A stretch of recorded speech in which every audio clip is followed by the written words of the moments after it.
Yeah, it's very strange. All right, what I need is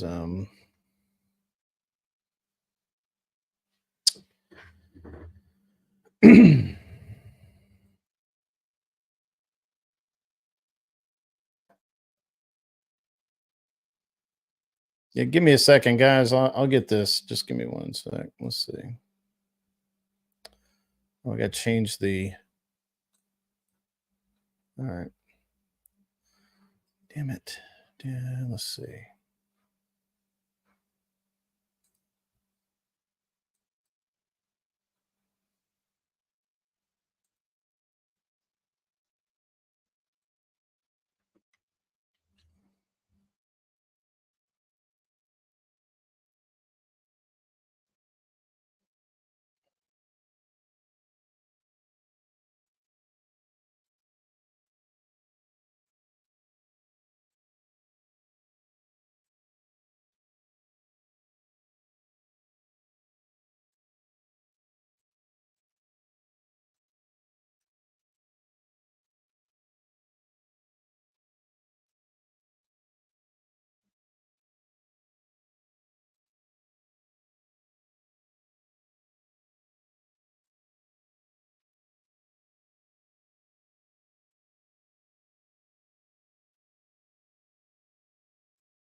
All right. Almost got you.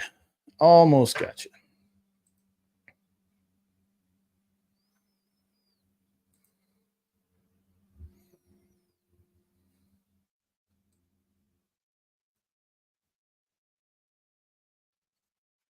Oh, no, it's over here. Yeah, here we go.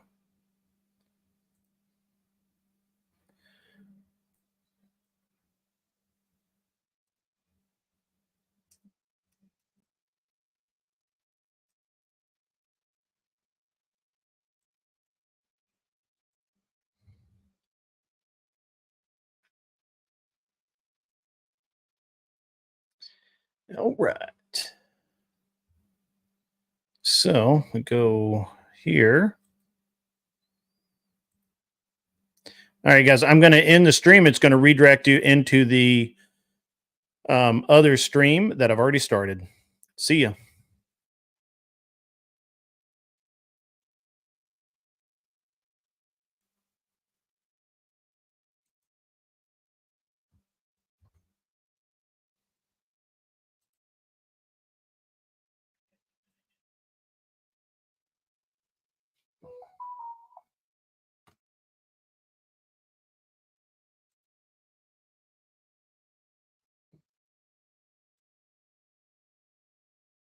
All right, let's see if that worked. That'd be freaking cool if it did. Did it work? I guess the only question is did it work?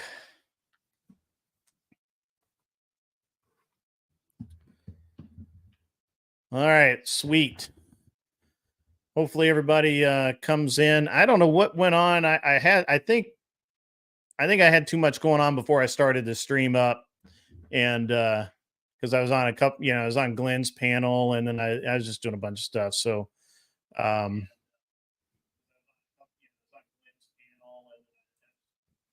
so hopefully now that I've got all of this stuff tied down, taken care of, all that, we should be good to go. Hopefully everybody makes it over here. If not, it's my fault. I screwed up. It's how it works. It's how it rolls for me sometimes. So, but yeah, it's all good.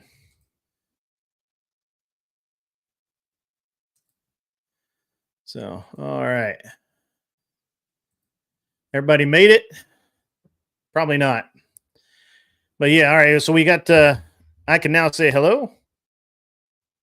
How's it going? Yeah, I know, the old fat guy in the middle of the screen. Yeah. Dropping some LBs, but it doesn't matter. Yeah, sorry about that, guys. I'm trying to do some stuff, man. I'm just gonna end up having to learn how to use a different setup, and it's just been a pain in the butt all day. So whatever, it's fine. It's cool. It's totally cool. But in the meantime, let's get into what we were going to talk about tonight. Hopefully, everybody will eventually join us. The we'll get into it. So I was going to do a bunch of politics stuff, but Glenn kind of got me into it earlier today, and I didn't ruin it all, but certainly, I burned up a little bit of my material. But one of there's a couple of things that I think that are interesting, that's standing out lately, and it it seems to me, and I'm probably the only one, right?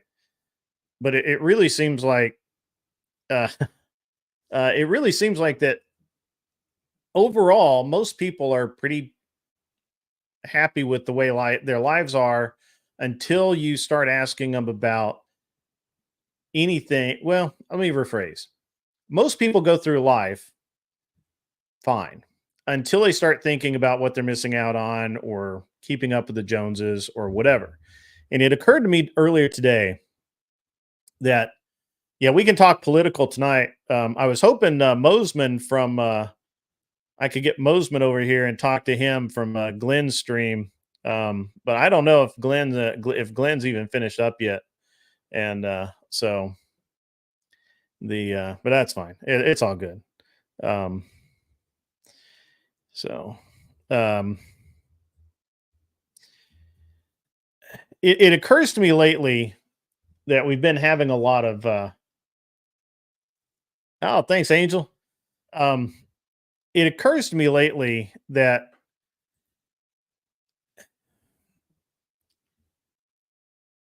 it seems like that all conservatives want to fight back, and everybody's pretty happy with their life, um, until you start talking to them about their life, right? And the and then it changes. Then it starts being all about what um as far as conservatives go, it's all about what we can do to not offend anybody else, right? I mean, we've all and we've heard it all. Literally, I've heard it all day, right? Like here in Tennessee, we just passed a law. The governor passed a law. It basically says that if you are well, it made the month of July, a prayer and fasting month. Basically, for the month of July, every day you say a prayer and maybe you fast. And not specifically Christian, but it is a Christian sort of thing to do. But a lot of people are really butthurt about it. And a lot of people think it's really cringe. And then in Louisiana and Oklahoma, as we all know, it's been talked about everywhere. They want the 10 Commandments placed in every classroom. I think that's a great idea. Thou shalt not kill. It's important. A lot of kids never hear that. So it's an important thing. And I'm gonna have to give me 1 second, guys. I'm sorry. My dog is on my porch and thumping around. Let me go see if she's trapped outside again.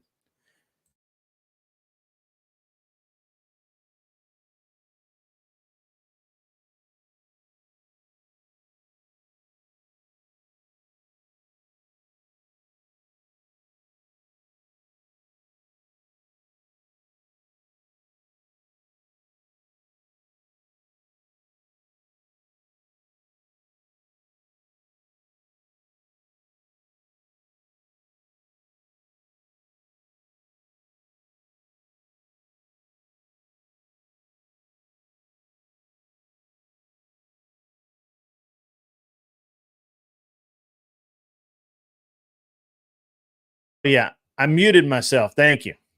I did mute.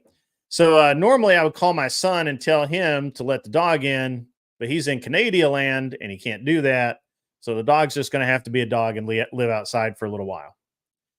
But as you know, when I went to school, I had a morning prayer.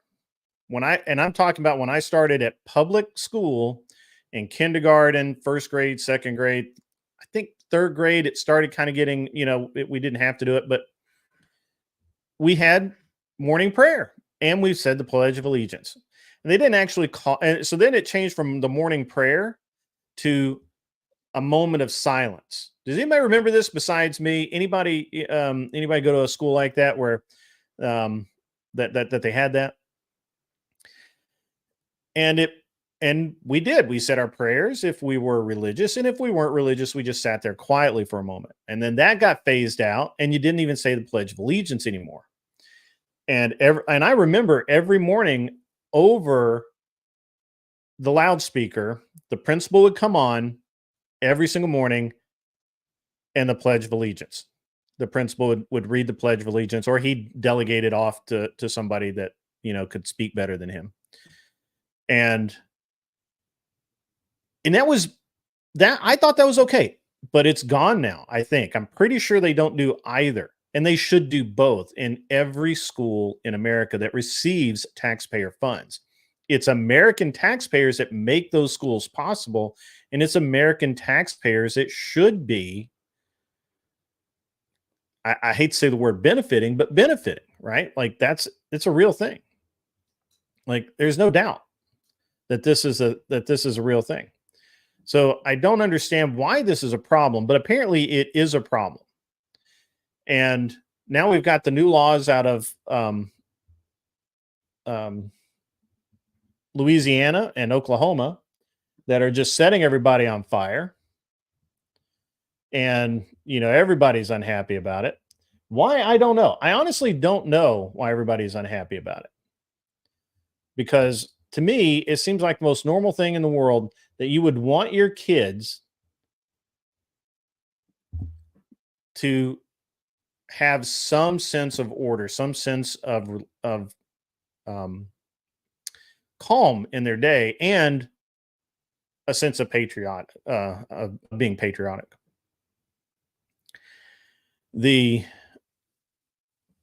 At the end of the day, there's no way that that we can know how many kids could really benefit from those two things. But we need those things back. We also, I like the 10 Commandments thing. I think that's pretty cool. I like the moment of silence. I like the prayer. I like all of it. I think it's all good. And we also used to get in serious trouble for our language. You could get sent to the principal's office. Hey, Grid, Mr. Mosman. I am Grid. Hello, John Mosman Productions. I really liked you on Andrew the other day. It's you got a little flustered, but that's okay. It is tough to go up against Andrew, and while I'm of the same opinion that Andrew is, that we need you on our side, brother. Need you on our side. I don't disagree with you, Anson Knowles. I don't disagree with you. However, since I never went to a church school, I went to a military school. I can't really comment on that. Mr. Mosman, if you would like to come up, one of the moderators will be happy to get you the link. I'll have to drop it to them. I apologize. I had a little bit of dysfunction at the start of the day, or the start of this.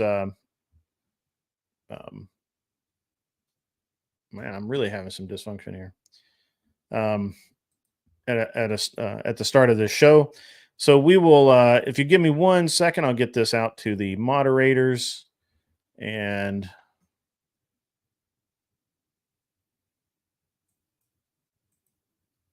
I'll get you set up.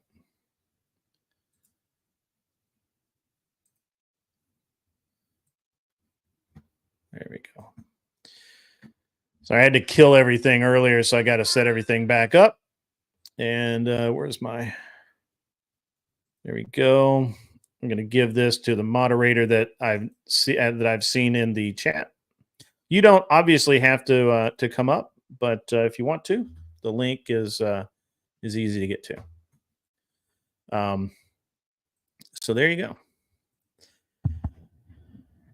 All right. Well, the moderator has the link, and you can come on up, and we'll talk good stuff. But while I don't normally spend, and I feel like the last few weeks, definitely, I've spent more time, I think, than ever talking religion, which is something on this channel, we really haven't done a ton of. I'm not actually, I don't feel like I'm actually speaking about religion. I'm speaking about our policies regarding the way that our youth are raised, our young men, our young women who are literally that will inherit the earth. We're doing them a large disservice.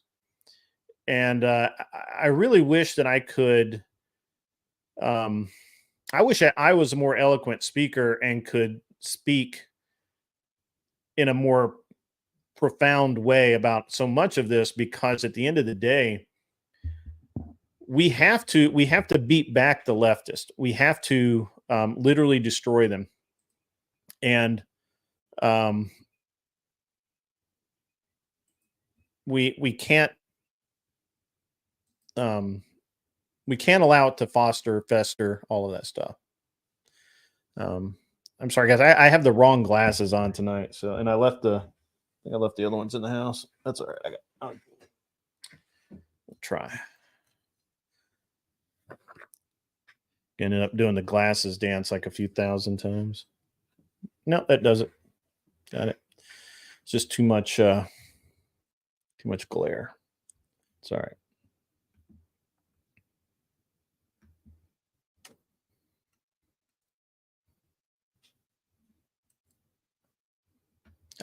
That's what's wrong.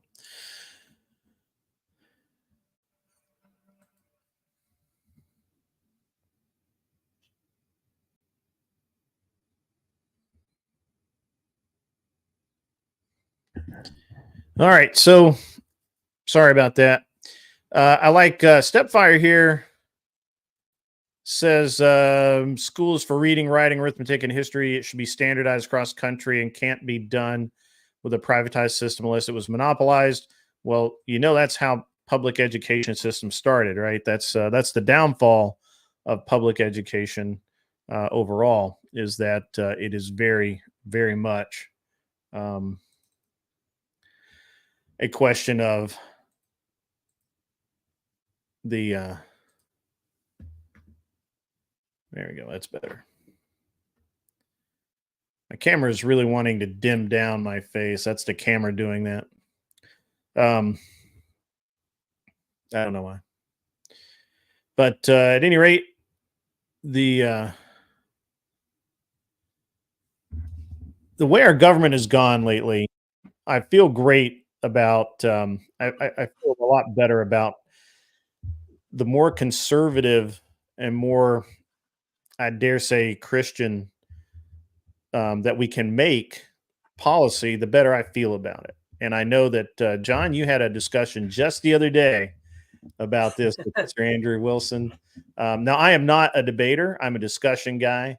That's what I prefer too, is discussion. I think discussion is much more of a better tool to kind of ferret out things, whereas I think sometimes debate is, sometimes it's about winning a point or an argument, and sometimes arguments are great because they make you think about your logic, but they don't always necessarily give people a full indication of what you're trying to say. And so sometimes it's a condensed thing, and you're trying to do different things with it. So I think discussions, I think that's why I love Joe Rogan, what he does so much, is he just lets people come on and talk, and he kind of knows whether he's playing kind of the useful idiot or if he's just that way. I think he's quite well at just asking the right questions that get people to talk and stuff like that. So okay, all right, I like it.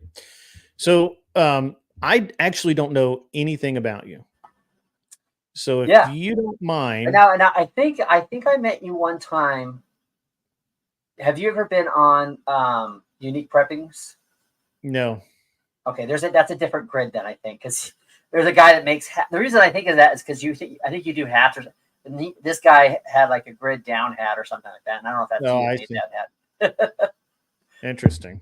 But so there's another grid out there somewhere making hats. That's awesome. But no, so I was born and I was born and raised. I live in Western Colorado. I was born and raised as a in a fairly conservative Republican family. Grew up in a very conservative Lutheran church type of environment for my formative years. So, and so that was kind of like, that's been always like a metric for me, of a lot of different stuff. And, after a while, I got very curious about what I believed and why I believed it. And so I began a journey, which I argue is the 10-year road to PhD that I never got, because I was reading a lot of books that they were teaching in the college classes, because my brother was going to seminary in college, and he would tell me about a book and then I'd read it. And so that's always been a huge aspect of my life, is my faith. But I've always been in the conservative world.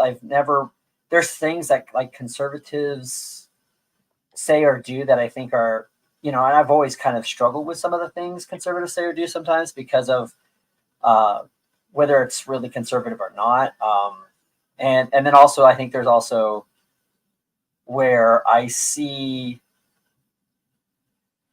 the things, the challenges. I've grown up saying, oh yeah, because the very first president I could ever vote for was George Bush in 2000.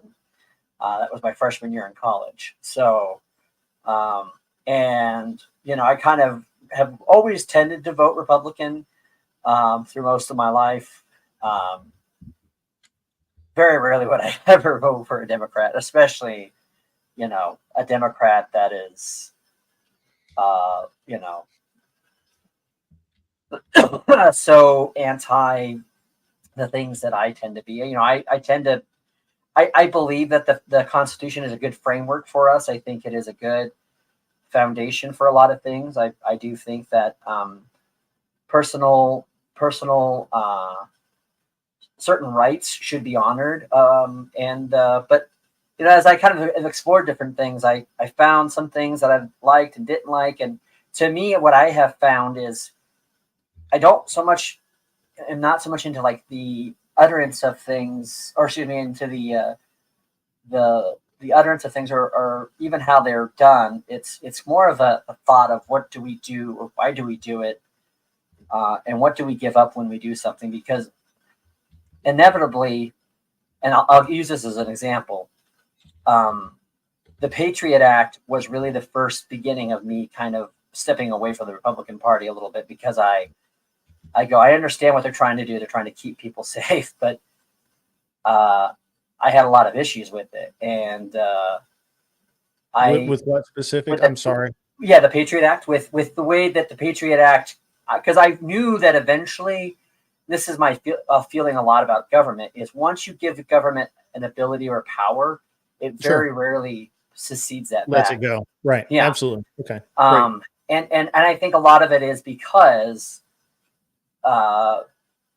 it's hard for anyone. I mean, you just give someone the ability to do something and they'll, and I think that's why,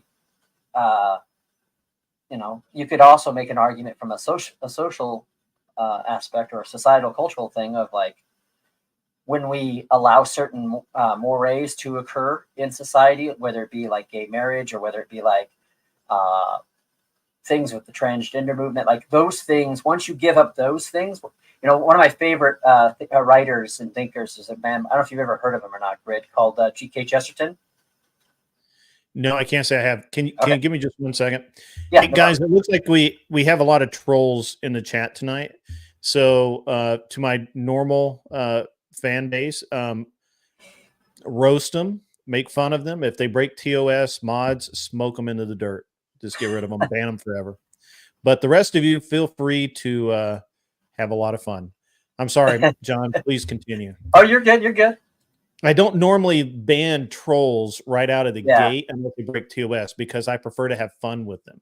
Yeah. Because it provides me entertainment and it frustrates them. So yeah. Why?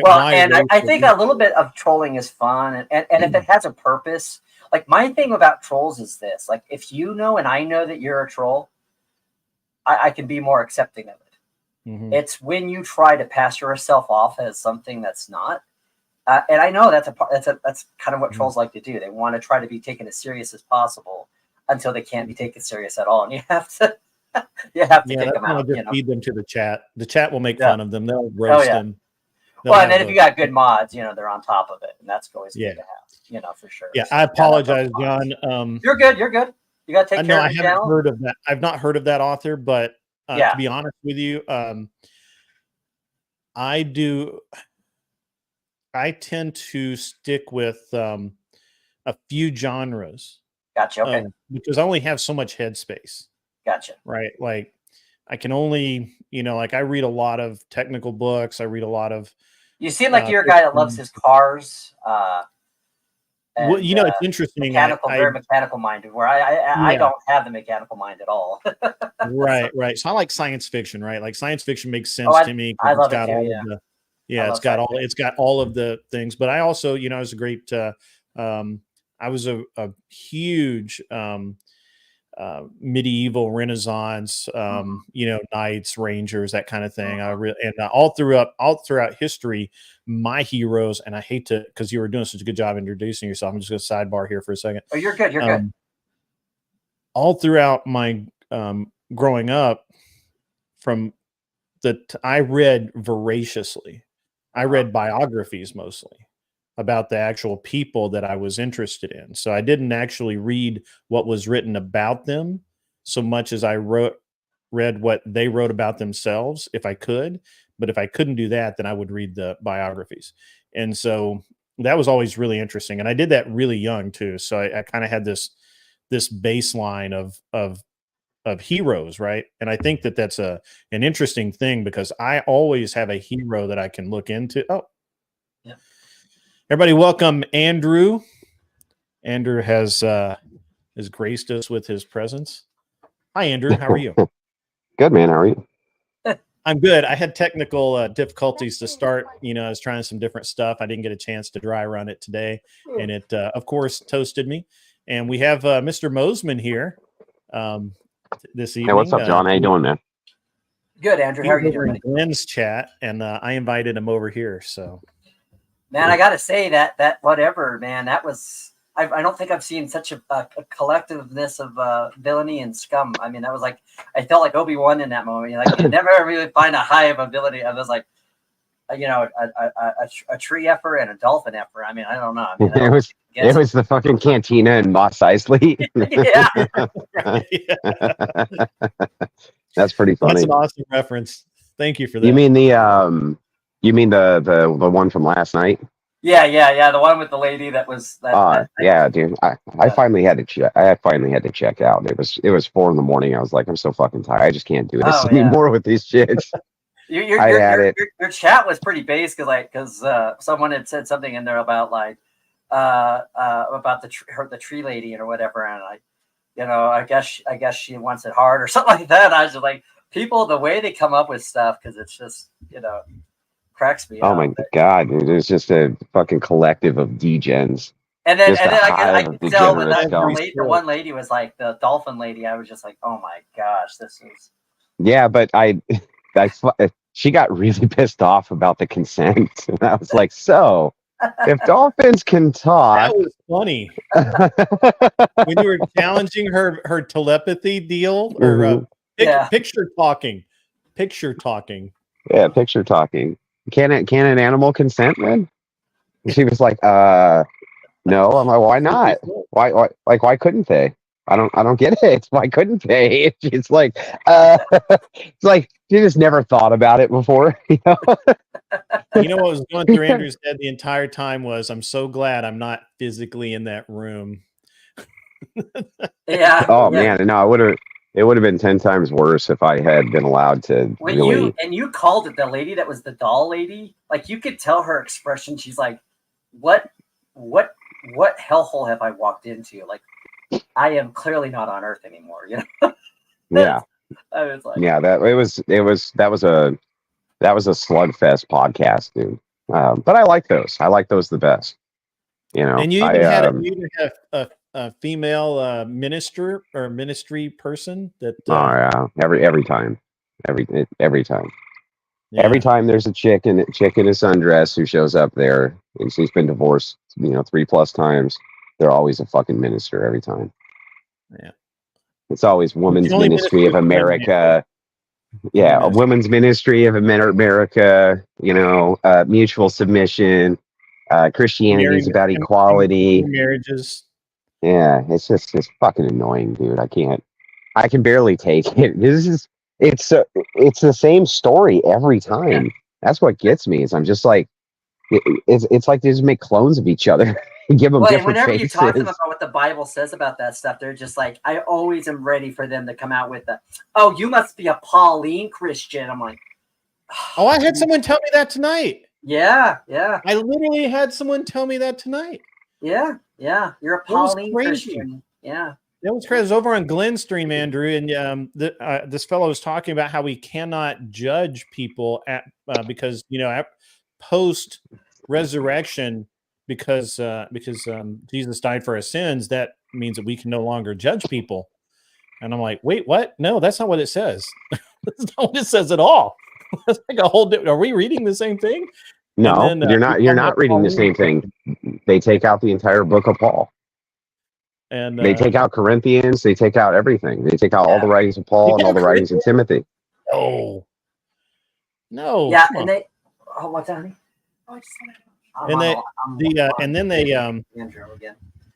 I was mostly talking about homosexuality. He felt like the church needed to be more accepting of it so that they could work with people and save them. And I'm like, but that's not what it says. It's literally not what it says. So the person in chat, when they're talking about what a Pauline Christian is, so one of the people who's been very popular about writing about this kind of stuff is a guy by the name of N.T. Wright, which is a very liberal Anglican Christian. And they're all about like saying that all the things that Paul was saying, you need to like completely they disregard. They disregard it. They talk about a new take on Paul, which is just another way of saying let's just reconstruct it, right? Let's deconstruct it, and it's because he says. Because Paul gave the entire outline, right? So Paul ran. He was running the toughest ministries that there were, really. With these pagans, and so he was constantly affirming what the Christian ethic was when it came to sexual morality, and the pagans hated it, and the modern day pagans hate it. They fucking hate it. You know what I mean? And so they're just like, well, we'll just take that out. No, we don't like it. We'll just take that out. We'll just rewrite the Bible to make it sound like nice, to make it sound nice. It needs to be nice. And then pretty soon those people they're just like a thread away from being the people that say, well, the only part of the Bible that I subscribe to is the red letters part. But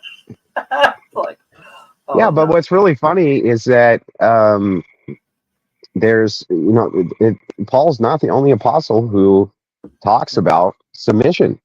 He's not the only, you know what I mean, in marriage. And it's like, it's just fucking wild to me that, yeah, I don't know. But it's always the same thing, though. It's always the same, just carbon copies of each other. This particular type of woman. So what it is here's what happens.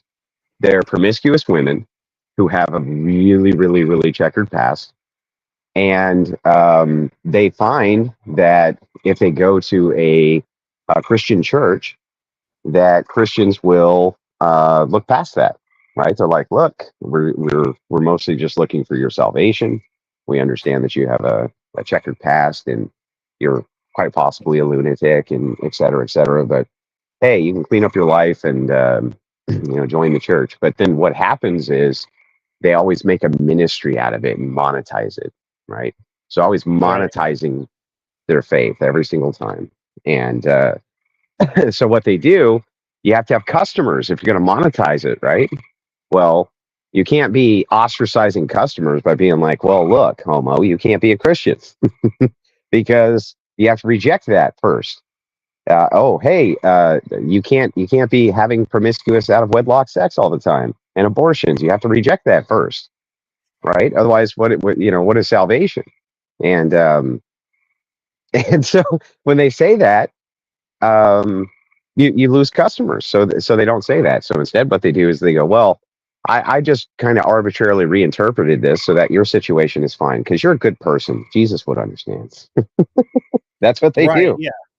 Yeah. No, that's right. That's what they do. And it's frustrating because the second I challenge one of these female ministers, they just shut down. They just shut down. They're just like, I'm just not going to engage at all. And you're just like, you fucking suck. This is, you fucking suck. Talk about like Moses' sister Miriam, and there's being a tradition of female clergy and all, and they're fast and loose with the Bible. And that's why I always say, no matter what denomination you are. And so it was funny because somebody, when we had the debate, said, John must have a pastor that's a woman. I'm like, no. But the first thing I always ask is your pastor a woman? And they go, why? Well, look, John, everybody gets ripped on the Crucible, dude. I know. Like, that's just, nobody, but what's really nice is nobody has any bad blood there towards you at all, right? No, yeah. So, but if you're debating on the Crucible, it doesn't matter who you are, you're gonna get ripped to shreds. It's just the way it works, dude. Yeah.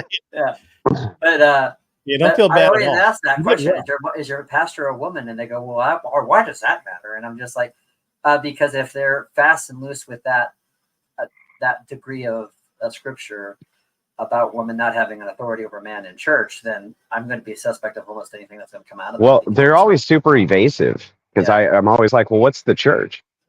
Is it a building? No. Well, what is it? Well, it's a collective of people. Well, then if you're ministering right now, you're church, right? You are church. Like, what else can it be? And so they freak out. You know what I mean? And by the way, that's not even the Orthodox belief, but that is the Protestant belief. Yeah. And so it's like, from your viewpoint, you're already doing something wrong. Yep. But on top of that, they're always super evasive when I'm like, okay, so can women be ministers or not? And they're like, well, I'm not saying that they should do it like men do, but there's a certain, it's always like an evasive yes, but no. They're full of shit.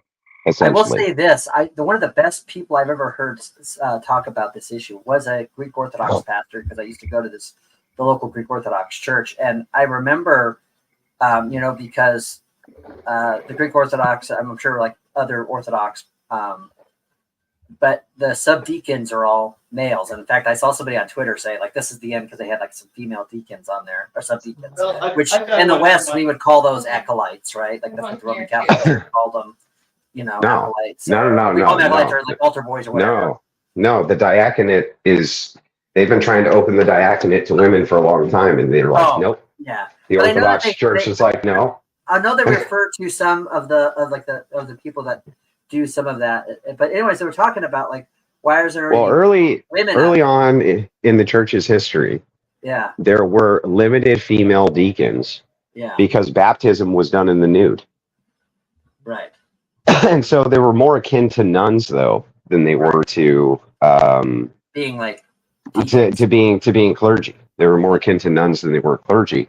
They just had the title of deaconess, so they could baptize women in the nude. Right. That's it. Right. That wasn't appropriate for men to do. But they no longer follow that practice of baptism in the nude. Yeah. And so there's no place for women in the diaconate. There's no place for it. Right. Well, but anyway, so because it was talking about why don't let little girls go up there to assist the deacons and all that during the liturgy.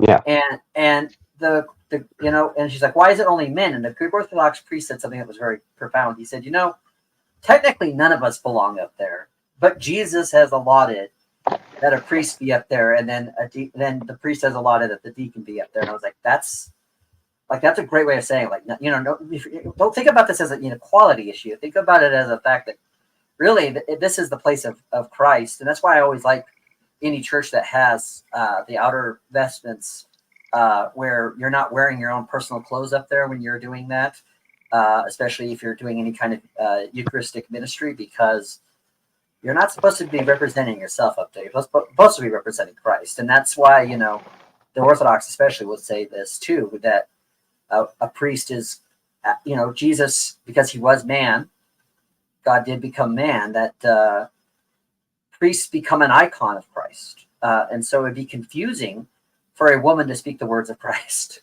Yeah, they're Christ's representation on earth. That's true. But the point is though, is that women can't be clergy. Yeah. Period. Then that needs to get out of. They have authority over men. That's yeah. Clear and that needs to get out of their fucking heads. Yeah. So that's what needs to happen. It needs to get out of their fucking heads because they got no business doing it, and they make the message perverse. So literally, they make it perverse because it always becomes a message of nice and a message of equality rather than a message of salvation. Right, or it's about what's fair rather than understanding the natural roles that God gave in the institution of the church and the family. So yeah, that's true. It rejects ontology. Yeah. Totally. It rejects being. It rejects teleology. It rejects all of it. So anyway. So yeah, I just saw the link and I figured I had no idea what you guys were talking about. I just figured I'd pop in for a few. Well, it's just a chill Wednesday night stream. I was going to get into some politics, but Glenn and I spent some time earlier today, and we burned through a little bit of material. And I saw John in the chat over there, and I'm like, hey, if you get a chance, pop over here. He did. So I was like, hey, come on up. I want to talk to you. And I was just kind of, talking to him about who he was and where he's been and all that kind of thing, or listening, actually, not so much talking. But yeah, it's been a good time. It's been a good few days. So well, it's nice to talk to John in a non-adversarial role either, right? So I think that it's fine to, when you're doing debates, be very hostile and adversarial because you have a distinct position. But outside of that, I don't see any particular reason to be particularly brutal with somebody. You know what I mean? I don't think it's necessary. Yeah. Arthur Dyer is wondering what your take on Trump being able to win the election with all the recent changes. I don't think he's going to win. Yeah. Sticking to your guns. He's sticking to his guns, Arthur Dyer. Well, whether or not any of that had happened with Biden, Trump should be the president right now, by my estimation. And he, by all metrics, he should win in a landslide the next one. This one in 2024. Mm-hmm. But they're not going to let him in. They're not going to let him back in. The political class. I wasn't necessarily hungry for something. I might be later, but I don't know. Right off the bat. It's really kind of funny how these groups are kind of distinctly set up. There's people who are multimillionaires, they're rich, everything else, but they'll never be able to join the actual elite class. The elite class is very exclusive, and they'll reject you even if you're rich, articulate, this and that, because they have bloodline issues, right? You don't have the right bloodline, you don't have the right pedigree, you're not in the club. And the same thing occurs with the political class. It's so incestuous. I mean, think about it. Nancy Pelosi, she's been around since what, the 70s? I mean, Biden's been around forever and ever. Biden's Obama's vice president, right? Obama was essentially groomed to be president. He was trained from a young age to do so.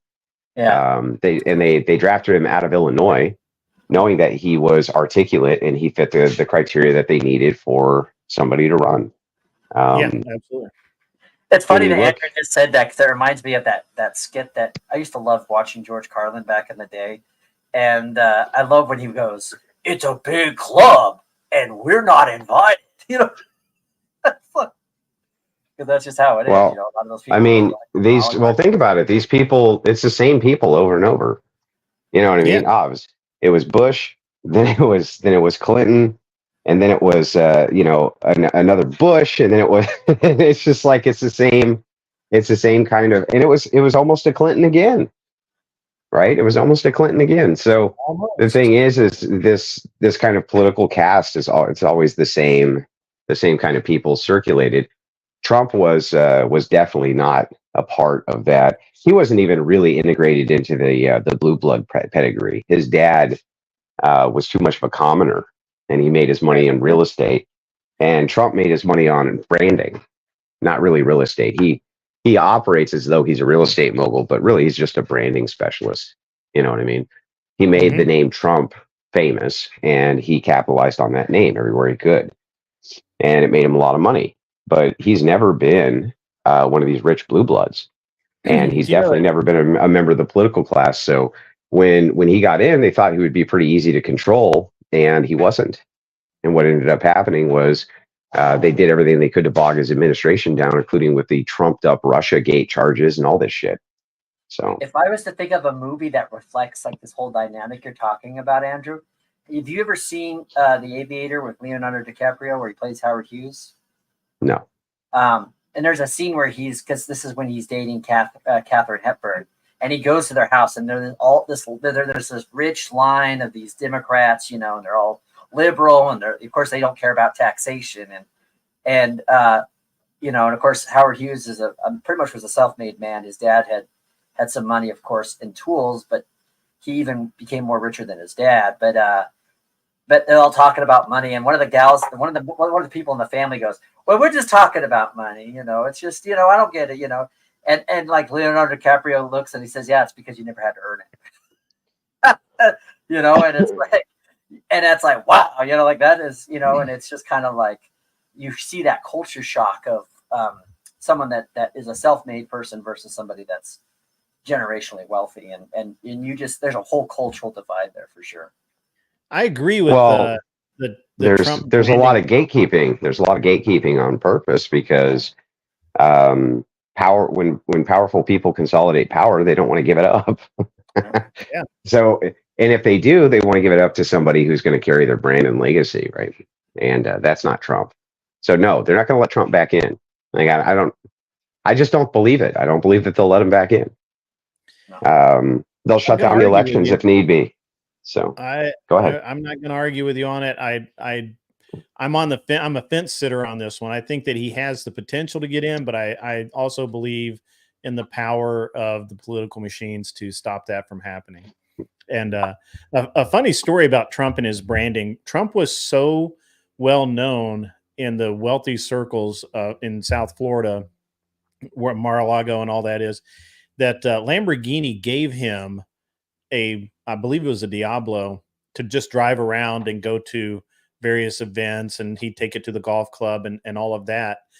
And he liked it so much that he kept it. It was only supposed to, I guess, be on loan to him for a couple of years. He liked it so much that he kept it, and Lamborghini never really sent a bill until he ran for president. So then they sent him a bill for this car from like 10 years ago or 15 years ago. It's really funny. And but they gave it to him to drive around. They do. The thing is every dirty, sneaky trick they can pull on Trump, they're pulling. Yeah. And it's gonna get worse. They're making some new ones up.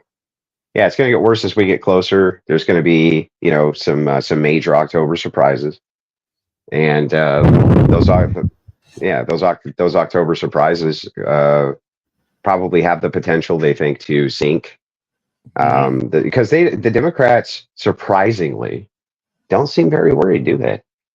They're kind of panicked a little bit about the perception of Biden, but they don't seem to be panicked about the possibility of Trump winning. I don't see that panic. I see the panic that people think that the commander-in-chief is a doddering old fool who can't make a coherent sentence and is clearly just a guy with a pen in his hand who's being told what to sign. That's concerning to them. That is the now kind of the appearance of the head of their party. but they don't really seem to be afraid of Trump winning. And they should be, right? They should be terrified of that, and they just really aren't. And I think part of it is, well, I think you're right. They're not worried about that. I think where they're really upset now is the optics, for sure. The media. Well, they have a plan. They were unhappy that their plan, the timeline was derailed. Biden was not really supposed to be shown for having all of his dementia and everything until much later in the election, September, early October, where they could swap Gavin Newsom in at that point and not give the Republican war machine enough time to throw darts at him, and because he's got a lot of bad crap hanging out there. But if they have to put Newsom in early, that could jack up their plans. But now, as long as they're not putting Newsom in, dude. You don't think Newsom's going to begin? No, they're not going to switch Biden. It's not going to happen. No, I don't think they do have to.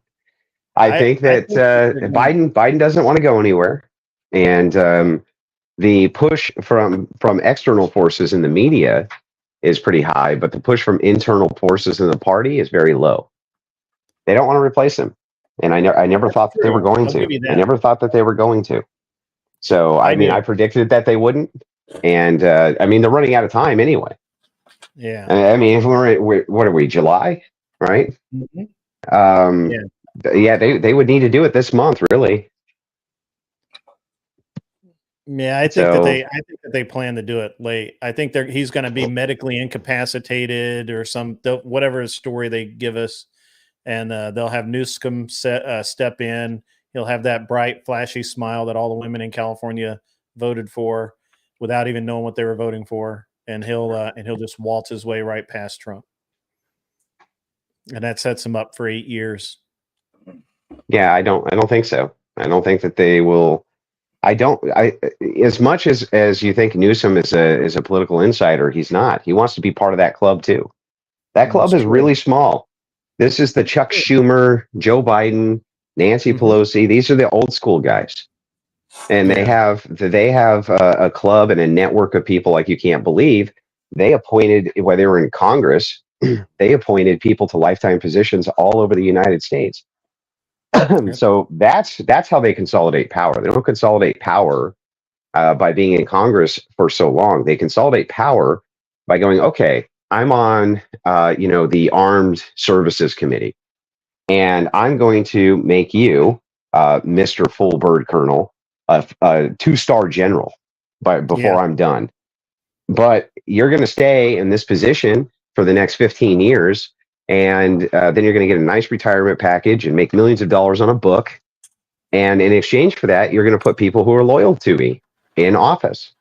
And they do this with their committees. The committees make the lifetime appointments, and then the lifetime appointees stay loyal to these politicians forever. And that's what the swamp or the deep state is. It's that. It's the lifetime. Yeah, it's the lifetime appointees who are put in by these sitting congressmen who are lifetime politicians, and they develop these massive networks, these political networks. They know every donor, they know every chairman, they know every police captain, they know everybody, and everyone owes them a favor. Trump underestimated, right? He did not realize how deep the deep state really goes. Well, I think he did, but he didn't have the luxury of being in politics for 30 or 40 years to even begin to unravel it. A guy like Rand Paul might be able to, because he understands all the players really well. Here's who this circle deals with all the time. Here's all the people backing AOC. That's another lifetime politician. AOC will be always a politician. Elizabeth Warren, same thing. All these people, they're never not going to be politicians. And what they do is they get on these committees, and then they do these appointments, and they build their little political army all across the United States of loyalists. Sure. And unraveling that fucking mess is just a nightmare. And then they have these useful idiots that surround them.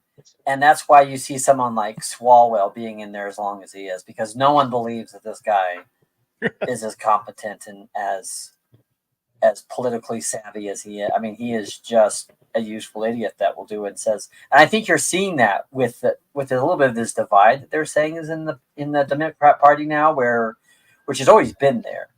But you're seeing a couple of these things where the people who are legitimately backing the establishment, like Andrew is saying, they're backing Biden.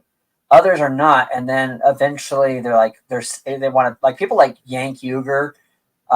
He is not an establishment guy, and those are all external media. Yeah. So external media is kept at arm's length, and if external media becomes too loud and obnoxious, they just pay him out. They just go, okay, hey, Rupert, how you doing? Oh, I'm good. Right. I mean, Rupert's not there now, but when he was, I'm good. Oh, okay. Well, this media personality is causing a lot of trouble, but he would sure be a great network analyst for you. Why don't you hire him and pay him, $15 million a year and tell him he can talk about anything except me? And they go, oh, okay. Yeah. No problem. Yeah. No problem. And so the whole thing is incestuous. And external media is always kept at arm's length, and it doesn't matter what they scream for. It doesn't matter what media is clamoring for. It's irrelevant. Nobody cares. I mean, these guys. Do you know how the White House press corps operates? Oh yeah. They get in the morning. They get a document from the White House which explains the news of the day that they can report. Yep. And then they do a phony baloney press conference, and they have their little talking points there. Yeah. And so it looks like it's combative when it's really not. Yeah. And then out the door they go with their stories for the day. All the work is done for them. Yep. So yeah, it's not I don't think they're going to let him in. Yeah. I don't think so. I think they were genuinely surprised that he would get the votes that he did the first time, and now they're like, as in last time, because you can't tell me that Biden got more popular votes than he did. But I just legitimate popular votes. But it is just what it is. It's. I think a lot of these people that are in power now, they've consolidated it. And my question is, what, like you said, Andrew, is what's the October surprise going to be? And I'm just hoping that it doesn't actually happen in September. I'm happy because I've got to go somewhere in September. I'm like, okay, because I'm expecting stuff to really fly off right before it happens. Well, it's Revenge of the Sith. Yeah. It's the day of the moderate Democrat. Yeah. And the moderate Democrat is sweeping the nation. I mean, they're killing Republicans everywhere. Just absolutely eviscerating them. The little baby Jedis, they're like, what about us? And it's like the BLM. It's like, what about us? And it's well, I mean, look at the leftists won in Europe, in the UK too. The leftists are winning everywhere. It is the time for the center left. That's where the country is basically kind of, both sides are kind of revolving around this idea of, okay, we're going to be left wing. Right, we just don't want to be extreme leftists, and so they're kind of just settling. Both sides are just kind of settling on the status quo, which is center left, and that's where people want it to be. So that's where it's going to stay for a while. Yeah. Okay. That's true. I don't know that it's really going to be quite that bad, but I mean, certainly you're making a great case for it. Yeah, I mean, it's going to be that bad. So yeah, it's gonna be that bad. The leftists are fucking insane, and they are power hungry maniacs, and they won't stop until they've consolidated all power. And they have all major tech corps at their fucking disposal. And until that happens, they're not ever going to stop. Yeah. I think we're right at the beginning of like what would be like our version of the Bolshevik Revolution. No, I don't. Well, I mean, I don't think so. I think there doesn't need to be a social revolution because the left won. The power. They already have the power. Yeah, the left won. Like, What revolution is necessary? It's already done. But they definitely still want to try to, I think, do away with some of these like things like the institution completely. And like they still have vestiges of these things left over from the old republic. The only thing that they can't get rid of completely, and they're trying to eradicate it by any means necessary, is religion. That's the only thing left. That's the only barrier left that they can't.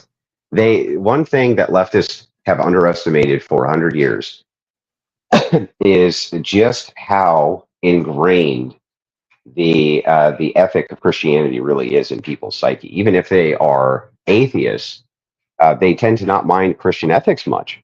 They tend to not mind it. Secularists even tend to not mind it much. And it's so ingrained in society that that's the one thing that they have not really been able to pull down. They're trying with all their might.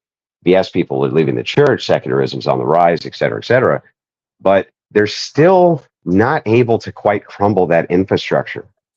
And that's the place I see leftists the most frustrated.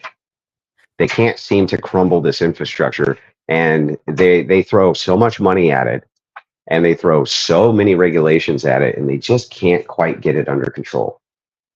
And so that's kind of the last bastion that the right has. They don't have anything else. They have the church. They have Christianity. They have the church. That's all they have. And that's the method in which they're going to have to fight back. That's it. That's all they got. It's the one institution that the kind of political right still holds, and it's extremely powerful. And it's one of the few things that right-wingers are as zealous about as leftists are their own ideology. So, do you see it ever get to a point where it gets like, I know, like, you know, in some of the stuff like Roe v. Wade, like they lit a couple of pregnancy centers on fire, but do you ever see it getting to a high pitch fever of them? Like, I don't know if you're familiar with what's the Second Mexican Revolution, when the atheists took over Mexico, and then they just started completely targeting the left is not nearly so upset by the Supreme Court ruling as advertised. Right. It's good for their politics and their base. Yeah, it's not just good for their politics and their base, so they have something to bitch about, but the left has always struggled with this kind of ethical black eye, which is abortion. It's one of the most brutal tactics that the right wing can use against them. Be like, oh, hey, but you're a bunch of Moloch sacrificing, baby killing heathens. So, like, well, the right wing Christians need to be here just to check you from your, unfettered barbarism and your heathen activities of killing children and then mincing them up for their stem cells and handing them out to the highest bidder. Like, thank God we're here to stop you fucking monsters. Right. The left is happy if you kind of look in their inner circles and what they're talking about. They're happy that abortion's being scaled back. It's not banned. It's just being scaled back. Because they know that that's the one thing that will always galvanize the right. It's one of the things that's one of the things. And it's not just the right. The independents don't like it. Yeah, they don't like it. They don't like the idea of it, right? And they don't want to be associated with the baby killing left. They just don't want that. They don't want any association there. So in many ways, it was a godsend for the left, and they're going to take massive advantage of it. So I mean, I wouldn't count this as a great victory yet. It's still really not banned. It's going back to the states, and the states which are leftist strongholds are still going to have pretty staunch abortion policies. So and if you just look at what happened in Arizona, you could see where it actually whatever progress was done. I believe that them getting rid of Roe v. Wade was important for multiple reasons, but you could see where even whatever galvanization that was come from that, like in that state of Arizona, they pushed back, and it was the pro-life Republicans that were like, yeah, we can't go too far this way, right? Because there are going to be some like that are like you would call them the milquetoast type of Republicans that would say, no, we don't want to go too far because we don't want a bunch of women in their Harvard gender study class coming out with the Handmaid's Tale costumes. So, well, I mean, like, we didn't go in, like, there's not going too far, like, because they will, they want to say like, oh yeah, abortion is wrong, and as soon as you ask them, like, well, isn't it murder? Well, yeah, it's murder.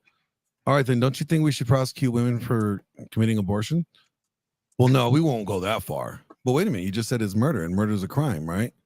So it's the trads, or like you want to say the lukewarm, Christians don't want to call it out, or they want it to stop, but they don't want to actually hold those accountable for actually doing it. And that's part of the problem. Well, you have the thing is, you kind of have this clusterfuck, right? So the first clusterfuck is you can't retroactively go back and prosecute people for things which were legal, right? Like you can't make that a standard in society. So even if you made abortion illegal tomorrow and made the act of abortion, class A felony, where you went to prison for 25 years, you would have to give immunity to all the women who had had abortion up to that point, because they were following the law. Absolutely. Yeah, you would essentially have to. So it opens up this kind of fucked up can of worms, right? Which is like, if you can grant impunity that way, and you can't really justify why you should, right? Because they still murdered whether they were following the law or not.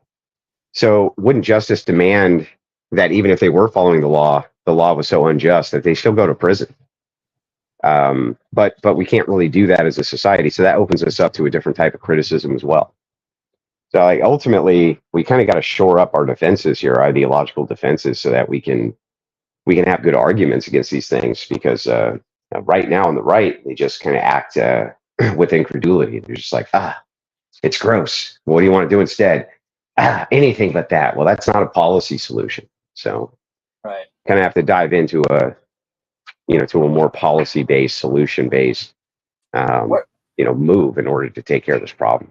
I've been hearing the Democrats and the left media talking about this. What is it? This new thing that Trump had announced. It's a Project 2025 or something.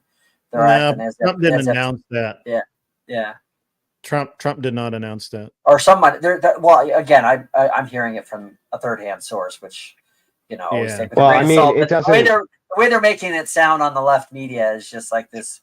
Oh my gosh, there's overreach, and I just find it hysterical because. Well, watch what they do, not what they say, right?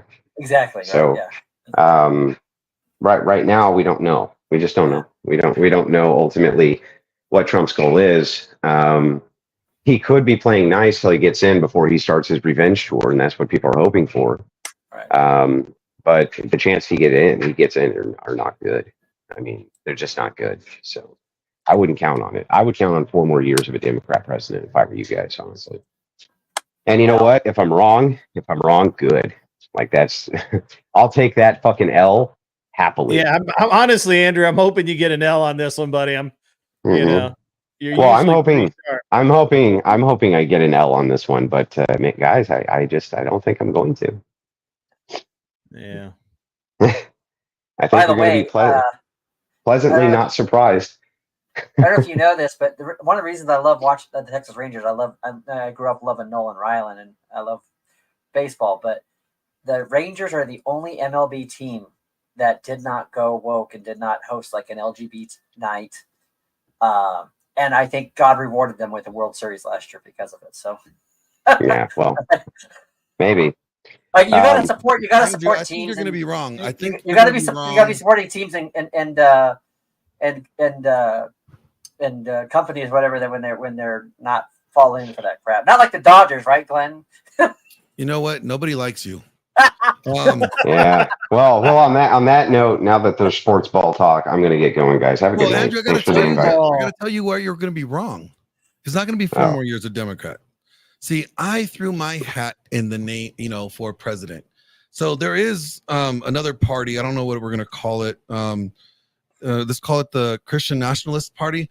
And I threw my hat out there in the name. So did Grid. Grid did his thing today too, So we technically could become president if anybody actually listened to us. But well, good luck with your Good luck with your political aspirations, Sir Glenn. Anyway, you guys have a wonderful evening. I'll talk to you. Take it easy, care, Andrew. Have a good one. Well, alrighty then. Well, I would have been here a lot earlier, Grid. Yeah. But I had this guy, right? And it took a long time to deal with this guy. And he tried to tell me that like happiness was in Genesis, and then we had to go through Genesis, Lord. And yeah, I just, if people were gonna say stuff like that, I just can't like end the stream and then not get it corrected. Yeah. So forgive me for my tardiness. Yeah. No. I get that too. So that guy that was in there, and I'm not trying to be a bad guy or anything. What was his deal, dude? Because he was like off on like so much. Who knows? He could either be like a cafeteria of a lot of different, like I said that in Glenn's channel, like, or in the comments, I said he could either be like a cafeteria guy that's like picking and choosing different theological streams, or he could just be like a LARPer and a troll. Like, I mean, who knows anymore? But he said some things that were very suspect to me that made me question some of the things that he was saying on the surface. And I try to put the best construction on everyone, because I do believe that is a right and good thing to do, but it was very suspect. Well, I'm gonna be honest with you. The way he bounced around so that you couldn't nail him down on something was just ridiculous. Like, and I don't normally call people out on. Well, I mean, I do call him out on it, but I don't normally nail him like I was trying to nail him. But he just, we started out. He was talking about showing love and caring and all of this for homosexuals and transsexuals that come into the church, and I'm like, but that's a sin, right? What? No, you don't tell them, oh no, it's okay, we'll accept you the way you are. It's no, hey, repent and join us, pal, come on in, right? And because it's, and then as soon as I confronted him with, where I started to confront him with Paul and Paul's writings of how sexual sins are considered among the worst, because it's your own body that you're sinning against, right? And as soon as I started to go down that road, he like changed like bounced around, and it was like watching a ping pong ball. Well, and when I popped in there too, I don't know if you'd already left, but I popped in there to ask him a couple of questions. I was there for like 2 minutes after you popped in. Yeah. So I was trying to get some clarification, because he'd said things that sounded like he was Jehovah's Witness, and he's talking about judging and not limiting people to the church. But it's like, but if you self-describe yourself as a Jehovah's Witness, one of the things that they practice is this idea of disfellowship, which means, I mean, and it's not just for like being like gay. It's like, you didn't agree with what we said in our tract, right? Like, you don't, like, you gave someone a Christmas card. Like, I mean, it's pretty fickle about how that stuff is. And so, to me, it was kind of, I was trying to figure out like, why are you doing this? And every time I did it, he was trying to ask me questions, and I was just kind of like, and that's why I said, like, I don't even know. And I think it was Farney who pointed out, like, he definitely isn't like a I've known some Jack Mormons, right? There's always Jack Catholics, dude. There's always people in who are peripheral. Maybe they believe a lot of the things, but they don't like adhere to it, right? But like, there were even things that, from a Jehovah's Witness perspective, that he wasn't even saying that was correct. And I think Farney was right about that. Like, he was, inconsistent to that. So that's what I was wondering, if he was just a LARPer in that case, because then he was like with Karen, and part of the thing I think was confusing a lot of people was he was actually, I don't know if you guys picked up on this, but he was actually switching Karen's pronouns. I don't know if you guys picked up on that or not. And that tells me that, like, he may have a belief, or he may be having a thought that, because it's very interesting, and then the other thing I also noticed, that he also referred to God as it. I was so mad at it. And if you believe in God, I think to some degree you have to believe in him as a personal God. So, you know, like for the idea that you would call God it, that was like, what? I was mad at it. Like, and so to me, I just wonder if maybe there was some things that he was not being forthright on. And I don't want to make that accusation, but I don't, like, who knows? He was giving us so much different things that who knows exactly what that guy's problem was, you know, or what his issues were, but he was definitely all over the place. Yeah. Well, I'm glad you had to deal. I mean, I'm glad. I'm sorry you had to deal with that, Glenn. John, we got as far as a book. Yeah. And then Andrew popped in, and that was obviously. Well, let's just be honest. When Andrew comes on the dance floor, everyone turns to him. So. Yeah, I don't want to talk about the loser guy anymore. Yeah. So no, because we were talking a little bit about kind of different thing, and I was referencing Chesterton, who was an English writer, philosopher, and he has a lot of pithy quotes. And one of my favorite pithy quotes that he has is he says, "Hey, don't tear down a fence." Back. I'm gonna go check on Thor's wife real quick, and I'll be right back. All right. Hey, man, good job. Go do that. But he says, "Don't tear down a fence until you know why it was constructed in the first place." Mm-hmm. Right, and that kind of reflects a lot of like what I think a lot of conservative values are in that sense of acknowledge why something is constructed. Acknowledge why something is there before you destroy it. Like, and this is why I think that to me, tradition for the sake of tradition and progress or reform for the sake of progress and reform, they're equally the same thing, and they have different aspects. Okay. And if you force me, I will pick tradition, but I think they're both equally the same mistake. So I think that when we kind of talk about some of these things, when we talk about policies or we talk about why we should be doing things, it's important to understand if there's something there, why do we have it there in the first place before we start talking about removing it? And I think a lot of people struggle with that one, you know, if we're talking about stuff like within cultural mores or we're talking about like, because we were talking about like, you know, we don't want to necessarily go away with too many laws, right? There's certain concepts of laws that we would affair to. Now, what I mean by this and what I'm saying by this is laws, I would call them self-evident truths, but people in the more legalistic or stance would call it laws. Like there's a framework that we have to preserve, and then at the same time we also have to be careful not to be so stagnant, and we can't also be so open and reformed so that we don't have something consequential to chew. And that's why I love another quote that Chesterton says, which he says, you know, an open mind is like an open mouth. It only has one purpose: to chew something, to put it on something of substance. So you can tell he had some really great ways of saying things. I love. Yeah. So let me ask you a couple of things. So first, you said earlier, and I'm stretching my memory here because Andrew came in, right? Yeah, but you said you had you had some problems with conservatism, right? What were the what?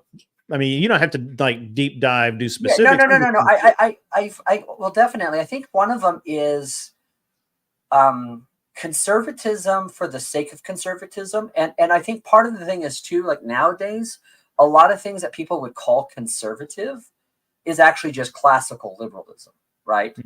And so I think we call a lot of things, and the left does it too, but let's just be honest, the left is a bit more consistent on what it considers to be liberal or progressive.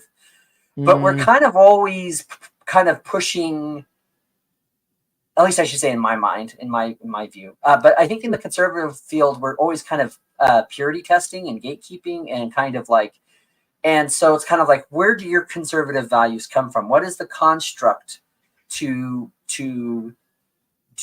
building something? Now, one of the things that I picked up from Andrew, given the debate we had, is he quoted Edmund Burke, which is considered like the granddaddy of conservatism. That gives me a framework of what the type of conservatism he adheres to, right? Right. So there's that aspect. The other thing to me is I think for me as well as the other thing is that sometimes progress or sometimes just holding on to something for the sake of holding on is not good. We have to sometimes be able to evaluate. And this is why I always say the left is good at kind of seeing what's wrong with things, but they're not good at prescribing a solution, because to them, they don't know how to be constructive towards something. And I think that's, they want, and that's part of their habit is to say, no, let's just do something new, and something for the sake of new. And in that sense, they're kind of uttering the words of Peter Drucker. And I myself abhor that type of progressivism. I abhor it to my very bones of my body. So there's some political, it's more of a theological, or not theological, but a theoretical aspect of how we define conservatism, I guess. I actually a few weeks ago did an entire episode and probably should have done two on the 7%. And the 7% I refer to is that most conservatives agree on basically everything, but we always find somewhere around 7% of our beliefs that we just don't agree on, and we can't get past it. It's it's what keeps fracturing us into smaller and smaller units. Yeah. Now, part of that's just because we're conservatives, okay, and we live by a code, and if you live by a code, then that means that by definition, if it's not in the code, it doesn't fit, right? Right. The reason that leftists always have this ability to seem to be cohesive is they don't give a shit. Right.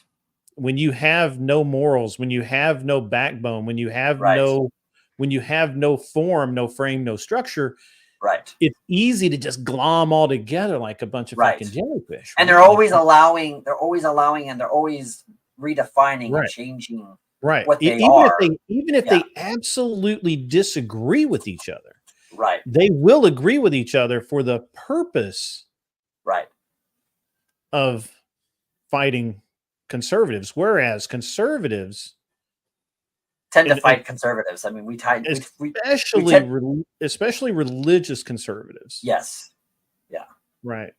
Versus non-religious conservatives. Because, I think part of that is because for a lot of religious conservatives, they see their religious values as a hallmark of that conservatism.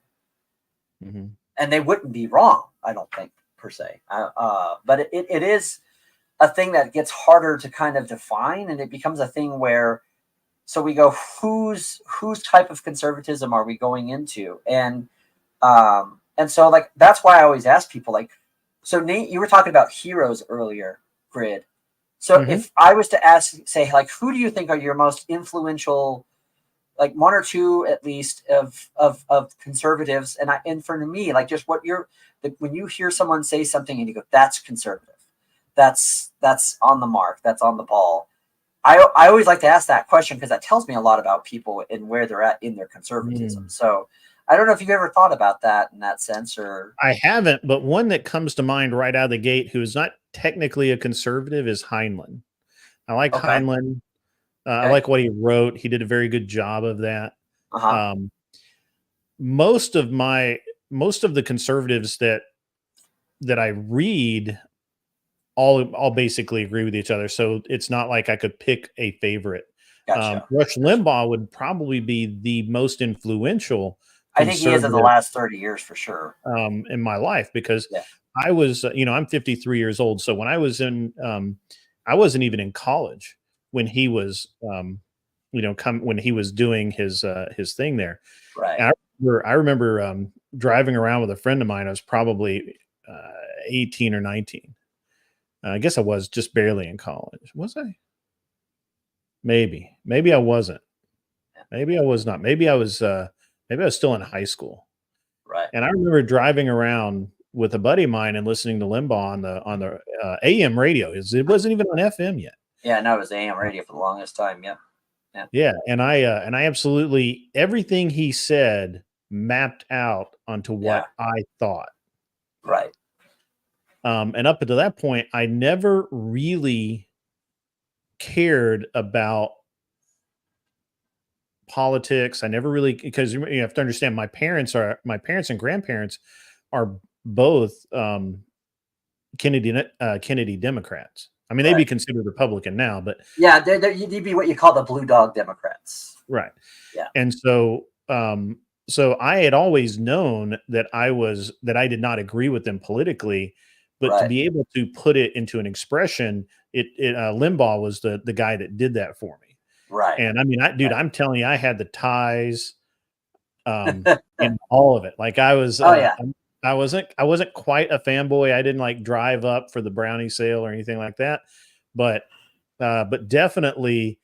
Did you ever have all the Paul Shockley music? No, I didn't. No, like the what was it? The one with Obama where he's like, Marshall, my bell. But my favorite one of the Paul Shockley songs was As the Snow Flies, a liberal guy and a liberal gal on the edge of town going by themselves. And you go. And that was his SUV theme, whenever he'd always read the stories in his nicotine stained fingers about how the SUV veered out of the lane, not the person driving it. It was the SUV veered itself out of the lane, Yeah. But I used to love listening to Rush. I have some fond memories of listening to Rush for sure. And I think that what Rush did more than anything, if I want to put a point on it, is that he allowed people like me, who was, I was a fiercely conservative. Right. Like I consider myself now a constitutional conservative. Gotcha. And that's a good indication to me of the type of conservative, because, because you'll see this and you'll get to this point where you'll see a little bit, and I've seen this happen with some of the things where Andrew is talking about, like rights being a social construct and everything, and you can see people who kind of come from a classical liberal, constitutional conservative type of, almost borderline libertarian type of view of. Oh, I had somebody about epilepsy the other night when I told them that rights didn't exist. They freaked out. I was like, the rights are the only reason that we have rights are they're enforced by the barrel of a gun. Right. And they did not want to agree with that. They tried everything they could to deny that, but at the end of the day, that is what they are. Right. And your rights are only there until someone takes them away from you. It's like, and it's property, it's everything. Everything is there by your right to freedom of religion, your right to freedom of speech, your right to freedom of anything. Is only there as long as you can defend that right. And that's why I say the ultimate freedom is expression in lieu or in derelict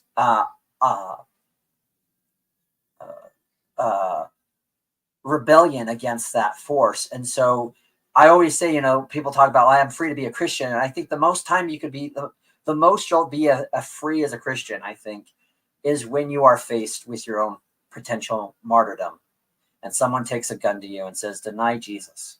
In that moment, you're the most free you'll be, because in that moment, if you say, no, I'm not going to do it, I'll just tell you whatever you want, then you really haven't been free to say those things. And so that's why, to me, some of the things with anarchism appeal to me, because not that I don't understand force, not that I say that force is not necessary at times, but that if force is something that is used, then is it really producing something of moral, ethical standard, or is it just something that you're choosing because you fear something? And to me, I would rather putting a lot of weight on a tool. What do you mean by tool? Force is just a tool of will.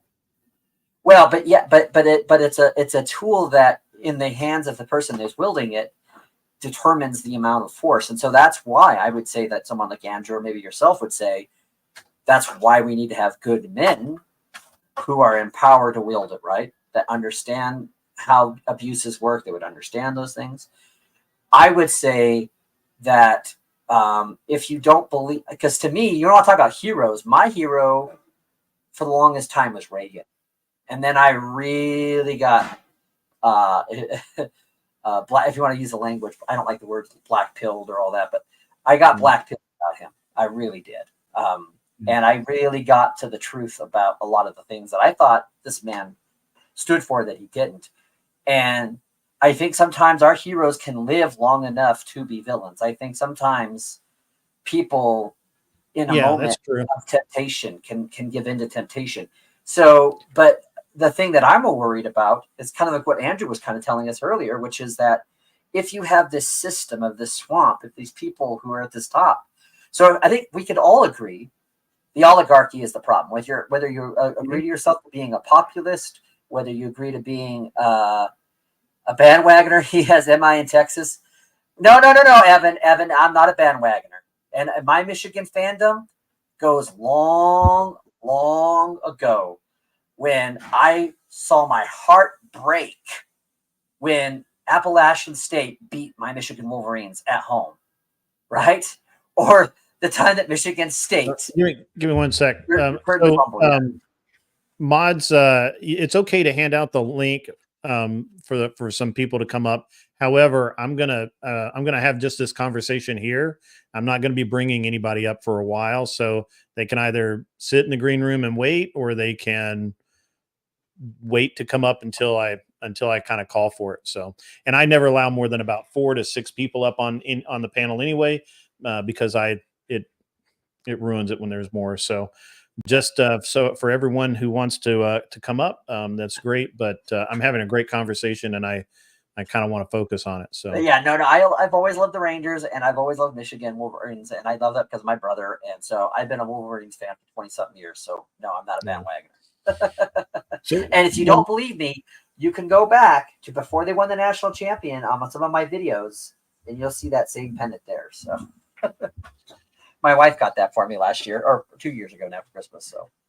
So I get where you're coming from on that, but force is just the tool.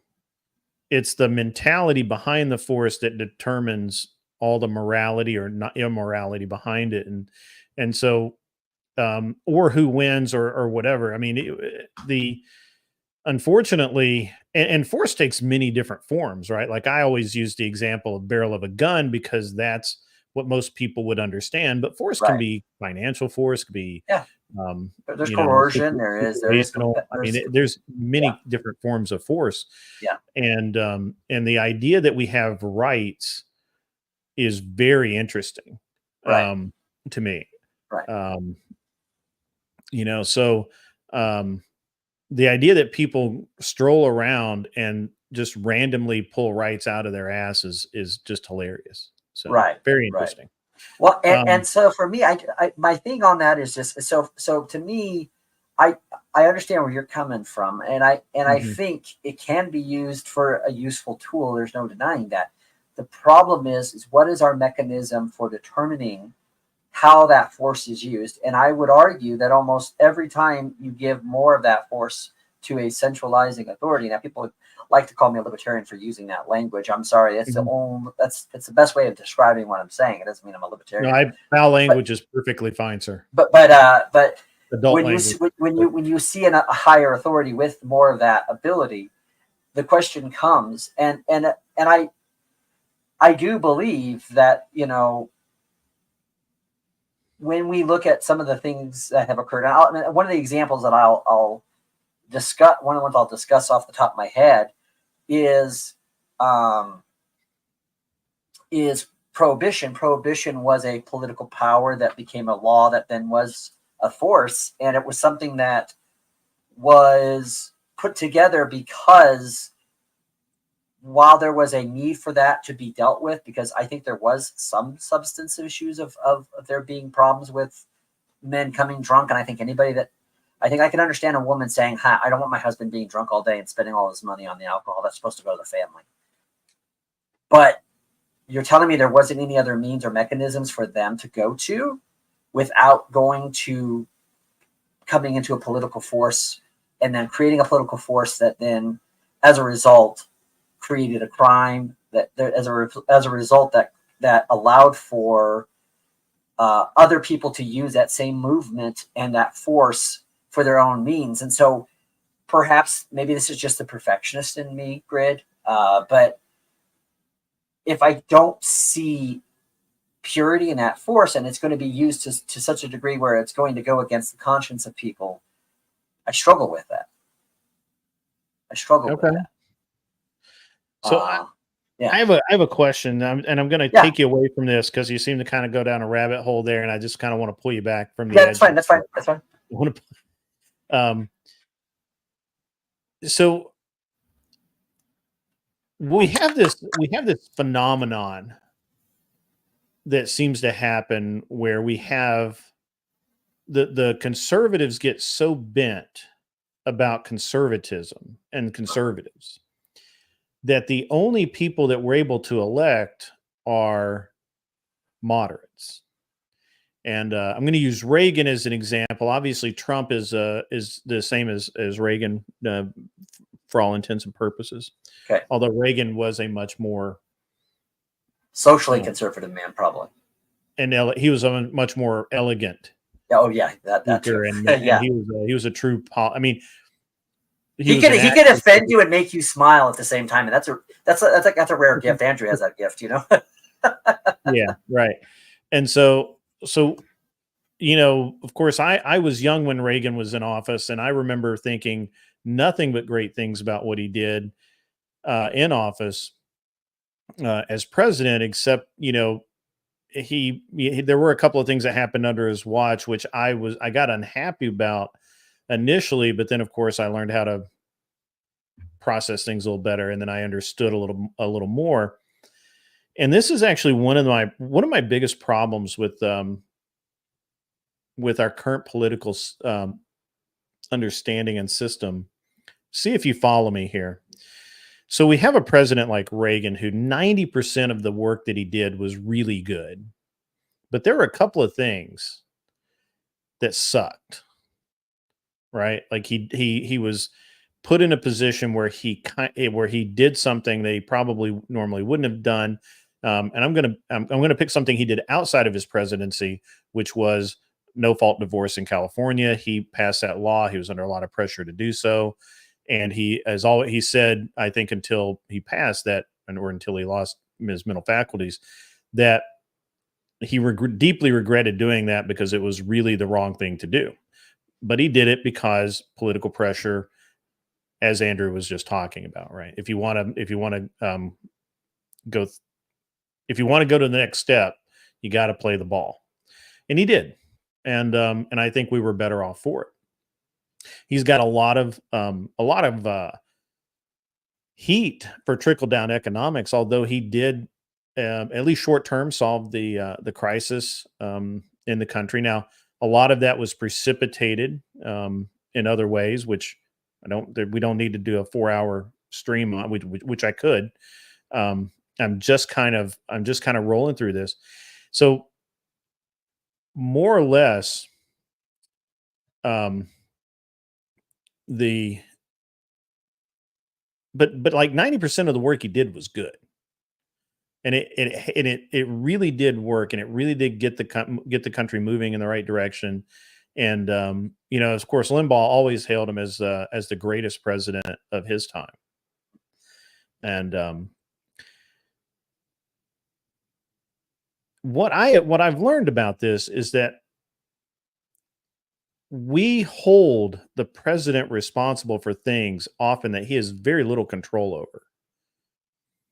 And we don't really look at Congress. We don't really look at the deals that are being made that are structured so that he kind of has to do that, right?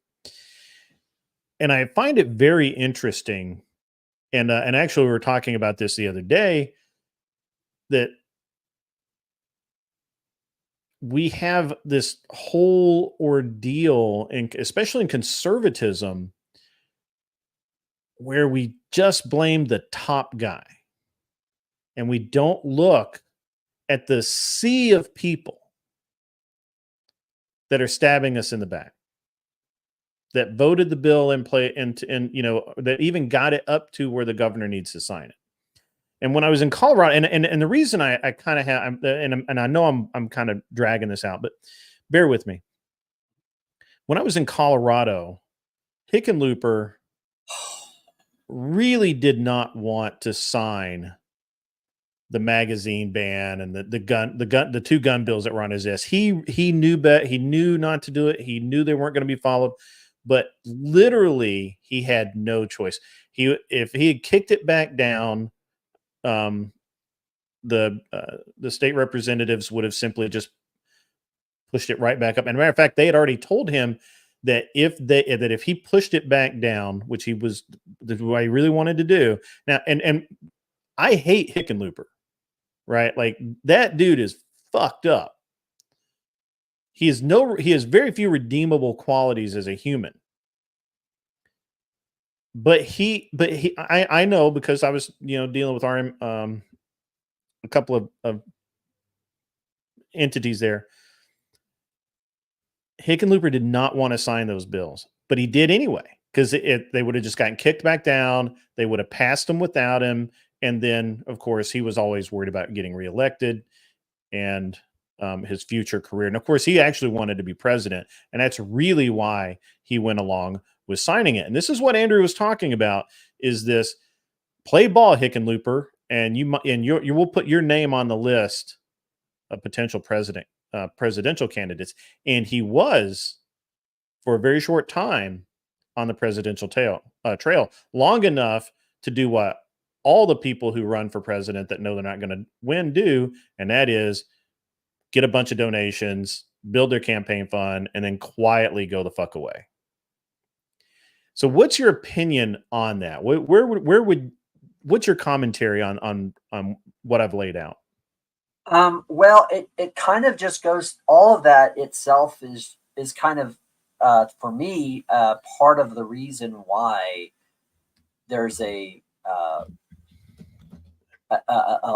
loathing that I have for politics in this regard, because it seems all the time, every election cycle, we're always in the same thing. Vote for the lesser evil. Let's vote for let's vote for what, 60 or 70 It's or 80, always 90, the lesser evil. I mean, 90%. I really hate when people say that. It's always the lesser evil, or the small amount of greater good, depending on how you look at it. Yeah. Otherwise, everyone would get voted for. I mean, I really hate that descriptor. That's a really bad. I hate that too. Yeah. Really but for me, it's like, it goes back to one of the things about politics, at least the way that it is, and that is that it's, in order for anything to get done, things have to be. Now, obviously, there's a certain degree of compromising that is important in politics. I won't deny that.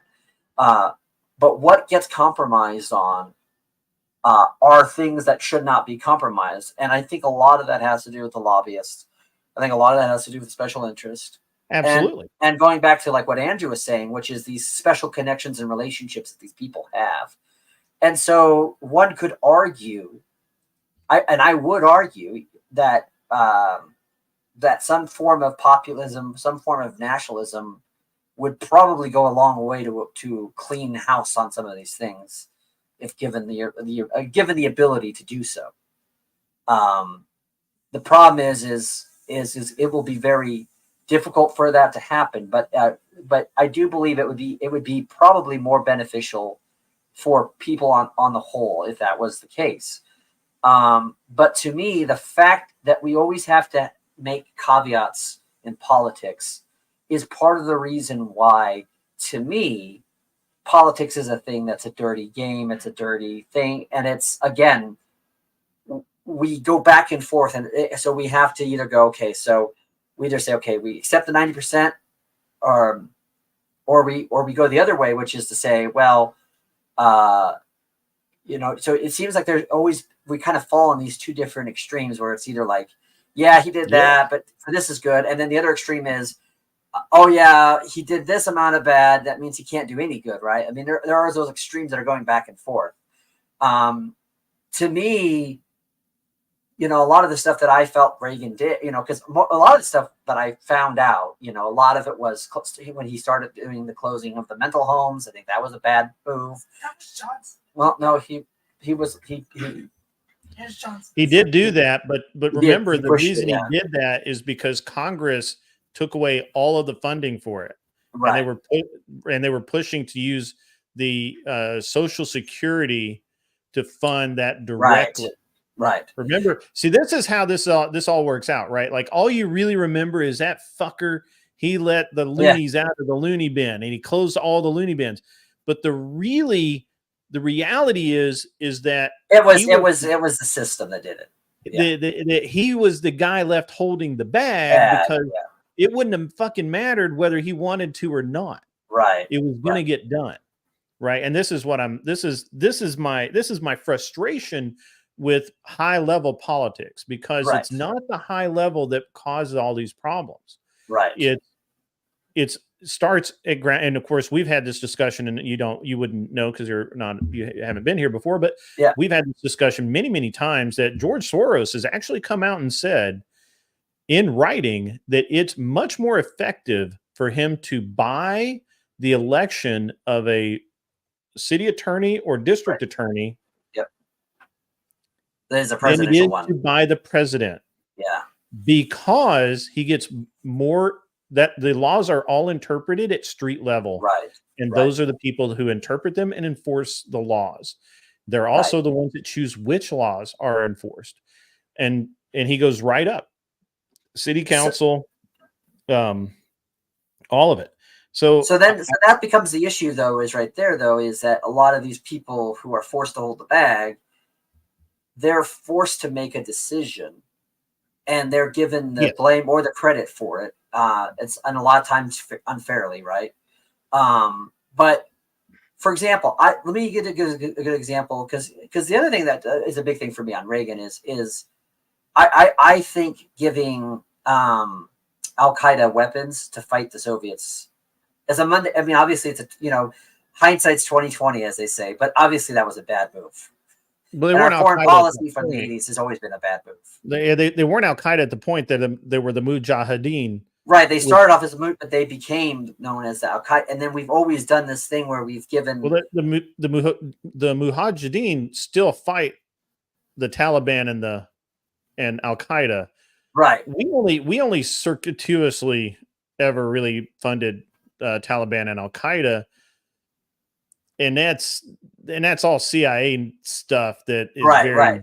And it's like the same thing with like Trump with Suleiman. Now, I don't hold Trump personally responsible. I think Trump relied on the quote unquote experts, and I think that's another problem we have in politics is the people who are advising our presidents, because obviously a president is running on his ability to work with other people, right? That's one of the things that's great about someone like Trump is that he's going to say, okay, I'll work with everybody. I want to find the best of best. That's a good mentality, I think. But I think he trusted Pompeo way too much. And I think he did.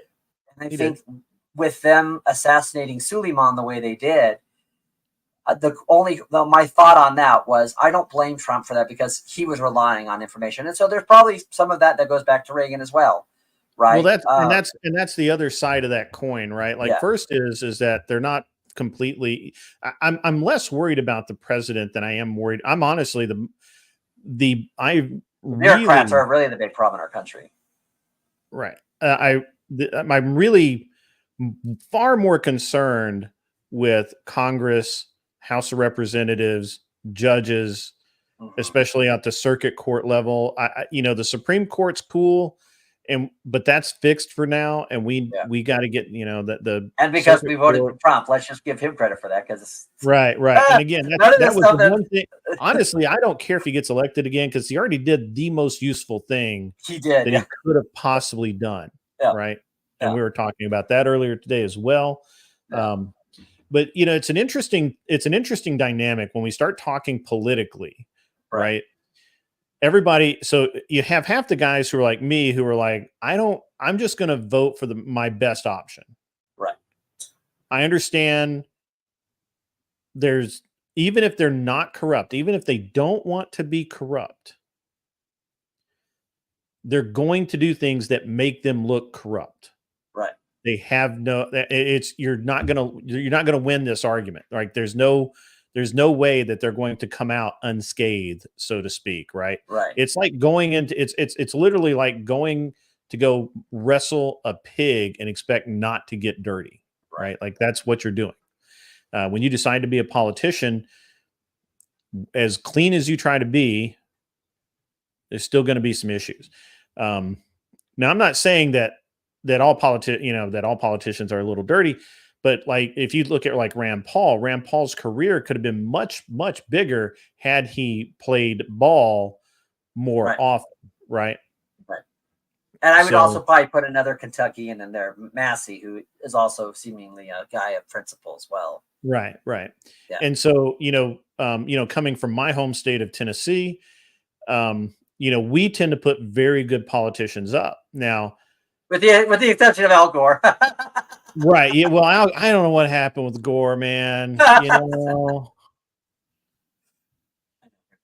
You can't win them all. All I can tell you is we can't win them all. But our average is good. No. It's better than what comes out of my state, Colorado. I mean, it's ugh. Yeah. Well, I was like Lauren Boebert is my representative, or she was. I think she went to another district now, but yeah. I lived in Colorado for quite a while. So. Oh yeah, cool. Yeah. I was in the Denver area. Yeah. That's actually where my race team was based, was in Colorado. Oh, that's cool. Thornton, yeah. So, but Wyoming is not greater than Colorado. It's just less smelly. It's got less people. That's always going to make it better. Yeah, for now. It still has the worst wind. It does. You can keep your wind. Yeah. But so you do the best you can, right? You just do the best you can. Right. And I make the best choice that I can. It really annoys me when people say, well, I'm just going to hold my nose and vote. I'm like, well then, you probably ought to, re-examine your choices, because if you really feel that way, then you're not making probably the best choice. Right. And I can understand that feeling. And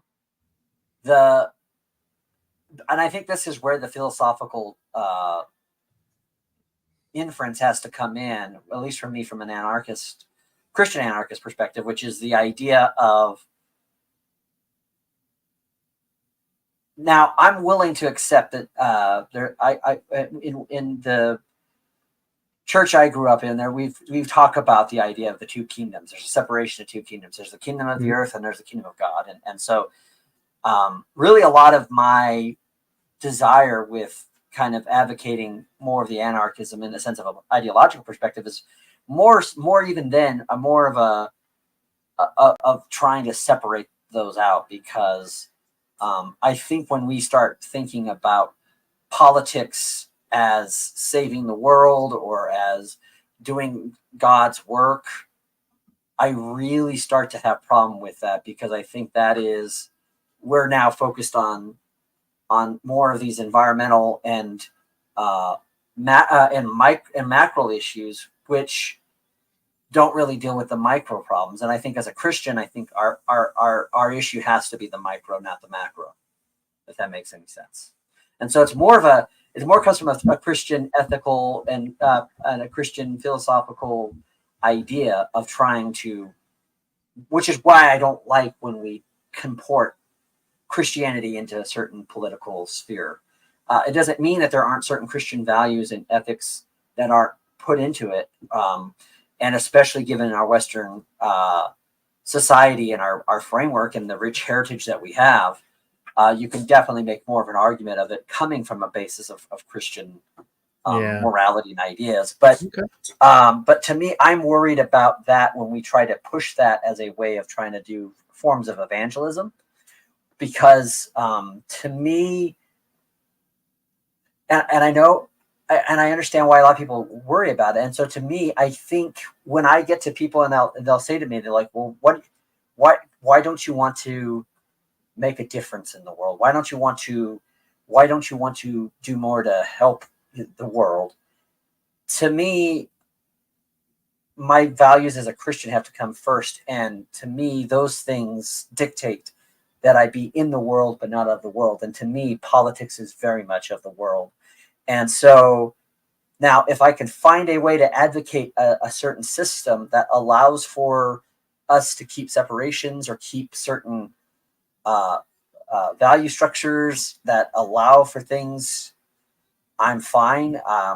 But I'm more not so much about the policy issue. And I think that's probably where really, in a lot of ways, me and Andrew were like two ships passing in the sea at the miss, because, and maybe you and I will be in that sense as well, because I used to think about more of the policy issues, and I used to be very like, we got to do this, we got to do this, and I'm like, I don't know how we deal with those policy issues when we don't deal with, I think, some more of the more moral, ethical issues. And so, to me, I think a good framework or a good kind of middle ground for us is to say, okay, without giving up certain key fundamental Christian values that can't be comported into any type of political system, what type of moralities or type of systems of values do we stress that we can benefit as a community and as people? And I think that's why I want to start with that idea of we start locally, that we start from the bottom up. We start saying, how do we improve each other? And again, one of those things you could make a case for is voting in your local politics, right? But right. Well, I think that's where it always starts. Yeah. Hey, the Farney, that's pretty brave putting a rainbow in my chat. I can't believe you haven't been timed out yet. I got to be honest, that's a big set of nuts on that guy doing that. Barney's funny. Americans who think that America should be a theocracy is dangerous. However, if there were basic moral decency, America might have a chance at overcoming a lot of horrible issues. Well, Daisy, I appreciate the comment. Unfortunately, without religion, you don't get morals. You can have ethics, but you can't have morals. So, right. And I think that's a great way of saying out. that, by the way, Grit. I think it's a great way of saying that, because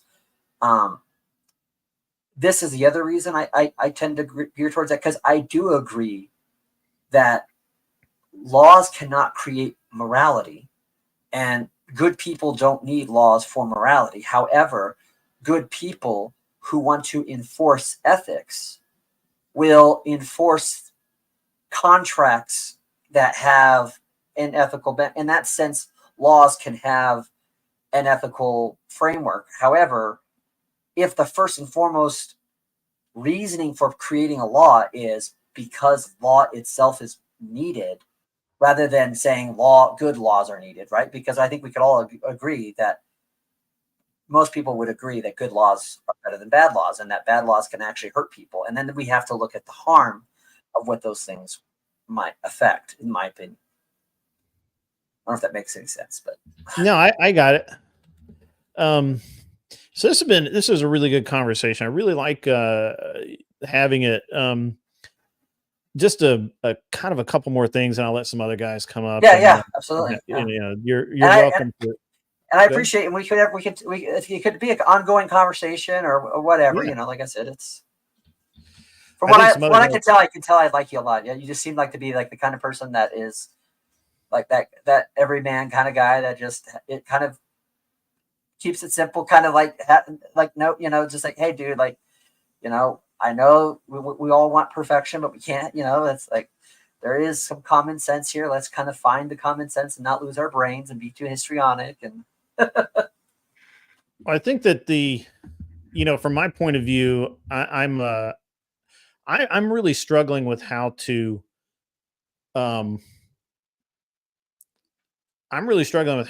not dislike other conservatives. right. And so it's a if hard thing. if I'm struggling with it, then other people must be struggling with it. And so I'm really trying to understand why that is. Why is it? Look, you can be a Christian anarcho whatever guy, Yeah. and I can be a Southern Baptist. That doesn't mean that we shouldn't agree politically, at least, on what makes the country better or worse. And the things that we don't agree on, like you may not agree that with me that public schools suck, and we should remove all funding from them from the federal level, and they should only be funded at the state and local levels. You may not agree with that. You may have a very good argument why you don't agree with that. But I would still say that, my argument's as good as anybody's, and Right. Well, and I think that's where common ground has to be asserted and say, okay, how do we respect? And I think this is the one thing about conservatives, why they fight each other is, let's just go back to what we were saying, Grid, which is I think conservatives love conservatism so much. What we're trying to save, what we're trying to preserve, the things that we see the intrinsic good that's attached to it. Because we love it so much, it's kind of like, I don't know if you ever did like collectibles. Like I used to be huge into Star Wars, and I had collectibles, and I never let them out of the package because it's like, I don't want to get it dented. I don't want to get it, and it's like, no. And so, and I see this in the fandom. I've seen this with like movies, right? You see this a lot where people go, wow, that's fancy. I do have a collection. Let me see. It's like, no, the reason why people are so quote unquote toxic is because they love something and they don't like seeing something they love being what they think is tarnished. And so the question to me is, how do we build each other up? How do we come up with those, frameworks of good stuff, and then preserve and worship and celebrate the things that are worth those things, and be willing to have an open conversation and say, I understand where you're coming from on this, but this is why I think you should rethink, and I've been that way before. I've had this, I remember this one guy telling me, he's like, do you not think that one of the things of all these stories that they're tell people about all the election fraud is that they're trying to discredit good people from just going to the ballot box? And if that's the case, then they're getting their way. Do you want to let them have their way? Like, wow, that's a pretty good argument. That's a really good way of saying that, Well, I do think that right now we have such a, it's not really it's not really a shattering. It's more of a, I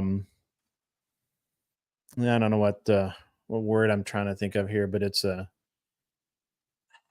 it's one of those things that I think that we have such a misunderstanding of each other. That's how I'm going to put it. Yeah. And it doesn't matter that you want 90% of the same things I want. Because we disagree on that 10%, I now have to dislike you. Be your enemy, dislike you, and then I have to get into ad hominem attacks. Right.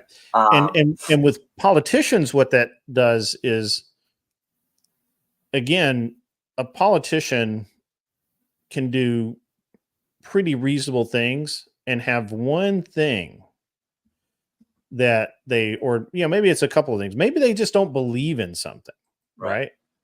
Maybe it's just that, for whatever reason, they're weird and they don't like something. And I'm going to show you one of my collections here. That's what I collect. Ah, nice. Yeah. Is that your favorite thing to collect? I collect a lot of them. Well, I have cars, I have boats, I have airplanes, and I've all the manly stuff. It's just I just do all the manly knives. I have a massive knife collection. Yeah. Actually. So I especially like automatic knives. I don't happen to have one on me right now, but I like out the front, and especially they're expensive, but I do all of the kind of cool things in life. Yeah. I never had an adult job, and I never really wanted one. So it worked out pretty good for me. Yeah. So, it's funny. It's funny if people think, I don't know if it's the same person or who it is, but there's these people that are just like, are you a feminist? And if they don't, I don't know. It's kind of funny, like to me, where people kind of are coming up, and if you're trying to be a jokester, then at least be funny. If you're going to try to troll, be funny. But if not, then it's kind of funny because it's, I've seen this guy now say, it's this guy or somebody, but they keep on saying the same thing. Maybe they don't think I'm manly enough in the way I talk or whatever, or they think that I'm a feminist, or I don't know where they get it from, but they might think you're effeminate. But I'm gonna Glenn is Glenn. Are you back? I don't think Glenn's back. I'm going to drop Glenn down just for a second, and I'm going to bring Teriak up. Teriyaki. He was on the other panel. I don't know if he was there when you were there. And I'll bring Flint up too. Kind of keep the conversation flowing, and don't try not to talk over each other too much. I hate that. And let me know if you ever need me to drop down too as well. But yeah, so I think the problem with conservatives not agreeing is there's a growing population of what one might call conservative apologists, aka rhinos, in our midst, that kind of muddy up the mix a bit.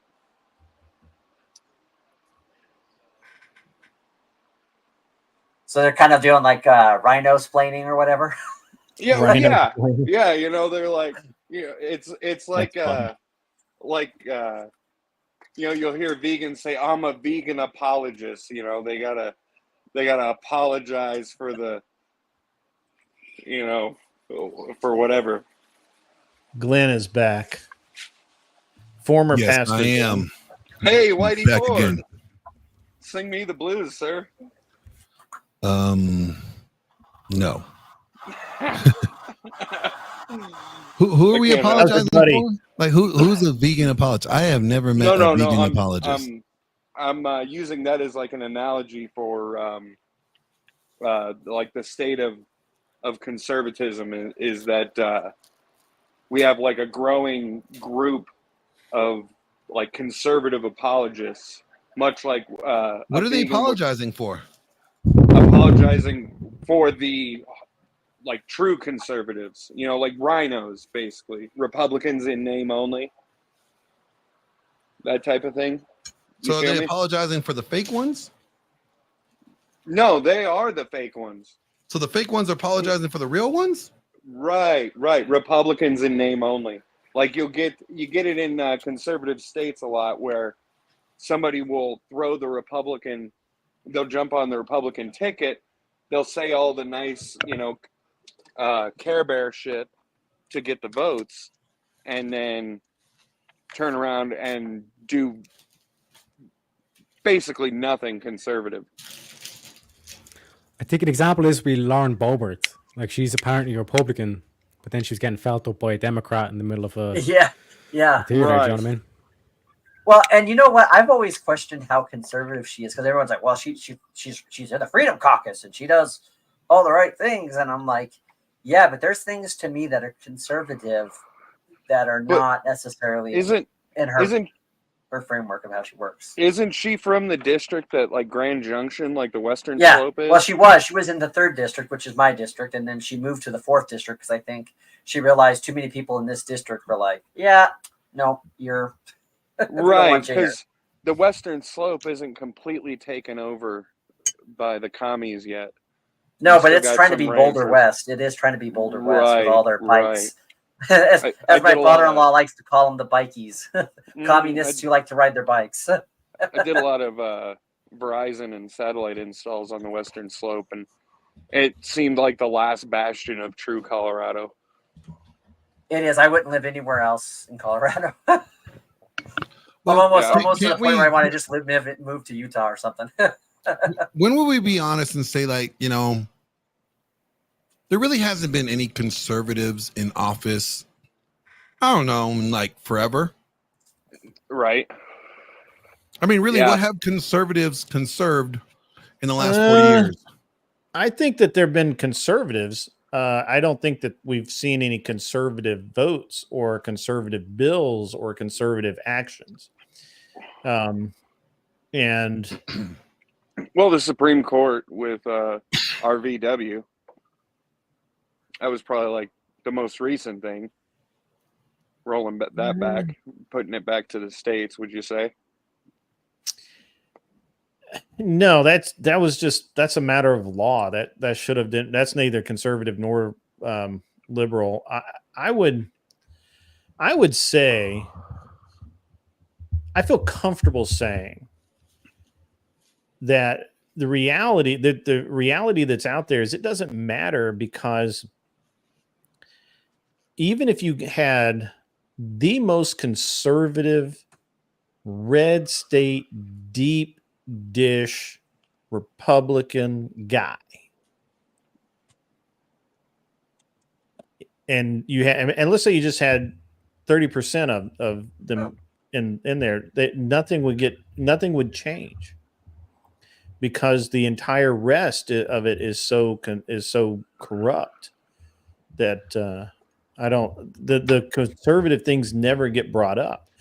And the way that our government is currently structured is that when they do bring a bill before Congress, it's like 400 fucking pages, dude. Right. Like the Affordable Care Act was like 2,300 pages. Yeah, they pack things in it so that they don't have to actually read it. So that they don't have to fight individual battles. And this is one of the things that is, if I were actually president, one of the things that would be really important for me to do would be to shut down these 300-page bills. The piggyback bills. The bill should be literally 3 pages long. There should be a cover sheet describing what the bill is. There should be one sheet of paper explaining what it is. There should be a sheet on the back saying who authored it. And that's it. Right. Well, it's like the comparative thing, I guess, in that line of thought is, the Bill of Rights, the first 10 amendments. You can fit them on a sheet of paper, double spaced, and they enshrine rights. But you start getting outside of that 2-3 sheets of paper, and you're likely to start losing freedoms. No, that's exactly what's happened. I mean, that's the whole deal, right? We keep doing the same thing over and over. We keep allowing it, and right. There's no way to not have it to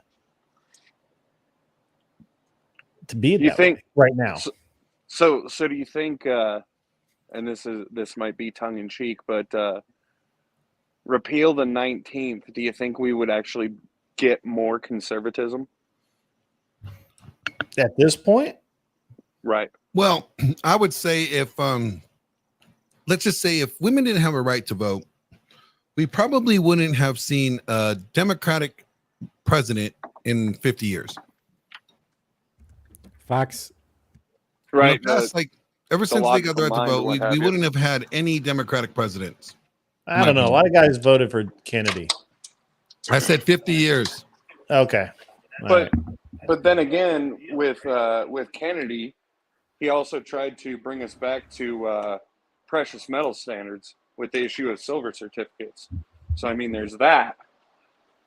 Well, it's ridiculous anyway. The idea that our money needs to be backed by a metal that's dumb. That's taking us off the gold standard was probably not the best idea, the way that they did it, but it was probably the right thing to do. It just, I don't think gold is particularly valuable in and of itself. I don't care about it. So all we're doing is changing one shekel for another. That's fair. That's fair. And you know what? I always say this because when you think about like people like, oh, you gotta invest in gold, and I'm like, there's other things you can invest in that you could probably be sounder and wiser. And I always say this: how good is gold when you have a headache, or when you have a cut and you're trying to like, clean it up? Oh, alcohol, that'll work. But yeah, alcohol is great currency, actually. But, I think it has such many different uses when you save it alcohol, up. Tobacco, and firearms. Yeah. But the other thing that's crazy to me, that was always crazy to me, Grid, was that people who that would invest in gold paper. They're on paper they're invested in gold. They don't physically own the gold. They just invest in the price of. And I'm like, yeah, no. That's like Bitcoin Light, really. Yeah, it is. So, and that's Bitcoin's an even more interesting thing. I don't necessarily really want to get in a huge discussion about it, but there's this whole idea that that Germany is going to unload like 100 billion of Bitcoin out there, and it's going to 300x the value of Bitcoin. So it's really stupid thinking. If I could go back in time to when that Bitcoin first launched, I absolutely would have foregone a month of rent, paid rent late, A month of and rent, got dude. in on it early. You could have bought 100 Bitcoins for the price of a pizza. Mm-hmm. Yeah, man. Do you see that? That guy is literally $20. It's like $20, $30. Yeah, for Bitcoin. They're saying now it's $1 million pizza with current prices. Right. Right. Most expensive pizza ever bought. Right.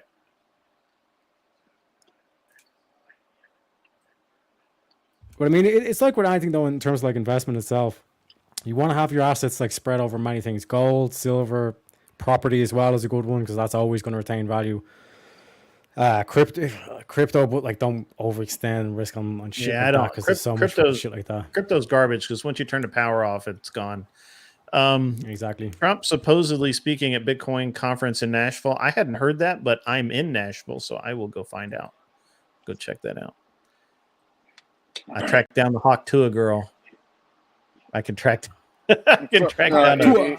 Here's one of the ultimate end of the world long game deals as far as currency is plant some tobacco plants. They have gorgeous flowers. Build yourself a shed for curing the leaves, and find your nearest bat cave and start harvesting guano. Are you telling everybody to be drug dealers? No, no. So you got the tobacco plants because everybody's going to want cigarettes and chew. Batshit is that's why people went batshit crazy. Is it's one of the best fertilizers, and you can use it to make gunpowder. Interesting. So I don't think that's a I don't care. My none of that's I mean, that's all irrelevant stuff to me. The world ends. It doesn't matter who has the resources because I have the resources to take those resources. So that's how that's going to work. Right. I'm just saying, Grid, we can hang out in and I'm also pretty sure that anybody that goes off on the beaten path and tries to start their own stockpile, eventually they'll have the ATF knocking on their door and burning down their compound, shooting their dogs and their wives, and but we can hang out in Ayers Natural Bridge. It's one of the oldest that, or we can go to Austin to that nasty bridge. All right. So what is the argument for not, and I understand what Arthur Dyer meant, allowing women to vote? The argument just made was that they lean left on average. Women tend to vote emotionally. As a matter of fact, Gavin Newsom's campaign was horrible, and yet he pulled something like 40% of the female vote. Why? Because they like his he's smile. Dreamy. Yeah, because he's pretty. They like it. They literally said they like his smile. Like that's the most fucked up thing. There's at some point, it's with Newsom and like that, and the whole nightmare of a failed state that California is at some point you have to leave people behind. Like you cannot, you can't lead the chain by every weakest link. Otherwise, what good is the chain? I mean, I don't know that. So I'm with, I was listening to Andrew earlier talk to, what's his name? I don't know. One of Dave Smith's friends. And, they were talking about the women in the right to vote. And Andrew's like, well, I don't know what it would look like, whether it would be a household, one vote per household. You couldn't vote without being. So for me, it's more about qualifiers, right? So do you own land? If you don't own land, if you aren't invested, then who cares? Who cares what you think? I don't care. Are you a citizen? If you're not a citizen, I'm not allowing you to vote for things in my election. Okay, Absolutely. That just seems to be fucking common sense. I honestly have a bunch of sleeper cells turning your country into and I think that owning land is such a huge thing, and here's the reason I would say that is because I see it a lot here in my local community, and I'm sure in other places where it's more liberal, you probably would see it. But every year, the city of Grand Junction, it seems like, is always trying to push to get a rec center built, right? Because they're always thinking about, this will look good on the we've got a rec center, and on the amenities menu. Yeah, and but here's the thing: in order to get that, they have to get it from where most city taxes come from, city property tax, optional 1% and stuff like that. And so, to me, if you're going to have a vote that says, "Hey, do you want to have this rec center?" and the people who are voting are only people who are a lot of the people who are voting are people who don't own property, so they're not losing something, they're not losing money, and they have something to gain by by getting a free, they're not going to make the best wise decision, right? They're going to be, and this is kind of what the Democrats have been doing for so long, is they find these things to get people to vote for, so that feel goods. Yeah. And to me, I think that's such a good one. I think the other thing about women particularly is, let's just be honest, women voting in the United States was co-opted by Rockefeller.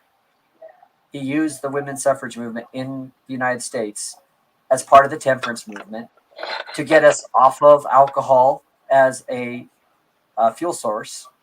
And I think a lot of it is are there some guys that have probably been using movements that would get co-opted? Yeah, but the whole premise of the reason for women getting voted in the first place was they were already being used by the patriarchy. So well, I think that you have a couple of things here that are important. First, you have the idea that people can vote themselves things, and it is important to Chip Flint, could you mute your mic while you're doing that? I'm getting like a lot Sorry, brother. That's all right, bro. But I lost my train of thought.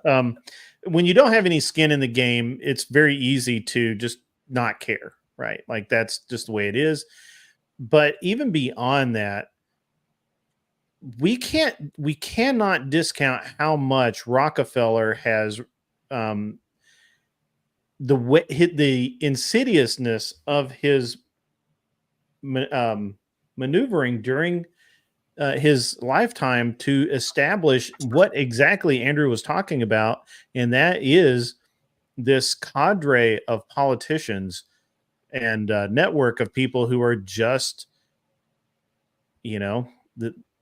beholden to each other and keep it going full time.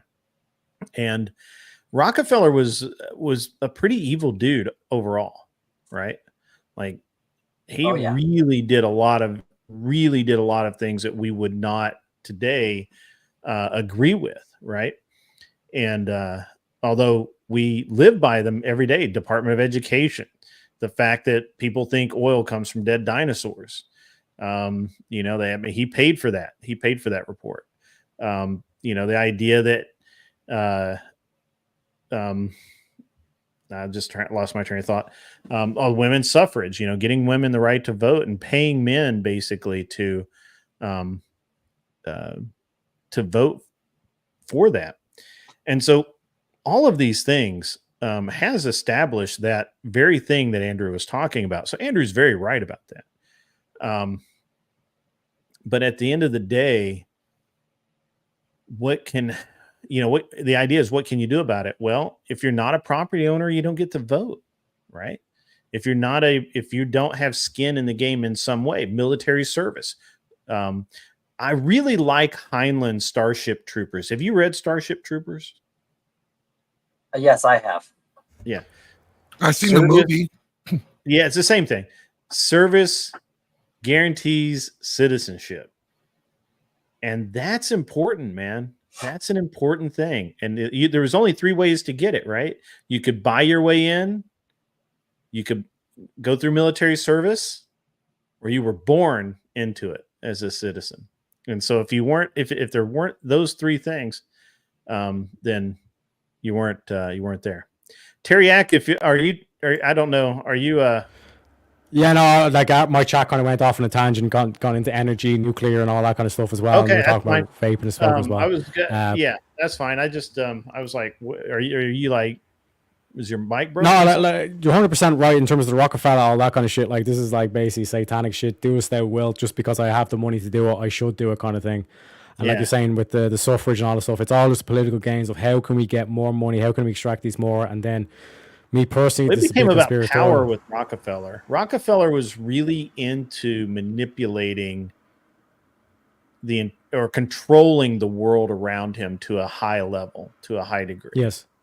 Yeah. Because it's basically like they want to bring back the old gods, the days and of no one talks the about pharaoh, the fact, you know? too, that as part of this kind of unholy alliance that they have, that the Rockefellers had, and that was helping to push women's suffrage, one of the first political groups that women Lance, I'm going to drop you down while you're eating there, buddy. Who? One of the first things that they did was to get involved in the KKK. Well, wait a minute. Let's just stop with all your racist nonsense there, John. Okay, look, not all of us are Klansmen.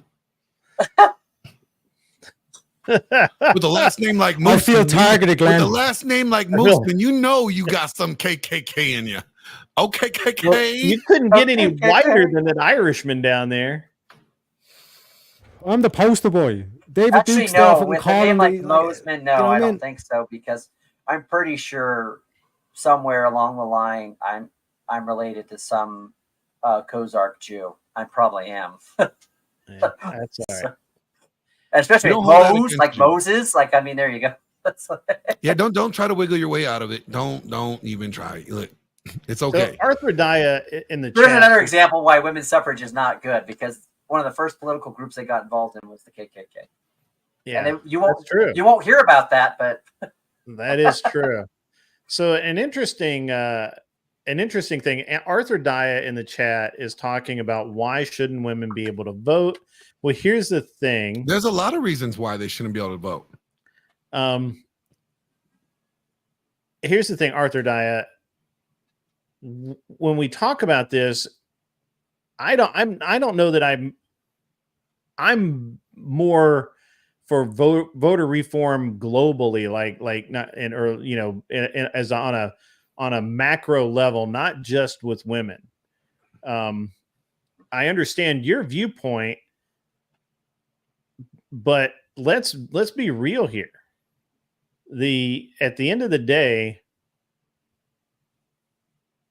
when you are an outlier, you know you're an outlier, but all the arguments that you make are that all women are like you.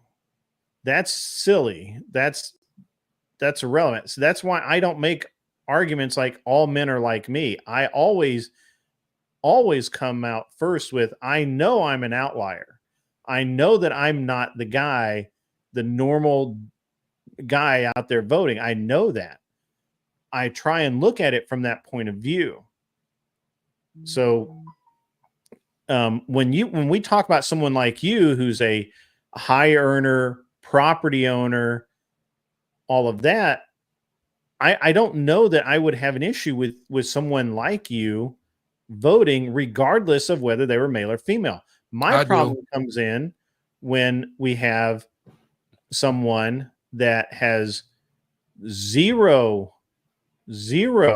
experience in politics whatsoever and no skin in the game whatsoever. They're voting on things that matter to me, like, I don't know, taxes, right? Like, as somebody that pays a very large amount of taxes every year, it really matters to me when we start talking about taxes, right? It really means something. Well, and I think the other aspect on this too is, let's be honest, what is the majority of women that are politicized or in politics? A lot of them tend to be in that demographic that is the worst for women, which is 40s through 60, early 60s, women who are single, right? They never got married. They are at a time where either their career is down, so they're like getting ready to retire. And basically what you realize is that a lot of the women that are voting are Karens. And when you see the way the Karens act about a lot of things in society, who wants Karens voting? Let's not bring up Karen again. Not Karen, I couldn't tell whether or not Karen is a dude or a chick just a couple hours ago. Here's the thing. We're not deciding. I don't care which direction that women vote. I care that they vote that when they don't have any skin in the game. I don't care if they vote for my side. That's irrelevant. And I'm talking about literally every person that doesn't have skin in the game. If you're not gainfully employed, and I don't mean at McDonald's, I mean you're not contributing to society at a job, right? Like you have a great job. You have a great career. Why does the guy who works at McDonald's that has zero understanding of politics and is only voting because his buddy who smokes twice the pot he does says to vote this way, why does his vote count as much as a father of 3 that works as on a garbage truck 10 hours a day to feed his family? Why did their votes count the same? They shouldn't. The realistic thing is one of those is a contributing member of society.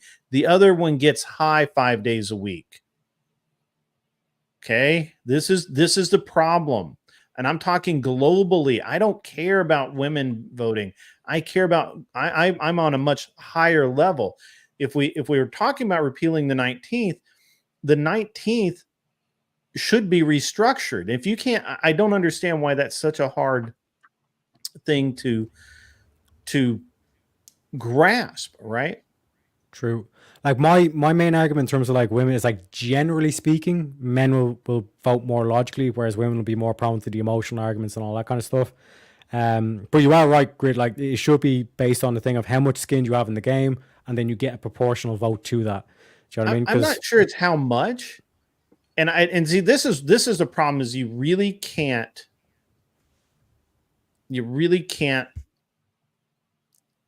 It's hard to define, right? But because you can't say, well, if you make 30 grand a year, you're in, right? That's a little too arbitrary. But you can say if you do not own property, if you do not have, if you are not a member of your community, and by member of your community, I mean, you have a bank account, you've had a lease in the same place for 2, 3, 4 years, you're not bouncing from town to town, and that used to actually be a qualifier. I don't think you understand. What really gets me is people go off on this tangent about how men have always had the vote when that's fucking wrong. No, they didn't. If you were not established in the community, which used to be a real thing, you didn't get to fucking vote. Yeah. You didn't get to vote locally, and you didn't get to vote nationally because nobody knew anything about you. Right. Well, and the other thing is, to me, in all this, the reason why I think especially property ownership is a very good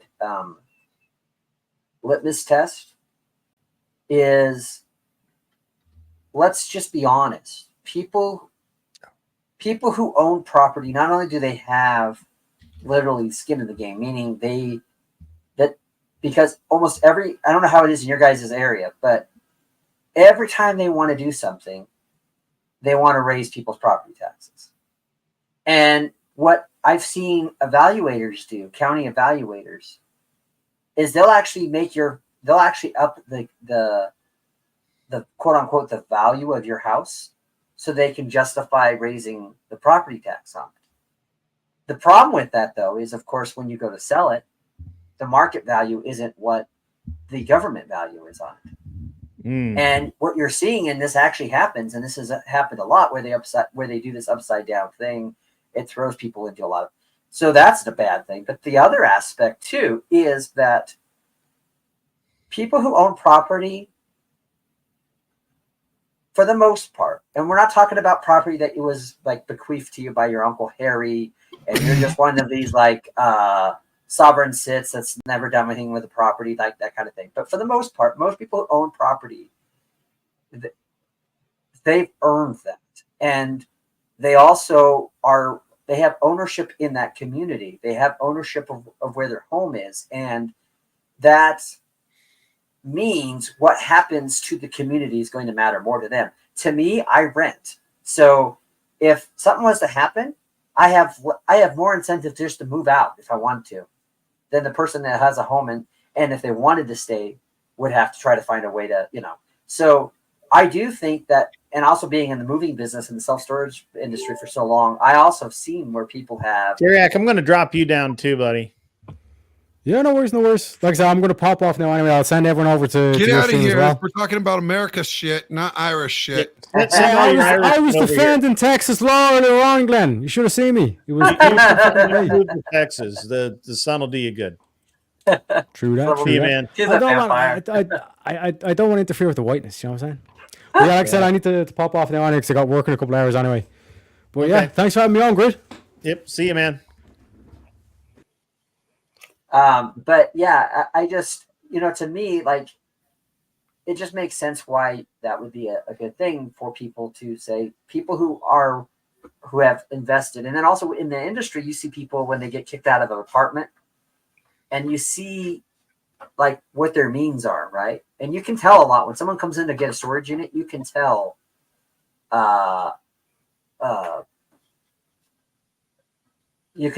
like, are they the type of people who's responsible? Like when you come into business and they're wearing like a bunch of pajama bottoms and everything that they own is in a 4-door car. But that's like every dependopotamus in the military. If you don't know what that is, that's dependent. Never mind. Let me read this thing from Angie Girl. As you recall, women had to step into men's job to help when men went to war. But we are not at war no more. Yeah, you did that. No, she didn't. Her mom, her grandmother did. Thank you. Here's the thing, though. The men died. That's it. That's all I need to say. The men died. Here she is. It's good to see you. Her volume. Hi. Yes, I'm here. I didn't want to interrupt. Being all the avatars today. Woman that I am. Oh God, here we go. All right, guys, come on. I mean, this country has tried making it a requirement to own property. We've had poll taxes. We've had literacy tests. A lot of them were done, frankly, to try to exclude Black people from voting. Well, then we should do it to exclude dumb people too. Like we should just stop worrying about excluding Black people. How about we just exclude dumb people? It excluded Black people. It excluded just as many white people. Well, when you go back and look at like through the 1950s, 1960s, especially in the 1950s. When people worked on farms and shit. They initially they were trying to, the underlying reason, and I'm not saying that's the reason. Who said that? Who wrote the underlying reason for a lot of the literacy tests, poll taxes. At one point in some states, there was a requirement that your grandfather had to have owned land, which automatically excluded any Black people because their grandfathers had all been slaves. Not all of them. So Black people owned slaves. Did you not know that? The majority were excluded, though. I understand that, but the majority were excluded, and that's why it was done. Also, most white people did not own property. A lot more. Can I go on the record and say, like, one of these things what I really dislike about people who quote history without having actually gone back and read a bunch of it? It's like the Civil War thing the other day. Not knowing that the South had seceded for over a year, or almost a year, is right at, before the Union decided to invade them, is criminal. because it ruins the basic understanding of history. The laws were actually meant to keep people from voting that didn't own land. That has nothing to do with the color of their skin. It has everything to do with them not owning land. Most white people did not own land. They didn't own anything. They were sharecroppers. But you have to admit that back during Jim Crow era, the laws that had all these like grandfather clauses and literacy tests, poll taxes, all that stuff absolutely was intended to exclude Black people. That's just fact. They did excluded just as many and they tried to do it on the basis of, oh, well, we want people to like have skin in the game and be good citizens. Yeah. And it excluded just as many white people. Why do you feel the need? Why does history feel the need to put a racist slant on something that excluded equally Black and white people and Chinese people for that matter? Because it did disproportionately exclude Black people. How do we know that? We have statistics. I mean, are you sure? The population and who would have been excluded. Yeah, go look that up. They ended up overturning the laws. Yeah, I would really like to see but that. Even going the biggest Jim Crow law that was anti-Black was that they literally said that Black people could not own firearms. That was the biggest one. That was actually where they said you can't do it because you're Black or something like that. But that's a very poor example for what we're talking about, Arthur. Well, let's get back to the question of the 19th Amendment then, and should women vote? Like you're saying, in general, you want people to have skin in the game, which conceptually sounds like a great idea. But in terms of implementing that, it becomes very dicey how you actually decide who to include and who not without hurting a lot of honest, good people that should be able to vote. So it sounds like she thinks that means that you're catcalling. Hold on. Not all at once. Why should they be allowed to vote, Arthur Dyer? So let's say, like I gave my example, you're a single mom, you have 2 kids, you're working at Starbucks. Maybe you do own a home and you're paying on a mortgage. Maybe you don't. You're paying sales taxes. You're paying Social Security taxes, property taxes. You have an interest in how the education system is being run. You have kids, so you're interested in how your country is being protected in the direction it goes. I mean, there's any number of reasons someone in that scenario would have a very vested interest in voting for good politicians to direct the country in the way that she felt was appropriate. But she felt that's her problem. She wants to trust her feelings.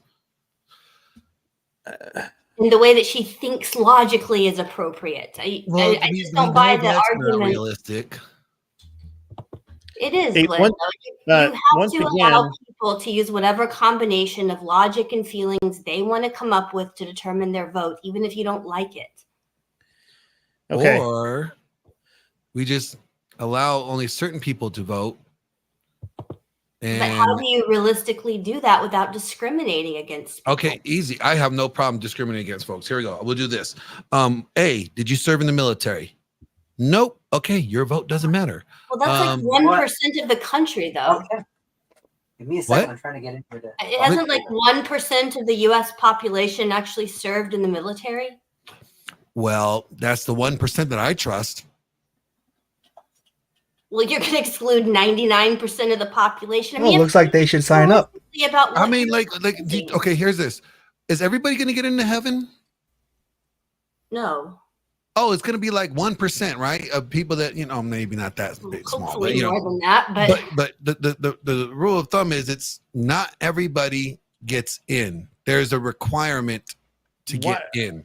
I'm still struggling with this idea that a privilege is a right all of a sudden. No, privileges are not rights. Privileges are privileges. Well, I understand that, but it's one that I think if you're living here as an adult United States citizen, you have an interest in this country going in the right direction. No, you don't. No, you fucking don't. No, you fucking don't. No, you fucking don't. That's the kind of thinking that's gotten us where we're at. That's exactly the bullshit reasons it's gotten us where it's at. Look, When I can vote myself free shit, I will do it. And that was cited by our founding fathers as the reason our democracy or democratic republic would eventually fail. Because when people figure out they can vote themselves from the largesse of the country, there were many people who said that, right?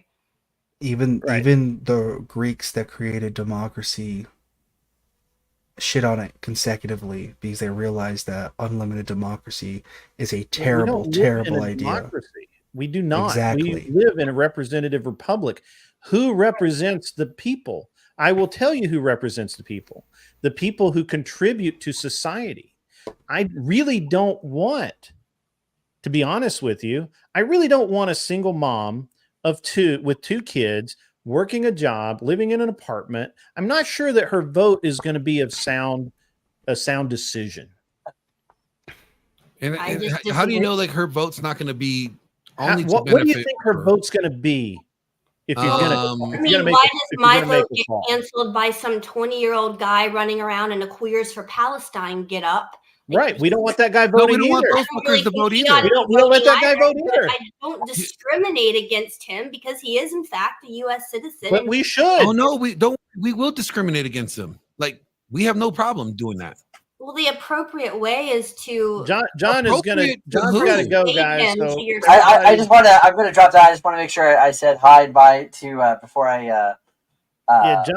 John's got to go, guys. Everybody, W's in the chat for John. If you guys are still awake out there, John, we gotta collaborate one of these days. Yeah. And I just want to say this about democracy. The greatest aspect of the Greek democracy that shows its fragility is the ostraka vote, which is where basically, in order to make the city-state of Athens great, they would put two men's name in a jar, and whoever people didn't like the most, that person got kicked out. It wasn't fair. So you got to see in democracy, it was a popularity contest. So discrimination is already going to be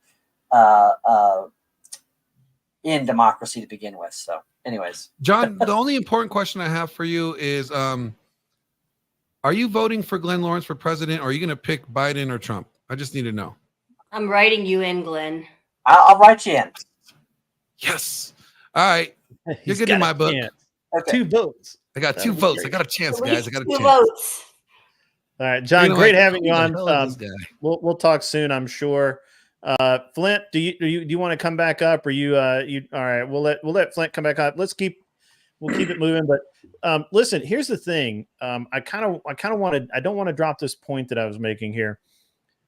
I don't care about liberal knuckleheads in college running around with free Palestine flags voting. That guy doesn't get to vote either. He didn't serve in the military. I don't care. He's a 20-year-old nothing. He hasn't graduated college yet. He doesn't get to vote.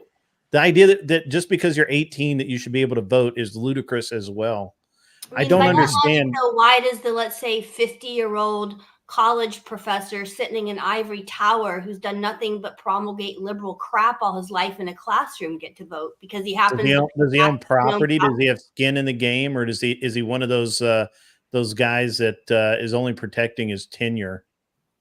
Well, he probably owns a house if he's been a college professor. Then sure. He probably has earned the right to vote. Just like if you were to retire now, which I'm certain you wouldn't, but if you did, you would still retain the right to vote because you've been gainfully employed and as a productive member of society. This is the bar. I don't really care what sex you are. The sex is irrelevant when it comes to voting in this regard to me. All I really care about is that you've contributed in some way to society. I don't even care if you're a fucking felon. To be honest, I care, but you know, I always, you know why the Democrats? Do you know why the law passed? Do you know why felons can't vote? The real reason? Because they're criminals. Because they don't vote Democrat. So you're going to let felons vote who have actively perpetrated harm on society, but you don't want. Why would I not let them vote? Why do they lose their right to vote because they committed a crime? Because they harm society, and that's part of their punishment. No, part of their punishment is going to jail. That's how that part works. of it. And another part of it is they lose their right to vote. Why? Why would I want that guy who perpetrated a crime on society and gets out to be able to vote when some hardworking single mom who's doing her best to raise her kids doesn't get to vote? Just because she's why does a hardworking okay, want me to mom, tell you why the single mom doesn't get the right to vote? I'll tell you right now. Because she has a history making bad choices. Okay. Oh, that's mean. So, not necessarily though. I mean, my dad until the majority of single moms end up becoming all single because their husbands died from going to war or some odd reason or a provable reason that doesn't mean they were poisoned by accident. That's why they don't get to vote. Because those single moms made some bad choices. And if you have a history of making bad choices, why do I want you to have a word on who's going to become president? You could probably have made another bad choice by who you pick. Well, I was going to say my dad was raised by a single mom because they were married. His Yeah, father and that's died cool, when he was 7 years old of a heart attack. Did she vote? Yeah, she voted. Okay, which direction did she vote generically? Republican. So like she's she lucky. Shouldn't have voted. She's one of the rare ones that she shouldn't have voted. Outliers. So here's the thing. Actually, I don't. So the thing is that there's no real this will come in as a TTS in just a minute, but there's no real reason that I can see for everyone in this country to vote. It was never set up that way. It was never meant to be that way. I have no idea why we think it should be that way. I just don't get it. And nobody can explain it to me other than that, well, you live here, so you should be able to vote. That's the lowest bar possible. But what's bizarre is you would say a single mom can't vote because she made a bad choice about her sex life, but you're going to let a felon vote when he made the bad choice to go do some crime? Served his time. If he serves his time, yeah. Here, I actually have a problem with the way that we treat criminals in this country. Me too. Our government was set up so that our government was set up with the idea that first of all, that originally we did not put people in jail. If they were guilty of doing something bad enough to be jailed, they were given a work duty or something like that, and they worked it off. They worked Not off. always. We had the stockyards. We had public beatings. We had stockades for temporary holding until court. People didn't go to and later they went to prison. I'm talking about originally when the Colonial Williamsburg. Yeah, Colonial Williamsburg. They had stockades where they'd be out there for a week or two. But I'm talking about the idea of imprisoning people for years was not something that happened. They worked it off. They served a little time in a stockade. They did other things. You never heard of debtor's prison? I mean, it wasn't so much. That was in Europe, and that's why our system is. That was in Europe, and that's why our system is the way it is today. Once you've served your time, that's it. You're supposed to walk out a free man, which means that all of your rights should be restored to you. It was only when the Democrats decided that you know what, felons, criminals do not vote Democrat. They also, for whatever reason, tend to get reformed if they actually go through with it and have their rights restored. They don't what is it? Recommit? What's the reoffend? Reoffend. Thank you, sir. They don't reoffend, and so if you let them go, if they just are, if it's just, hey, you're done. Well, and I think to that get to your depends on the point, crime. I mean, like sex offenders have a very high recidivism rate. Well, they shouldn't be alive. They should be allowed Exactly. out. They should be castrated, and never mind. I won't say the rest, but should be crucified publicly. But to get to they should be your crucified point and hanging by their dingus. Yeah. Well, but to get to your Okay. point a minute ago there, Grid, the root of the root idea of our republic comes from the Greek and Roman times, And not everyone could vote back then. Yeah. It was Absolutely an not everyone exalted could. position to be able to vote, and people looked up to you, and you were a figure of your community. Right. And so these Care Bear philosophies and ideals did not hold water. They didn't, they were non sequiturs, because we did also kill a lot more people back then. I mean, just being honest. Right. Yeah, right. but it's like, go ahead. For the greater health of the republic, which is what we are, for the greater health of the republic, you tended to think down the road where those dominoes may fall. And so, what might be deemed discriminatory in today's lens was really for the health of the republic. People didn't care about what you did behind doors. Just don't do shit in public. And that could be for anything. Yeah, the founding fathers really idolized Rome specifically. Even down to during the revolution, they would play Roman plays to the soldiers. They were kind of Roman files, really. But even down to the revolutionary soldiers, what they actually wore like Romanesque helmets on their head as well. Mm-hmm.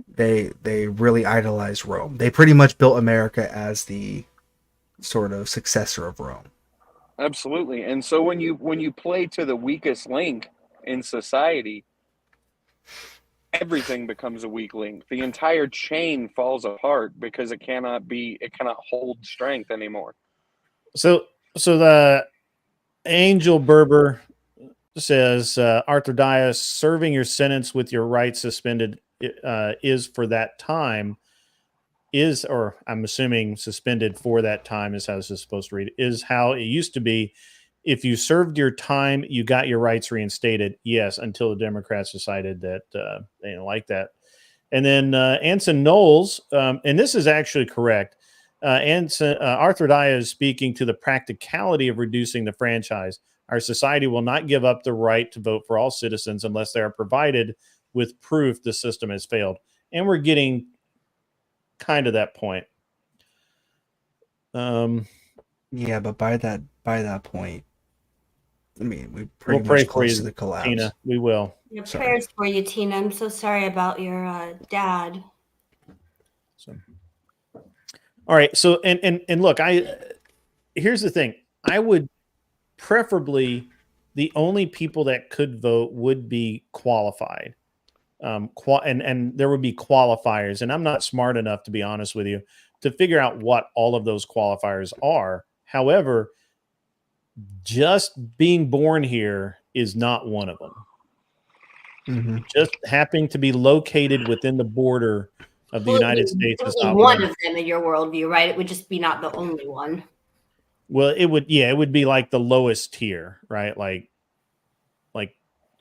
it would be one of the qualifiers. There would be a lot like of the bare minimum. It's like there would be a lot of. I think that there should be a lot of disqualifiers. Absolutely. Getting to what Anson is saying, though, is that whatever proposition you come up with of limiting voting, there's always some unintended harm to people. Why do I care about that? I don't care about unintended. Where's the harm? Why do we get stuck up on unintended harm? Because that's the female thing. You're talking to a woman, Grid. Harm. That's what is harm. So, for example, if you say that only people who own property can vote, there's any number of. You know why I believe that? Good, hard families that are renting right now and can't afford houses. Okay, Skid Row can vote. Care enough to vote, then you make sure you get a house. There's here's the thing: willfully homeless that vote. Boom, right there. Yeah, here's the thing, though. I am offended. I don't care about them being offended. I'm offended. I'm offended every time the IRS comes and takes money out of my wallet every year in taxes, which last year was, 6 figures in taxes. You know how many people I can employ That's a lot of people. I know, but Grid, you're in the upper 1% of Who people. cares? Yeah, who cares? That's my point. Why do I care about somebody being offended or disenfranchised? I don't care that they're excluded. I don't care that their feelings are hurt. I care because those people who feel excluded are probably the ones that are not making good decisions on who they're voting for.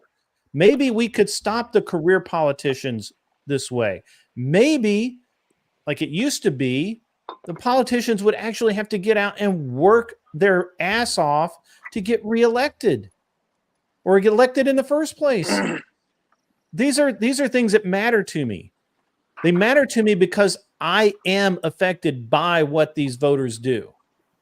So I just Googled it, and in 2019, 36% of households were renting an apartment, not having a house. So you're going to exclude 36% of the population from voting off the I bat? would exclude a whole lot more if you let me.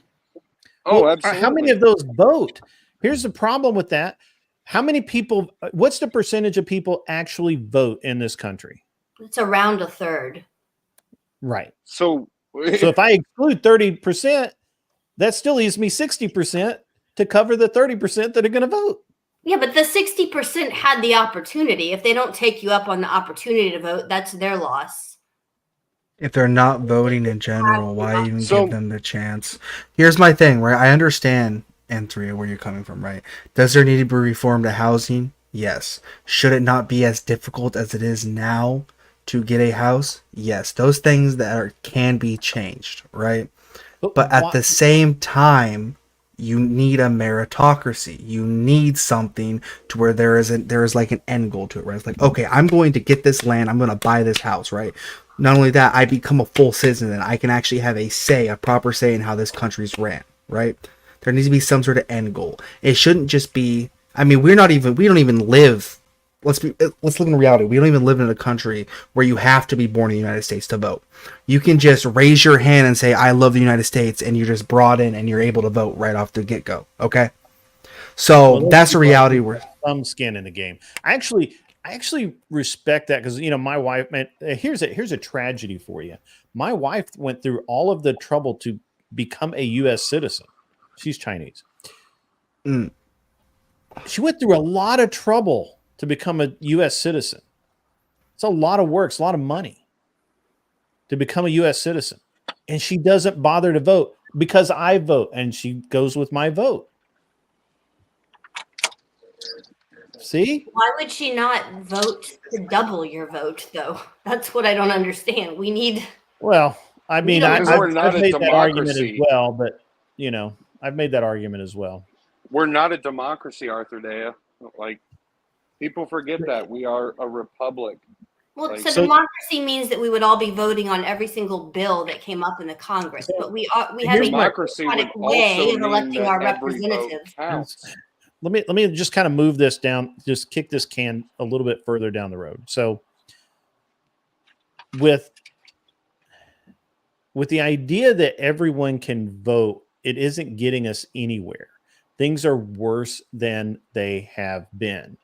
So if we continue to do the same thing over and over again, and it's not working, and it's proven, right? Because they do exit polls and they have data on the ages of people who vote and all of that. If it's proven that a group of easily mobilized and more or less brainwashed people are voting in a specific way, and that is changing the directions of elections, is that not enough of a reason to at least examine the qualification of voters? There's your harm principle right there. If it's harming society as a whole. And you know, as far as the rental thing goes, it's never been easy to own property in this country. It's always been a struggle. That's why there used to be starter homes that people lived in that were paper boxes that sucked until they could earn enough money to move out into something else. What we have in this country is we have a bunch of people who want to move out into 3-bedroom, 2-bath McMansions that are worth $500,000 for their first fucking house. That's statistically not true, though. It is significantly harder to own property in a house now than, let's say, the 60s or let's say the boomer generation. I could go with the 60s. I could go with the it might be slightly easier than in the 60s. I could go with my parents were able to buy a house. No, it's slightly harder now. Oh, I see what you're saying. I know, right. Yeah, I could see that it's slightly easier in the 60s. I could see that. My parents were however, I will counter $1,000, and now your average home is like $500,000. Most people cannot afford that. Amenities, all the taxes. Well, again, everything goes up. Again, well, and property value increases based on desirability of the property. So my grandparents bought a piece of property. We still own it. I forget how much they paid for it, but it took everything they had working 2 or 3 jobs to afford that property. They paid that off. That was their starter home. It didn't even have, at that time, would have been unusual anyway, didn't even have running water. They had an outhouse and a well. So when they moved into town, that was a big jump up, but it took a long time. And this was post World War II. So while I acknowledge that it was slightly harder in the 60s, or pardon me, easier in the 60s to buy a home, it's never been easy for everyone. It's just never been easy. It's always taken hard work. You weren't going to get there working at the burger stand. What I will say about the 60s, though, is that we did have a higher level at that time of employment at reasonable wages, right? A lot more manual labor, a lot more farming was a lot more and prevalent. the cost of living was significantly lower. Of living was within the realm of reality, I guess. Factories, that type of thing. Yeah, I think it was like, I've looked at the study. I think it was like 10% of their wages went towards like renting. My house that I live in, I paid for something for a couple of years ago. It's worth, I have no idea right now, probably mid $600,000, $700,000, whatever. My brother bought a house almost the same time I did. Now he doesn't, he's a working man, has not done in life what I have. He paid $110,000 for it. It's a 3-bedroom shoebox with a garage attached to it, or actually it's a detached garage. It suits him fine. He can afford it. It was fine. So telling me that there's a problem with, let's say you have a guy who's building a multi-million-dollar business throughout his 20s, and while he's doing that, he's renting an apartment. I think he ought to be able to vote. There's a lot of very hardworking people. Why should they vote? Give me a good reason why they should vote. Why should, I mean... You haven't given me a good reason. All you said that it's not fair. Well, life is not fair. There's several reasons that if you are paying taxes, income taxes, sales taxes, social security taxes, all sorts of taxes we pay. I don't see, and you have an interest in how the country goes because you live here, especially if you have kids and you have a concern about what your kids are going to grow up into. I think you have every reason to vote. See, okay, this is where I would... Let's say, okay, now here's the problem. Mm-hmm. So now you got like this like group of people, right? Let's say they're on welfare. They're on food stamps, right? Like they are on government assistance. Should they get a right to vote? I think they should. They have a reason to. They're not paying taxes. Why? They ain't doing any of that shit.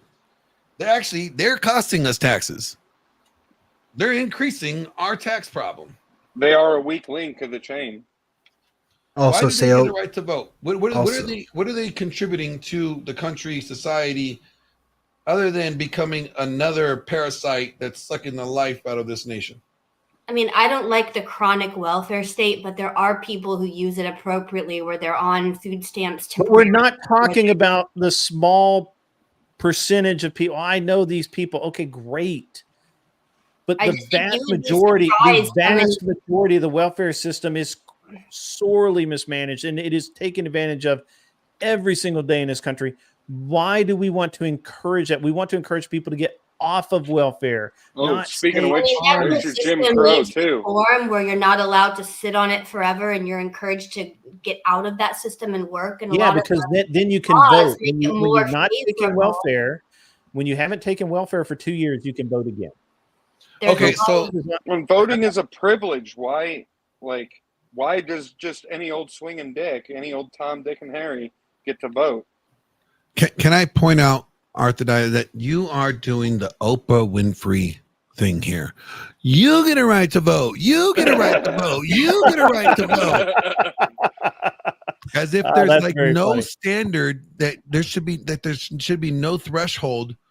Yeah, I mean that's literally what I'm hearing. What I'm hearing is that there's no threshold beyond having being actually inside the border of the country.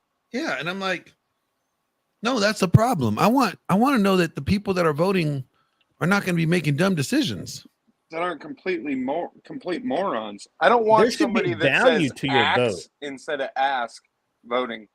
I'm sorry. Sorry, not sorry. I mean, there's any number of Democrats I think are total morons, but they still get the right to vote in our And society. I would remove it. Let me just tell you this.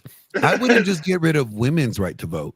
Like more than half the men in this country wouldn't get a right to vote either. Okay? Because there's a lot of stupid dudes who think like women, and then there's a lot of stupid dudes that never served in the military. So just right there, I'm getting rid of like a huge problem.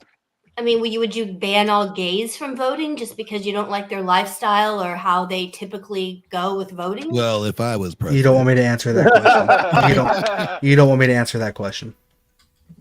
Like from my point of view, we have a country where everyone is considered equal and that they should all have one vote. Well, your point of view is wrong. No. It does not say everyone is considered equal and they should have a vote. It doesn't say that, never said that, never intended that. That was not the way it was. Originally, no. Originally, it was all men are created equal, and it was specifically white men, and then well, not really. It wasn't all men because again, you're ignoring the fact, Arthur Dyer, that during history, if you did not live in a town, you could not vote in their elections. You had to be a member of the community. Also, in good standing. If you had debts, you couldn't vote. If you had I don't know what else. No, I'm not. You're correct. Back in the 1700s, 1800s, various states had all sorts of various laws about who could actually vote or not. Yes. Among the white men, there were further restrictions on who could vote. There were many. Okay, even on the standard of white men, okay, the founding fathers didn't think a German was a white man or an Italian was a white man, right? Well, they were. Wait a minute. Were white. The they founding came fathers in the 1500s. were German and or not the founding fathers, but a lot of the German immigrants that came in very shortly after the founding. Yeah, they were here in the 1500s. So you understand that Deutsch, which are Dutch. They didn't think the Italians or Irish were white. They didn't think they were. Pumpkin, I need you to stop with your racist shit. All right, I'm Italian, and I'm not going to put up with this. Hey, wasp on top. Sorry. You and your sign can kick rocks. So here's the thing. On top. Here's the thing that it just history bears out every time. Not only could not all white men vote, not all men could vote because are you familiar with the term indentured servant? Yeah. They could not vote. Do you know why they could not vote? No stake in the game. They had no standing in society, no standing in the community. They had no property. They were basically property themselves. They were in debt, and therefore they could not vote. And that was a lot of immigrants. Yeah, some of my Sinclair. And that's not a system I want to go back to where we have people as servants who can't vote. It's like they've got over in the Middle East. They really don't want to have white servants running around that can't vote. Can I ask you a question, Arthur? Yeah. What do you think should be like the requirements to vote? I said an adult citizen of the United States. Yeah, but what if that adult citizen is retarded? Like literally got slow brain damage. The reality is, if they're not able to, give consent. Oh, but I could be their caregiver, and I could write in their vote. What about drug addicts? I mean, they are allowed to vote. What about the illiterate? So, like, see, you're missing the point. Like, you're saying everybody, even the most degenerate, even the most untrustworthy, even the most irresponsible son of a bitch should have the right to vote. Okay, so you got to look at voting like giving somebody the keys to your car. Are you just going to let anybody borrow your car? I would not let anyone borrow my car. Would you let anybody but watch your kids? Definitely wait, you won't let anyone borrow your car, but you're letting them vote for the direction of the country. Here's your the society. Here's the other thing. It's like if you wouldn't let anybody watch your kids, but you want to let everybody vote, this nation is like kind of one and the same. Yeah, like you should be just as guarded and cautious and with who's running this nation than as you are with who's be driving your car or who's watching your kids. Because I have such a high standard for who would watch my children versus. Then we should have such a high standard for who should vote and make decisions on this country. I agree. Yeah. What about your society? Is your society like second to everything? Well, like I said, if I were the feminist queen of the country, I would allow anyone, which clearly is Glenn's worst nightmare, I would allow anyone, regardless of their age, sex, gender, whatever. Regardless of their age? Well, I should say as long as they're. So now we're letting teenagers vote? Oh my God. No. We've defined it as 18 and up for now. I think it probably ought to be a little bit higher, but 18 and up at a minimum. But what if they can't read or write? What if that person can't read or write? Should they be able to vote? If they're illiterate? Yeah. I mean, there's a lot of borderline illiterate people. There are functionally illiterate people who manage to walk around. They still have we got some of them in Congress right now, and we need to get rid of them too. Functionally illiterate? I mean, just look at the president. The president is functionally retarded. Are a bigger problem. All right. We're not moving this forward. Someone asked me there was a question. I gotta call it a night though. You guys have a good one. Grid, ask her Andrew's question about comfort for the last generation or slightly more discomfort, but society continues. Do you know what that refers to? Repeat.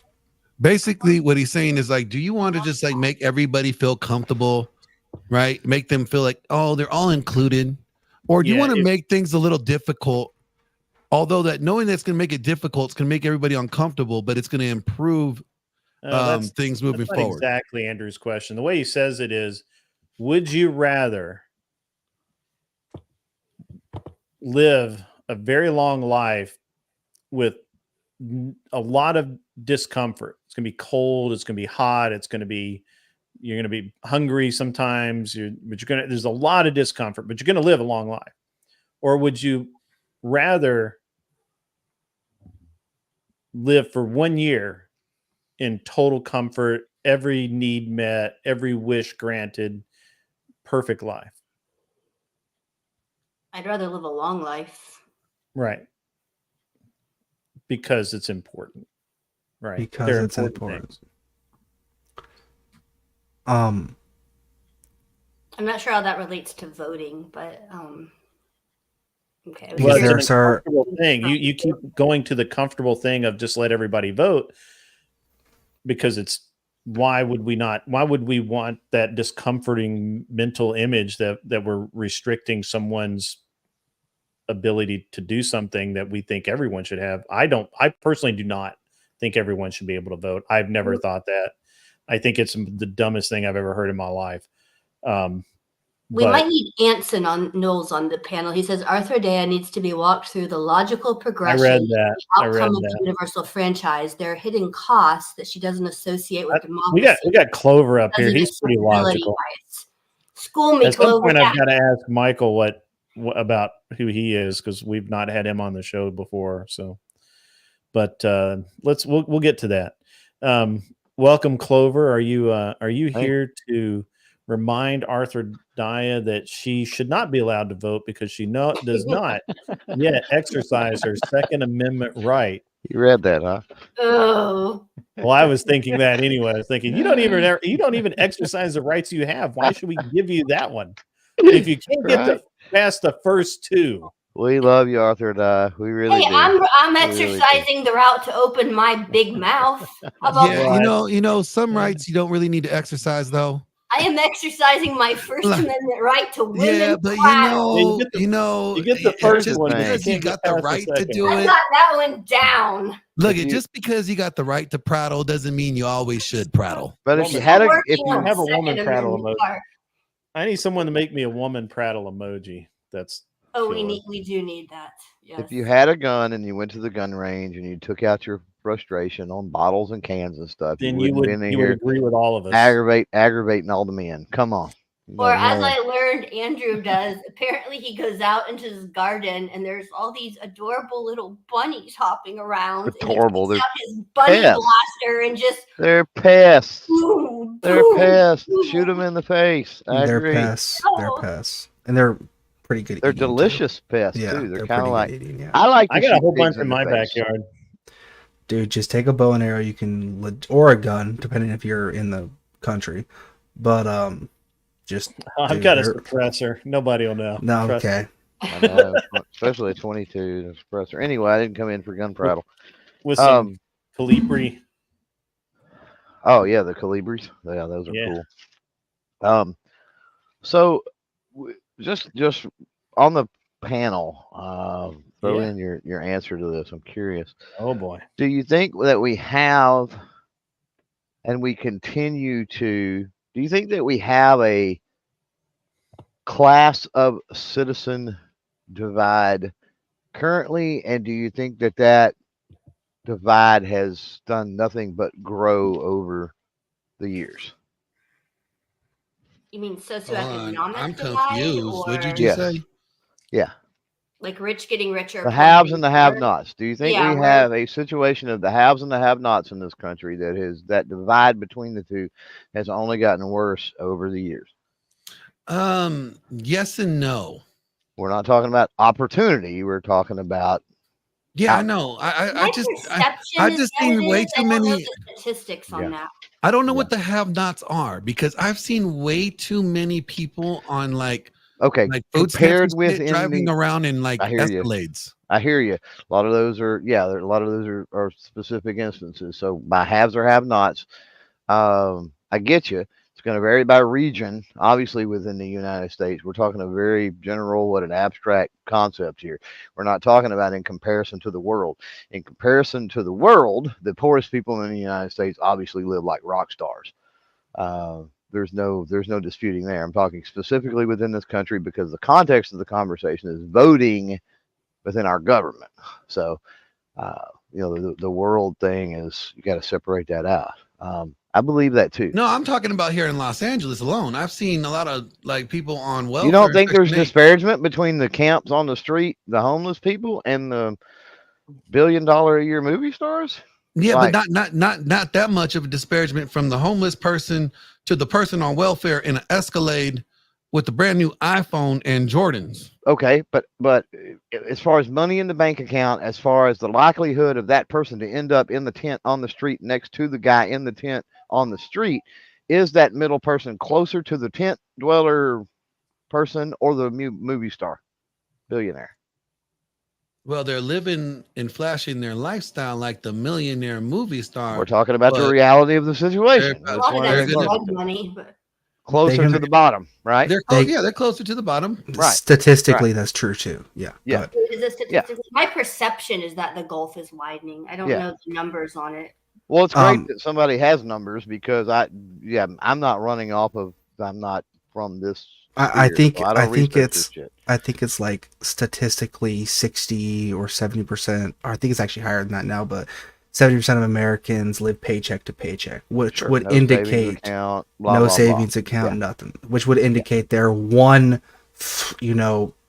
correct car accident or one thing away from complete poverty. Yeah, correct. Yeah, one flat tire away from being screwed.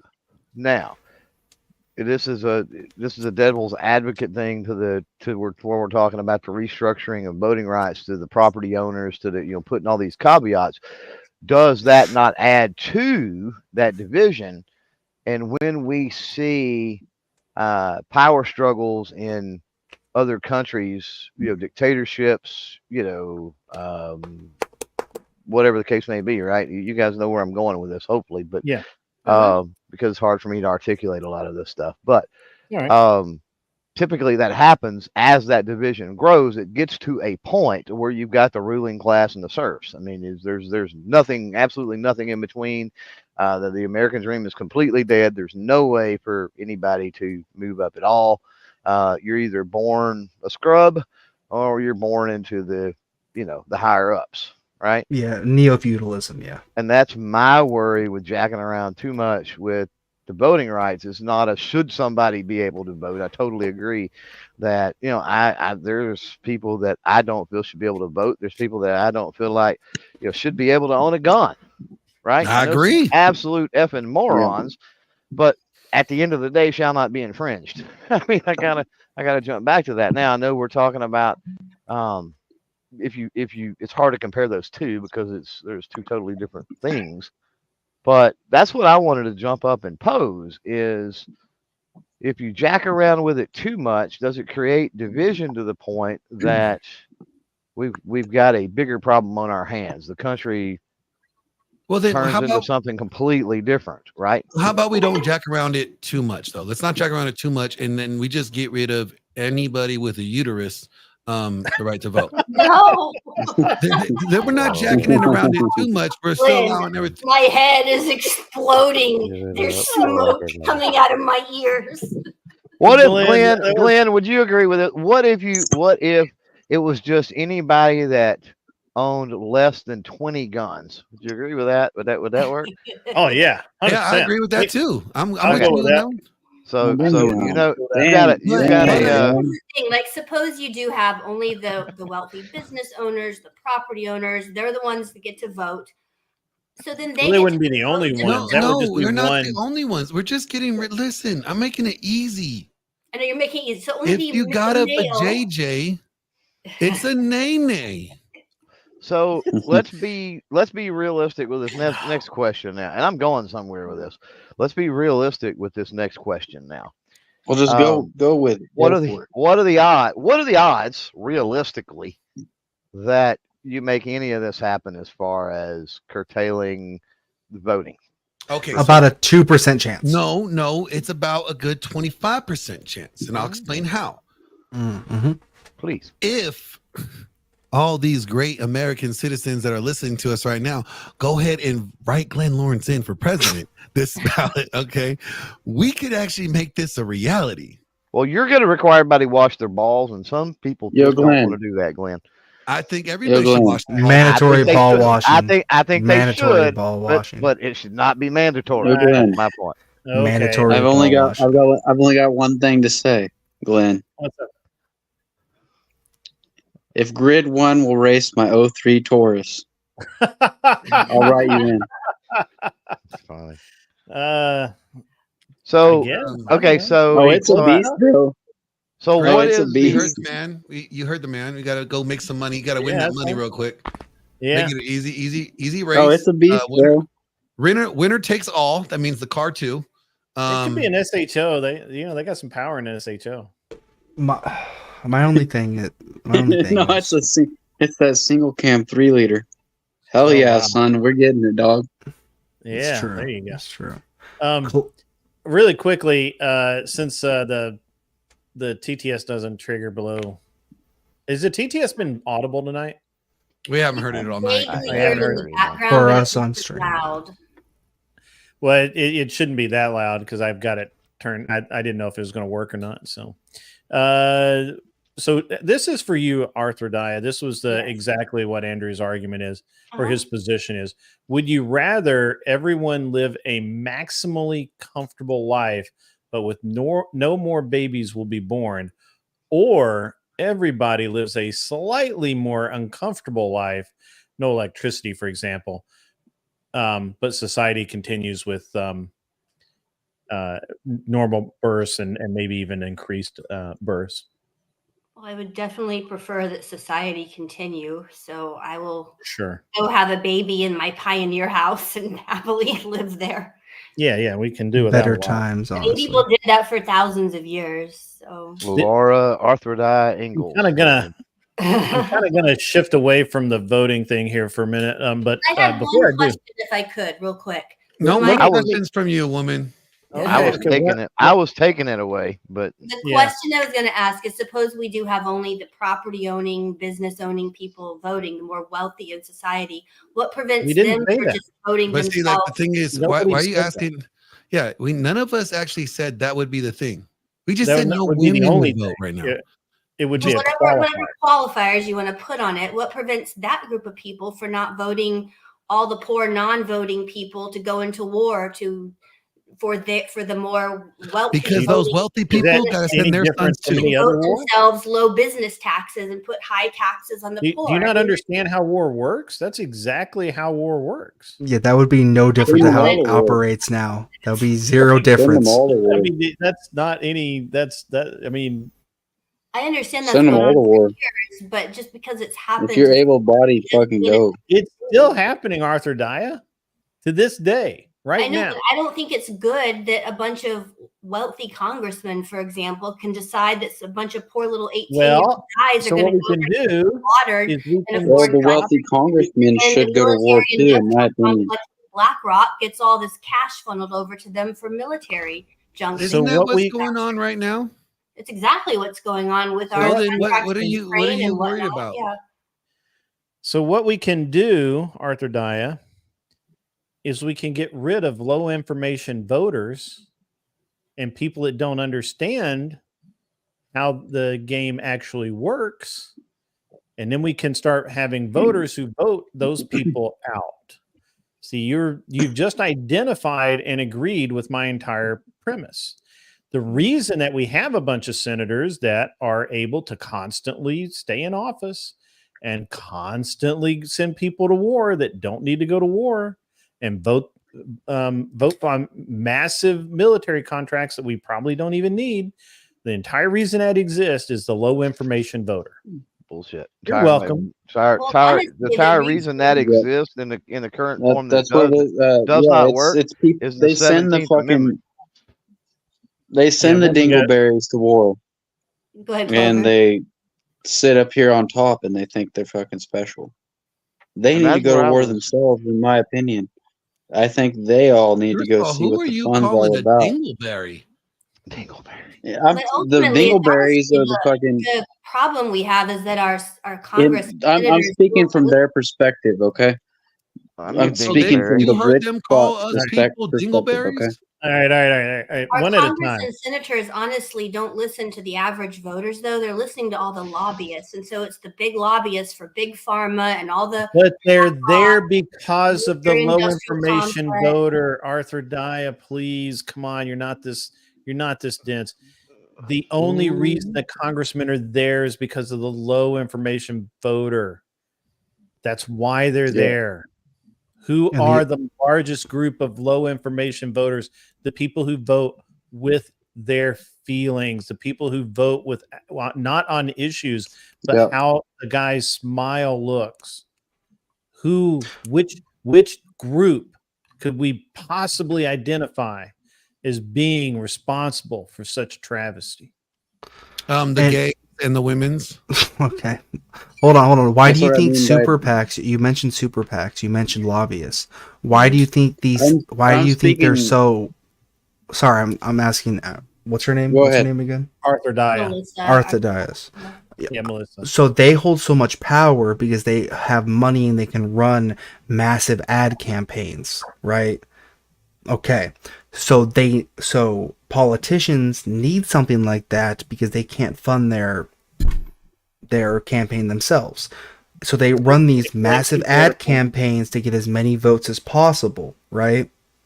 Mm-hmm.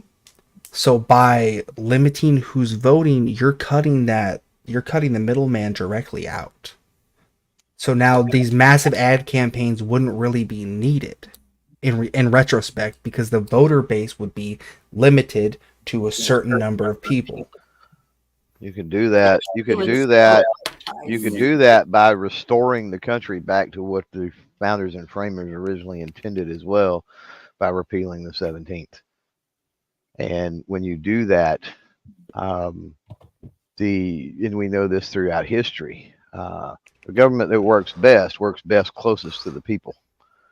And so what we're faced with is this behemoth that is the federal government, in all branches, not necessarily the judicial, but certainly in the executive with the bureaucracy, the unchecked bureaucracy, and even the legislatures with the extension of lobbies and other things, of course.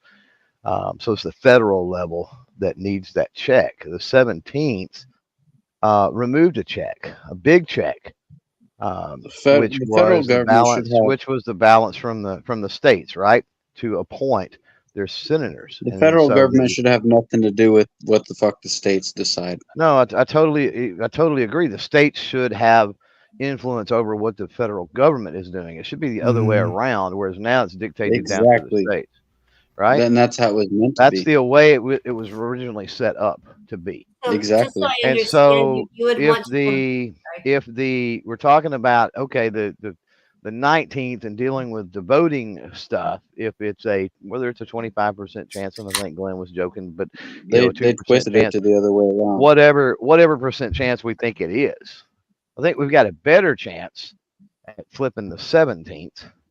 Then if you look at any map, the red versus blue on a map, right? So what does that tell you? That tells you that if we could get the Senate back to the states, which is originally was intended to be, and worked well up until the point they knew what they were doing. Don't get me wrong, when they did that, it was for longevity, power, control, money. That was the grab behind that. There was nothing altruistic about the 17th. It was greed. So we flip that back. Then we've got a situation to where there's balance in Congress again between what the people, the morons, the low information voters, the blah, blah, blah. There's balance between that and the states that come back into play. And we've got more influence from the blue across the map, as we see every election cycle or whatever. We've got more conservative influence in this country than we do. I mean, red, sorry. We've got more conservative influence in this country. Yeah. As opposed to the liberal influence at that level. By landmass, but not by population. But by landmass is how the Senate is. There's only so many senators. Yes, and it's a shit show. I think when it comes to the electoral college bullshit, I think that's a bunch of fucking bullshit. So because it's not tied to population, like if you're gonna fuck off. No, I think if you're going to fuck off all the people that literally grow your food and do everything for you, like where I live, you're going to piss them off. Real quick. I don't think there'll be a need. That's my point. I think the 17th is more reasonable and achievable. And I don't think that if we can get that restored, I don't think there'll be a need for anything else that will potentially widen the gap of the whole class warfare thing. And that was the point I was trying to make. Mm-hmm. But Clover, if I could just make sure I understand what you're proposing, the 17th Amendment changed it from where the state Congresses would elect senators to just the people directly electing their senators. Correct. Popular vote. Wouldn't the low information voters still be electing the state bodies, which then elect the state senators, or you still kind of have the same problem? Yes, but because we're talking about all the way down the food chain, we're talking about the Senate here. Realize that the Senate is not tied to population, right? You get so many representatives per so many people. That doesn't work that way with Senates. Right. I may be an outlier. I may be an outlier here, but I don't give a fuck. I do my shit. Whatever I'm going to do, I'm going to do it. That's crazy. And I will get away with it. They'll have to give up and fucking say what they're going to say. I'm going to do what I would do. I'm going to read this. Hold on. I'm going to read this super chat. It's been up for a while. never mind. Would you? I've already actually read this one. I already read that one. I think we read No, that. you know one. what? This just Where's in. the one that I'm missing? One. There was one that just said dues. That was a very generous. Yeah, I read that one. Donation. I thought I read that one. Scroll up. There's one. Was it this one? Somebody raided. When did they raid? See, I think that people like one, me. They're gonna vote for me for president. Yeah. All right. Okay. Cool. Dig big for president. I was caught up. So I'm going to actually change the topic. We're chasing our tails around in little circles. No, we are just dumb enough to think that we could convince a woman that not everybody should vote. Yeah. Fatal flaw. Michael, I'm not sure who. I haven't seen you before. Who are you? We've been on stream together before. I don't know Michael. Yeah. Never heard of him. Yeah. Where did Glenn? All I right. don't know. Cool. I don't know people. What's up? Dude, could you introduce yourself and just yeah. I'm Michael, otherwise known as Bumpkin. Oh, I got a Bumpkin, I personal know channel. him. Yeah. I got a personal channel. I also run an organization within the United States. That's our symbol right there. Do a lot of local activism, helping feed the homeless, stuff like that. But yeah. What is your organization? New Frontier. Nice. I'm not trying to do too much self-plugging. I heard it's the non-feeding hose frontier. Isn't that right? Or am I wrong? No, what is New Frontier about? What do they do? Yeah, so activism on a local level. We promote trying to create a foundation on a local level of people that do activism, getting involved in their community, majorly towards politics, but also trying to like carve out sort of like our own demographic in the United States. So bear with me here. I'm tired. Are you part of a PAC or super PAC? No. So it's not one of those where you're just trying to like give homeless people needles and shit. No, God, no. We do homeless relief. We feed, do care packages, stuff like that. I'm under the idea basically stemmed from, why does the left have so much power in the United States, right? Well, because the right sort of relinquished that sort of charity work. You won't see very many conservatives or right-leaning people really out there trying to help the middle class or even the impoverished people, right? And also they've relinquished power within universities, within media, within a lot of these things, right? So we're trying to build up an organization to push people out into those industries to actually change the course of the nation, right? Eventually, long-term goals, we plan to run people politically, not under New Frontier, under something else, because you can't be a 501c7 and also be a political party. That's illegal. But we plan on eventually branching out and running people for local office. Because that's what... Go ahead. Sorry, that's what really matters in the sense of you can only really change the politics of America from a local level and build up from there. You can't just say, I'm just going to run for federal office and really expect to make a change. Yep. So, how did you find the channel? I found your channel through Glenn. Through Glenn. All right. Yep, because me and you were on a panel together, and for some reason, Glenn, did you like share your stream over here or something? Yeah, I normally do that. I just like I think I saw you on Glenn's panel one time before. Yeah. Well, if I was there, I may have left the panel. I was just watching. I wasn't on the panel. Or he might have rated me. He rated you, and I found Glenn through Speakeasy. So yeah. Okay. All right. Cool, man. It's interesting that you say that because all of the charitable organizations I know of, right, that are actual legit charitable organizations and not kind of a scam, are run by churches, and most of those are conservative. As a matter of fact, the local Methodist church, Methodist. Huh? Ew, Methodist. think they're Methodist. I don't know. They have a complete, do you know that there was a pastor in disaster response team that actually goes out, and they have a bunch of money set aside out of their budget to help people out during natural disasters. It's and they go all over the country. It's really cool. So I guess it hasn't been my experience, but I am in the South, so. Well, yeah, that is fair as well, and that's also a church which is very well and dandy, right? Love churches, but Hey, Grid, we're more of a political aspect of it, right? Hey, Gray, did you hear about that Methodist pastor that got busted selling meth out of his Methodist church? Yeah, Methodists are just woke as shit. They're so. It was hilarious. I covered it. It was pretty funny. Methodist pastor busted for selling meth out of the Methodist church. Try to say that. That is actually pretty funny. But yeah. All the Methodist churches are the ones flying the rainbow flags and shit. That's not okay. Yeah, my local Methodist one is not.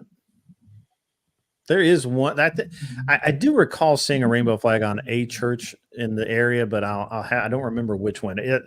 It strikes me as being one of the new non-denominational. That's nasty. That's all the word I got for it. That's it. Yeah, it strikes me as one of those non-denominational, everyone's welcome, we don't judge churches. So. No, that ain't gonna work. That doesn't work. But you're gonna learn from them. You ain't gonna learn nothing from them. Yeah, I don't know. I haven't been there. All right. Well, that was all right. Cool. Well, I wouldn't go there anyway. So, what's your kind of your? You seem to have a pretty reasonable knowledge of history and politics, Michael. Mm-hmm. So, are you? Have you been in the realm long? Or are you? Yeah, I've been doing online politics and then blood sport debates for since I was 15. I'm 24 now, so a while, a lot, right. And relatively speaking. Are you one of the debate bros as well? I don't like to be. I don't like to be a debate bro. I'm gonna be honest with you. I kind of stepped out for a while, just because trying to do actual IRL stuff. But apparently the only way to make it anywhere is to debate people online. So let's get him versus Andrew. Let's go. I know him as BPF before he was Andrew, but I've known Andrew for a while. Me and him have talked several times. Me and him have debated before. He destroyed me. Me and him have debated before. Yeah. Several times. He is too good. You never know when Andrew's going to pop in over here. That's the we actually I don't know if she's still in the chat because she mods for somebody else that I think they're having something going on tonight. But one of the this girl Michelle, she was in here just chilling out one day, and she came up on the and I don't really normally do actual panels. I'll have a couple of people up.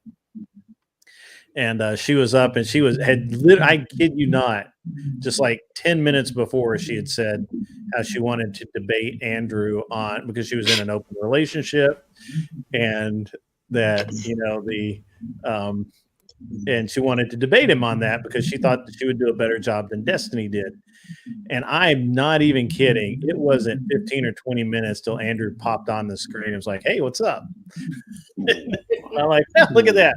There's your opportunity to debate Andrew on an open relationship." So they just had like an off the cuff debate just right there. Right. In my defense, I did debate Andrew when I was more agnostic or leaning atheist. And I will say this openly. That debate was sort of the reason why not one of the reasons why I became Christian, many reasons, but it definitely helped. It pushed you, right? It pushed me a little bit. Yeah, for sure pushed me a little bit. Andrew has this really good way of debating and destroying people, but at the end he'll like curve it around so there's like, I'm only doing this for your own good. So, yeah, we need you to, and I think that's really hilarious. Yeah, he made me kind of realize the the morality of Christianity is like the foundation. So the only real way to be like, to really make a change in the West or in the United States, I should be more specific, is to really push like a Christian nationalism. That's the only really way. Somebody got music playing in the background on their mic. That would not be me. That would not be me. I'll agree. Christianity is the only way to really fix anything, in my opinion. It's weird. Weird. No. Oh no, the music. There's like a music or something on somebody's mic. Oh. I think it's the only way to really like truthfully fix things, because the moral aspect of it, and like I live with my sister and her brother-in-law right now. Like we got a house and everything. It's I'm gonna all grab good. some more water open. It's nice, and been going to church, and I've also been really diving into the aspect of the church mindset and like learning a lot from a lot of good people, and I felt so much better. Like, I mean, I had a little bit to drink tonight, but look, I'm drinking seltzer water tonight. Like, I'm just chilling. So it's an interesting thing, I think, that a lot of young men really I don't need much something. to do. I don't need much to, because I was drinking so much for years, just getting over shit, but once I found like some type of morality to grasp onto, it really, really changed my mind, you know? Yeah, I get that. And I It's think an interesting thing. A lot of people could do the same thing. I mean, it's interesting that so many young men need something, right? Whether it's the church, which I clearly endorse, or a group of other young men that are, like-minded and moving in a positive direction to be around. And I think that it can especially be important when you're, as you get into this like age range where you're really not young enough to live at home anymore, but not really old enough to be completely out on your own. So it's an interesting time. I'm glad that you've got something going on there. That's good. And it's kind of weird because I don't feel young. I'll be 30 in 4 days. 30. Dang, son. I just look young. You look a little young. Happy birthday, Early. Still a young man. I call almost everyone young man. Well, because everybody's younger than you. I knew that fucker was going to say it. I literally knew that. If it hadn't been him, it'd have been Clover Tack. But Clover Tack is too close to my own age to. I think so. How old are you? How old are you? We're the same age, ain't we? Oh no, we're not. Okay. I was like, oh no, we're not. I'm not that old. I'm 53. Oh yeah, I'm knocking on the door though. I'm there. I'm close. So yeah, Clover Tack. What do you think about that Ruger 9mm carbine thing? That thing looks. I like it. I'd like one of them. They work pretty good. I actually just made a package deal. Oh, I forgot to tell Clover Tack. I just made a package deal. I got nothing like that. I got my 22. It's a 1952 Remington. Nice. I don't remember what model number. Remington made a lot of nice 22s back in that era. They really did. It is a tack driver, bro. Yeah. And I got the AR-15 I built. Oh boy. It nickel boron bolt carrier, fucking. It's nice. Stainless barrel. I meant to tell you, Clover Tack, I made a deal on a Colt Gold Cup in 45, a Ruger Mark IV, and a AK pistol for $2,500. AK pistol from who? It doesn't matter. It doesn't matter. I got all of it for $2,500. No, I mean, who made it? That's what I'm talking about. I don't know. Like, I don't know. Oh, you don't even know. It's just I don't know. I didn't ask. I didn't care. I was like, oh, you're throwing. Yeah, if the deal's good enough. Yeah. That's like you got to throw that in on top. Why not? I think gold cups these days are trading for in like the 1800 to 2000. Yeah, they went way up. I've always wanted a Delta in 10 millimeter. Maybe one of these. The Delta Elite. Yeah. Ooh, I kind of want one of those high point carbines in 10 millimeter, just to fuck around with. I'm picking up two. That's actually where I was going. That was weird. Actually, I'm picking up two high points. Something telling me 10 millimeter would just be fucking cool. Picking up two high points tomorrow at the local gun shop. They're sending me the carbine in 30 super carry, and then also the new 380 YC they've got. Okay. And I'm hoping that the shop owner, I made a deal. I don't know if I told you about it or not, Glenn, but Grid, but I made a deal on, I think, 6 guns, like a package deal. Yeah. On like 6 of the guns there. So I may be dropping some money tomorrow for those, or maybe this weekend or something, depending on how it goes down. But I couldn't turn down the package deal on the gold cup and damn, hook me up, Bubba. Right. And with the Mark IV and the gold cup alone was sweet enough. It was a sweet enough deal. But once we got into the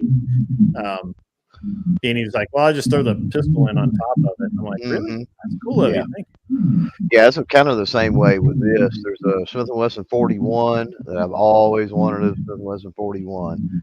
So now I've got the opportunity. I'm so close. I'm excited about it. And then there's a Pair Ordnance P14, which anybody knows that's the OG double stack. So those are the two big ones. Quite. What's the 41? What's the 41 chambered in? Please. It's 22. In my opinion, the best 22 autoloader ever made, quite possible. Okay, I don't know that one, so okay. Hey, Grid. Buck White, you've got TV noise bleeding through. No, it's not. It's us. It's our talking. It's playing back. I guess it's playing on his phone. Feeding back through his. So his speaker is bleeding there back into. Yeah. See? Yep. That's it. Yeah. Yeah. Not for me. Just unmute, Buck, when you need to talk. Yeah. Fix on that. Yeah. I think my uncle's got a model. It's like a 19 Smith & Wesson 357. It's pretty nice. Mm-hmm. Yeah, quite possibly. Yeah. Yep. Yes. Yeah, it's cool stuff. Banging revolver. Have you decided what you're going to buy yet? Top driver. She might have gone to sleep. But I'm here. You asked, have I figured out what I was going to buy yet? Yeah, we're talking guns now. I don't know. And you're forbidden to leave while we're talking guns too. Oh, I'm here. I haven't gone anywhere. I'm just telling you. I'm just letting you know. Kat had a migraine tonight, so she got out of the politics. So you need to hit me up on socials or go through my website and email me or something. I seriously need to I need to get, and I know you don't want to tell it live or probably put it in side chat, but I need to narrow down your location more because I want to get you in touch. I know many trainers, female trainers across the country, instructors, I should say, and they would be more than willing to help you out. And I think you would have a good time and all that, but I need a better general area where you're at to be able to contact the right one or put you in touch with the right one. Okay. So definitely reach out. Ball's in your court. Okay. Talking about the Ruger PC9. So I picked up, was it last week, early this week? I don't remember. That Henry Homesteader 9mm. Yeah, I was looking. I got to shoot it today for the first time. You? Well, let me back up. I've shot them many times, but on my range, I actually play with this one today. It's like, yeah. But it's all wood. Where the PC carbine is synthetic and all that. It's just it's a pretty rifle. Peep sight system on it's pretty cool. But I'm gonna go red dot. I've got a rail. The best rail they make for it is Ranger Point Precision. Makes one that you can, if you need to yank the optic off for whatever reason, you can still see the ghost ring sights and all that through the rail. So yeah, I really want a 357 lever gun with a threaded barrel so I can put my suppressor on it. Oh hell yeah, yeah. Totally. I really, really want that. That's one of the 9mm can or a 45 can or what do you? Yeah, I've got a 9mm can. Both. Yeah, I've got a 9mm can just begging to be on a lever gun. Yeah, with that longer barrel, it's nice. It's really just nice. Yeah. Well, I've got a Beretta. What do they call that thing? I used to know it by heart, but it's the carbine. Storm. The Storm.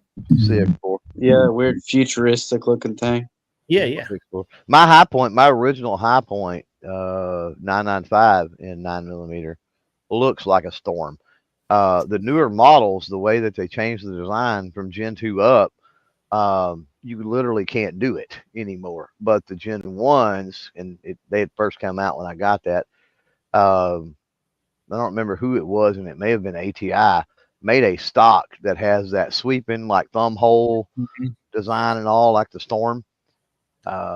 And I put all that on there, and it makes that high point look. That's the thing with the high points; they're just so ugly. My Storm, yeah, I agree with that.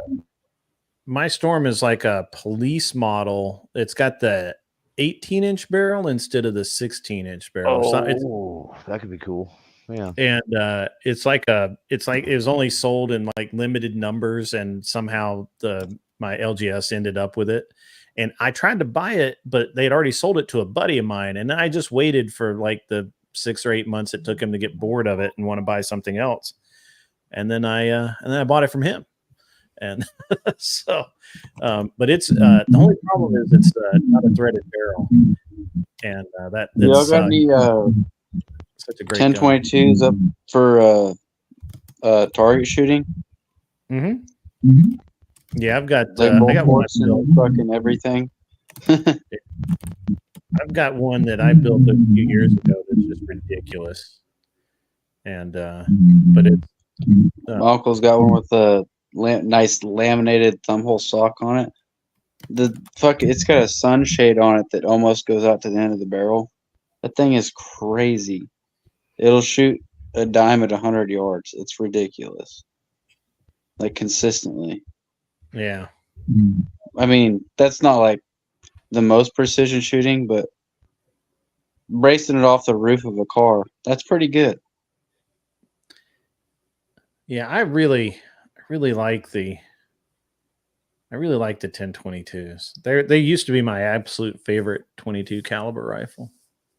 They've almost become an AR nowadays in that all the customizations. I a couple of weeks back at GunCon got introduced to a company, Powder River Precision, that's doing a lot of custom parts. They do even the custom receivers.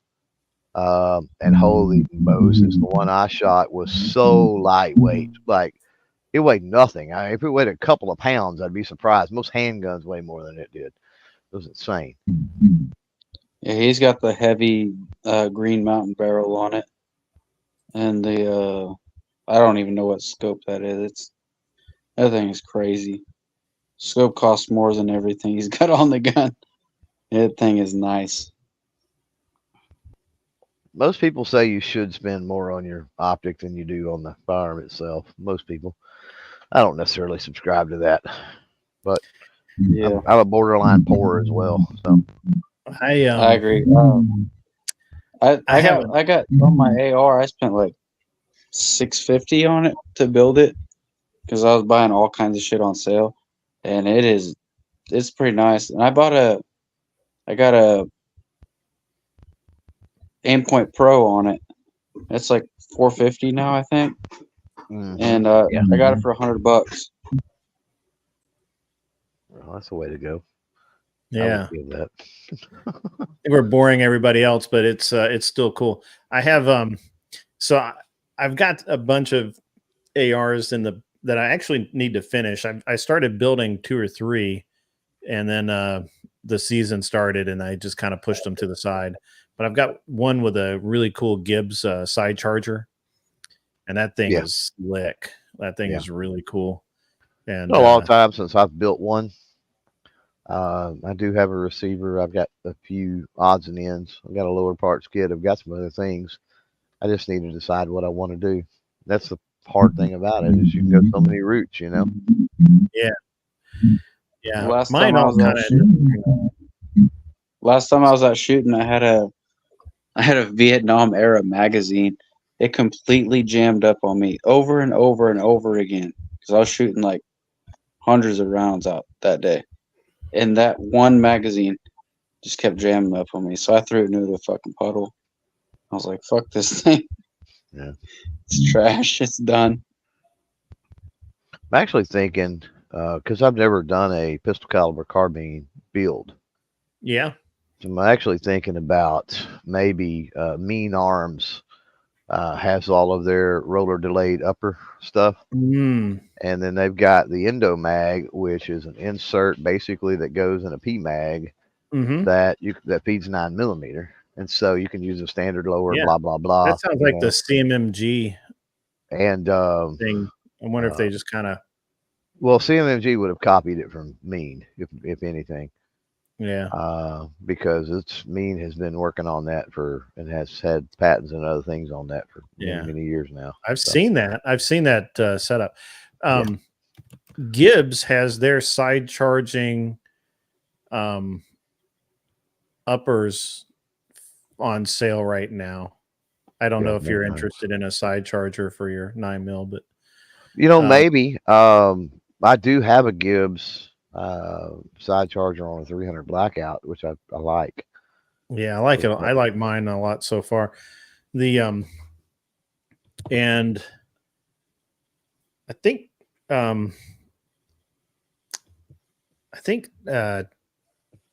TacCon or somebody has their barrels on sale right now, but I don't know. The 9mm barrels are cheap anyway.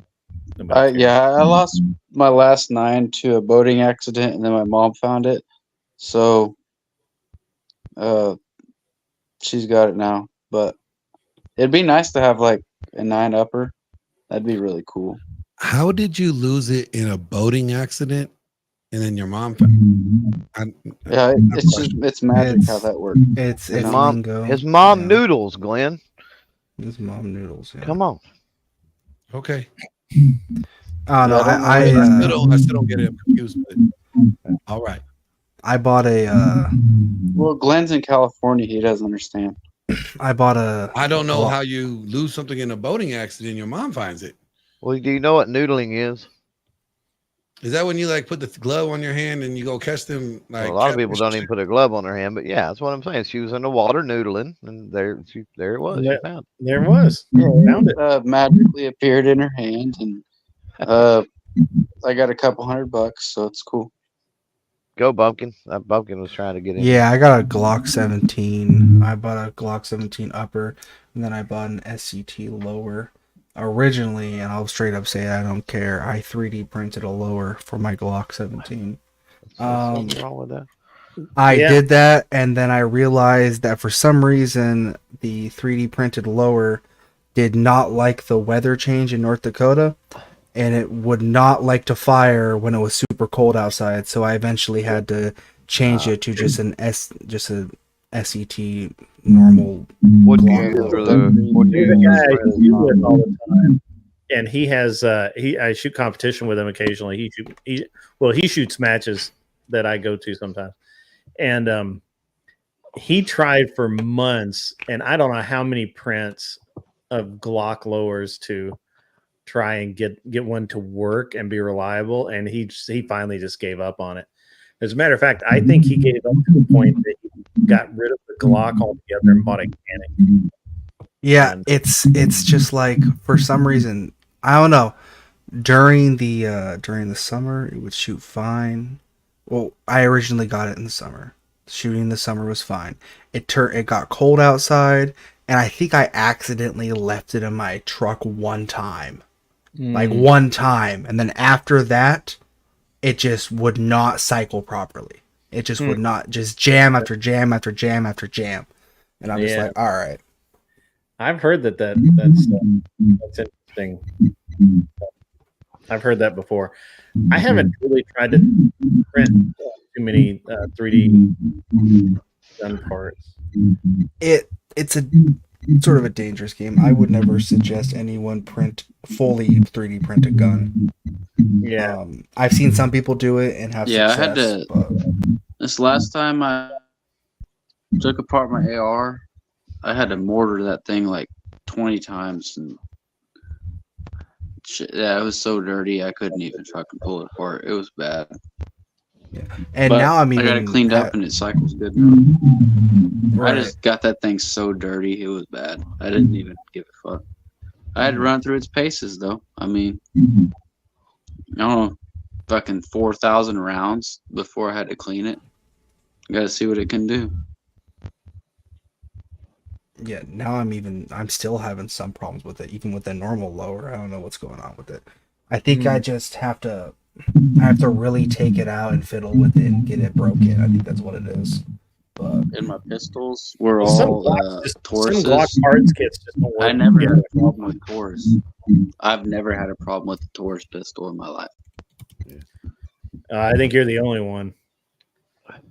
I've never had a problem out of any Taurus I've ever had. Yeah. However, my dad had the Millennium, just the pre. The original Millennium. And it was scary. Yeah, and the original the 24/7. I know some buddies that have had the speculum or the whatever it is, the spectrum, or I call it the speculum, but I think it's the spectrum.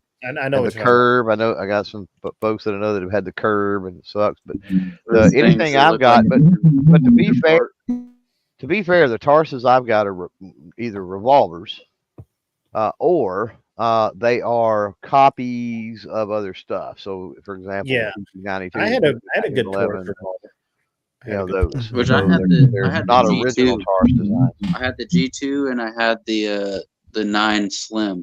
And so I had a G2 the G2 was fucking flawless. It's terrible.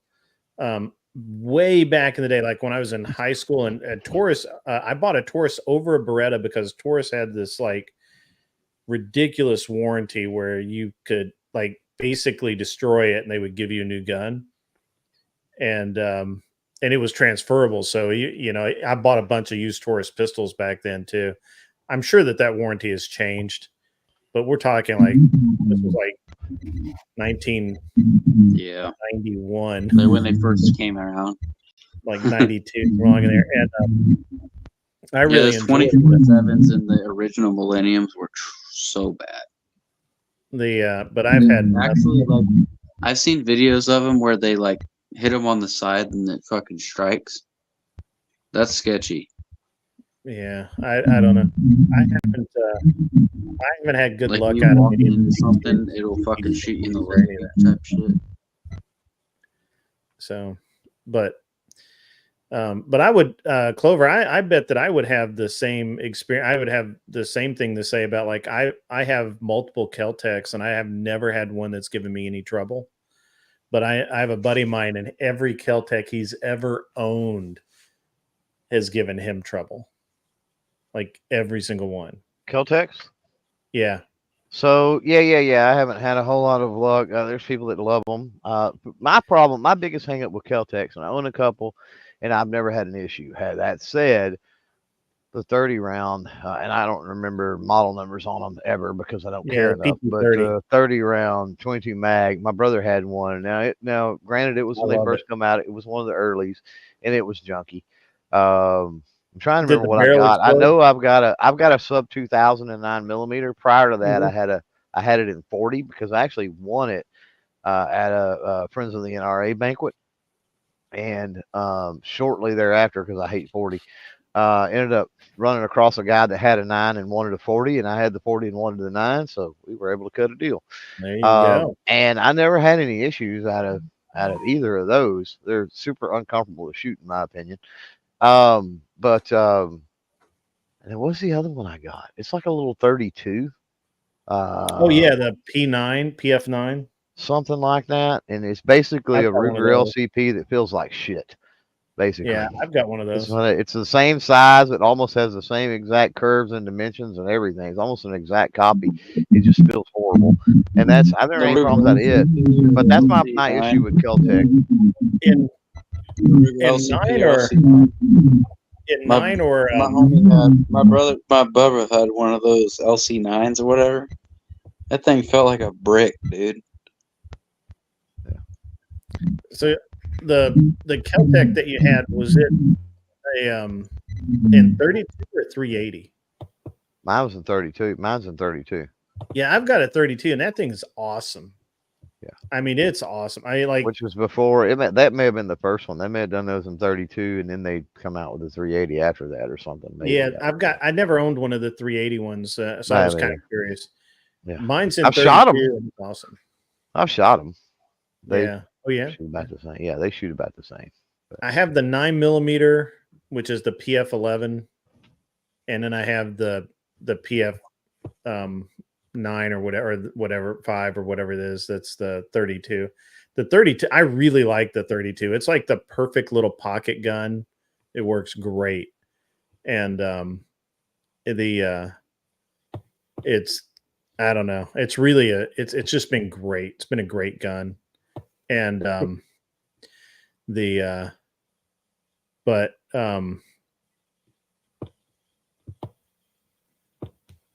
never had a problem out of my Kel-Tecs. I have, and I think I've got a lot of them now. I've got an RDB. I thought about a sub 2000, but I don't really have need of that particular style of. Well, the new one that twists and rotates is definitely nice. Maybe I need mine is the first gen, so it's it's a little bit bulky. bulky, like the second gen. And I don't know what generation they're on now, to be honest. 4th gen maybe, but the first gen was a little bit bulky in the handguard and some other stuff. But now they've slimmed all that down, and then the barrel all rotates where the optic isn't in the way, you know. Because I will tell you this, with the sub 2000, you're going to have to run an optic, because if you even want to call them iron, because they're freaking plastic. So they're certainly not iron sights, they're plastic sights, but the open sights are horrendous on those. They're absolutely terrible. Right. I was curious, Bumpkin, real quick, because you were going to jump in anyway. So you were talking about printing the lower. I'm curious, what filament did you use for that? Yeah, I'm still learning the 3D printing thing, so I'm going to say something in the back chat to answer that, and I'm not going to answer that on screen. Yeah, please. Yeah, if you don't mind. But anyway, I have the 40, and I actually really liked it. It was a nice gun. And I shot a high point, one of those carbines in 9, and it was pretty decent, like shooting gun. You could tell it was kind of cheap and clunky, but it shot good. It did its job, and I was dumping mags on it. It was a good gun. Yeah. Lost my train of thought. I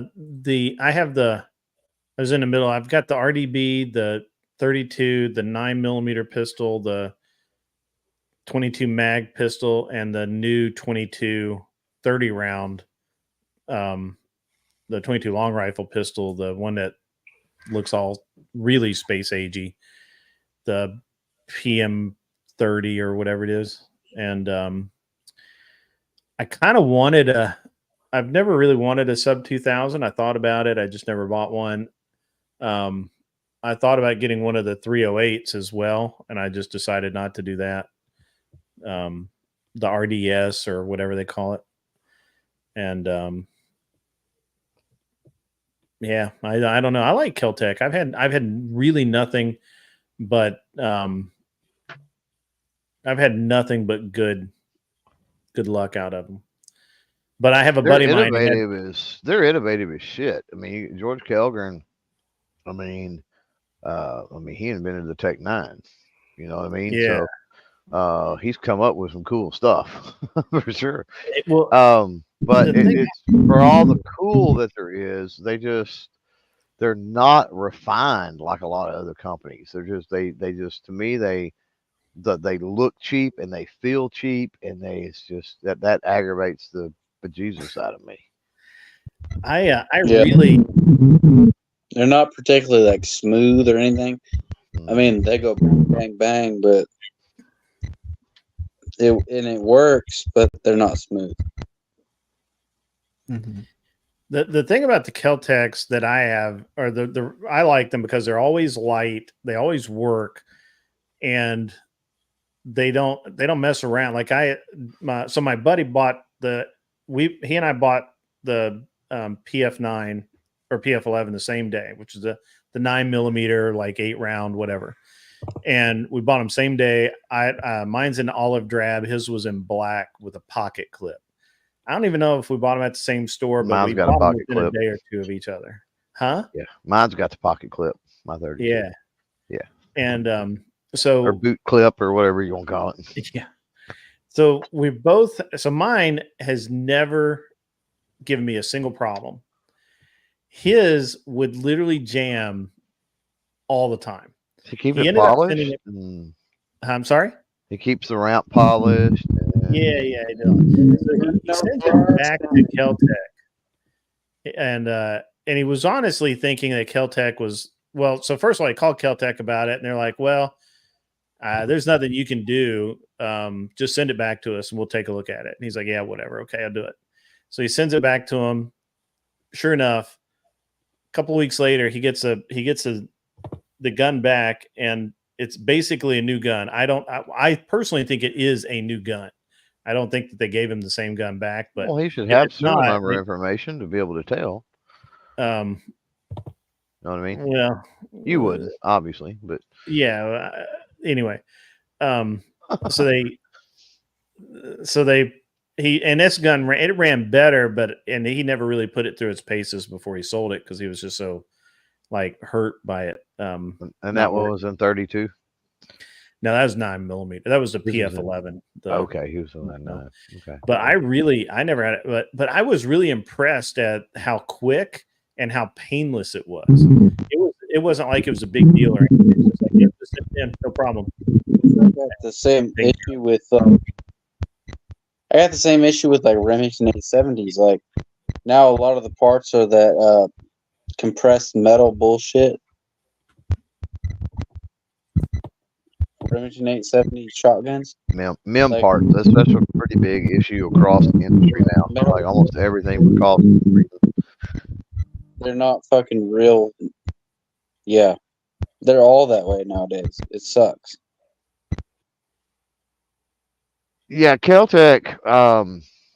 Kel-Tec is to me has always had a really good customer service, warranty deal. Rivaled the best, I think, is High Point. Like High Point, literally. I mean, I don't like saying this but very few people probably do this. But I could literally tie a rope through the trigger guard of one of my High Points, drag it down the highway behind my truck, turn around, and send it into to High Point, and they'd send me a new one. Assuming it didn't work, and obviously it's not going to. Drag it down the road. But, yeah. It's the Harbor Freight of guns. Yeah, it really is. That's a good analogy. I like it. So I actually had an interesting experience with Ruger once. Well, when Remington was a thing, and the shotgun I got, it's a 870, fucking metal injected fucking bullshit. It ain't a fucking machine fucking receiver. Well, the receiver's machine, but the fucking bolt, the fucking everything is all trash. Like, it ain't like it was fucking 30 years ago. Yeah, well, how new is it? I don't know. I bought it like, I don't know. I bought it in Wichita. And I bought it used for cheaper than new. About how many years ago? It's got 6 years ago It's got one of those plywood stocks, whatever you want to call it. It's not like a solid walnut or anything like that. It looks cool. I've got a Wilson combat extension on it, 12 gauge. It's a bad motherfucker, but the action on it is not as solid as they used to be. Nah, Remington's went downhill since the company began. It's done basically nothing. I would say I've never maybe the 40s, 50s, possibly the 60s. The Gun Control Act in 1968 really did a lot of damage to Remington. And since then, it was bought and sold off. Multiple companies taken over many times, and each time quality just got worse and worse and worse and worse. So if you're looking at Remington stuff, I would say, maybe 70 stuff, but you're better off with 60-ish or older on the Remington stuff. Yeah. My opinion. I had an interesting experience. Everybody holds where I bought one of their, and I can't remember the model number now, but it was like their it was their piston AR SR556. That's a Ruger. Yeah, I think it was SR556. Yeah, they've got the AR, which is direct impingement, and the SR, which was piston.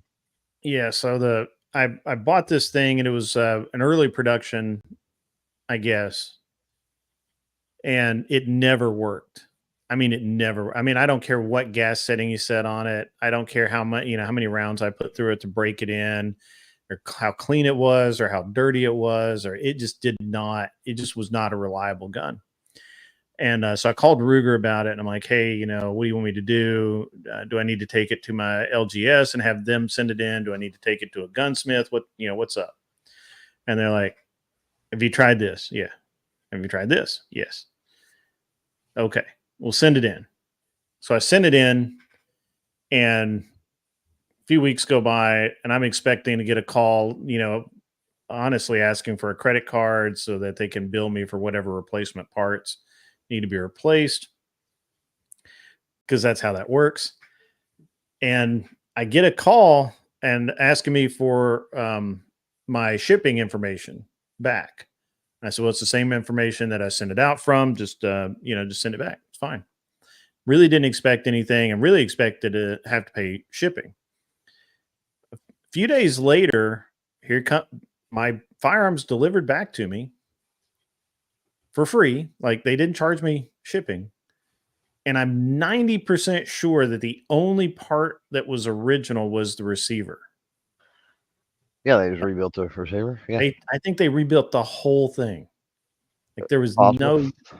there was no parts that I could identify. That would make sense, because that's why I said earlier when you were talking about your buddies, if he, and it's a personal thing. There's no law saying that you've got to keep track of your shit. But I obviously take pictures and record serial numbers on anything I bring home. But be real easy to do that. But on the manufacturer's end, if they get one in for warranty, if they've got to send out another serial number, they're essentially sending out another firearm. So as far as their paperwork and the ATF and like all of that is concerned, that's a much bigger deal. Well, so Stag got in trouble if for there's that. nothing wrong, if there's nothing wrong with the receiver, they can just swap all the parts. Then it's just easier on them paperwork wise. It was Stag or Saber. One of the two. It might have been Saber. They got in trouble because they were replacing. So if you sent in a serial number, or if you sent in a gun and the lower was not machined quite right or whatever, they would simply take a lower, machine it with your serial number, and destroy the. Supposedly they were supposed to destroy the old lower, but what ended up happening was, snap. Huh? I said, oh snap! You ain't supposed to do that. Period. I know you're not supposed to do that, but they should have at least destroyed the lower that they replaced, or that they pulled out. they did not. You would have. I would have definitely wanted to get rid of the evidence. You know what I mean? Right. But, you would think that would be what you would do, right? but you don't. No. You don't serialize something with a serial number that's already been used, and then you don't have double matching serial numbers with them. I'm not really sure which company did it, but one of them did it. Buckwhite, we can't hear you, buddy. The feedback is so great that we couldn't hear you. Sounds like a boating accident to me. No, this is a manufacturer, brother. There's no boating accident. Maybe so a and shipping they got container busted or something. They got busted. So they got busted for that. That started the investigation, and I think it ended up being that they actually had like pallets of serial numbered lowers that were not entered. That's stupid. God. And that's what happens a lot of times. And it aggravates me. While these talking head, especially the 2A gun chambers that, you never see them like shooting guns or anything. They just come on and stand in front of a green screen and talk about the Second Amendment stuff, legislation and whatever. That's the things they often won't tell people, which drive me insane. They will take that situation and they'll make a video. Oh, the ATF is coming after this company and blah, blah, blah. And it's like that company done a bunch of stupid shit. If they hadn't done that, they'd have been fine, Right. Like, yeah.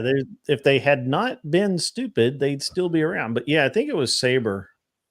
But I mean, so that, well, I don't know. I can't say what I know as is if I know it. But I know that. Do you remember when SD Tactical got raided about a year and a half, 2 years ago? Something like that. You know why he got raided, right? Mm-hmm. Because they were producing all of their what the fuck do they call those things? Solvent trap parts, right, in the same building that they produced their suppressors. Right. So and the parts are basically the same. Mm-hmm. And so they just weren't drilling them, but the other caveat to that too is they were also putting a divot in there. So what the big problem was is that there were supposed to be cages or walls or something between where the firearms were made, which are the suppressors, and the non-firearms were made and stored. And they were coming off the same machines. You know what I mean? That's what I'm saying. Well, they would run one and then it was but that's what I'm saying. It was coming off the same. It was coming off of the 100%. Same machines, and it was the exact same part. What they were doing is they just weren't. They were switching it over and not drilling through some and selling them as a different part. And the Gun Control Act of 1968 specifically specified, but of course 32 and it was in 34 too as well. Laid it out that if that part is made with the intention of being a suppressor, it's intent. If it's made with the intention of being a suppressor, it's a suppressor part, right? And so you can't be a suppressor company and produce 100,000 parts and pull half of those to the side and call those something else. Like it don't work like that. Yeah, so that's why they got shut down for like 3 or 4 weeks.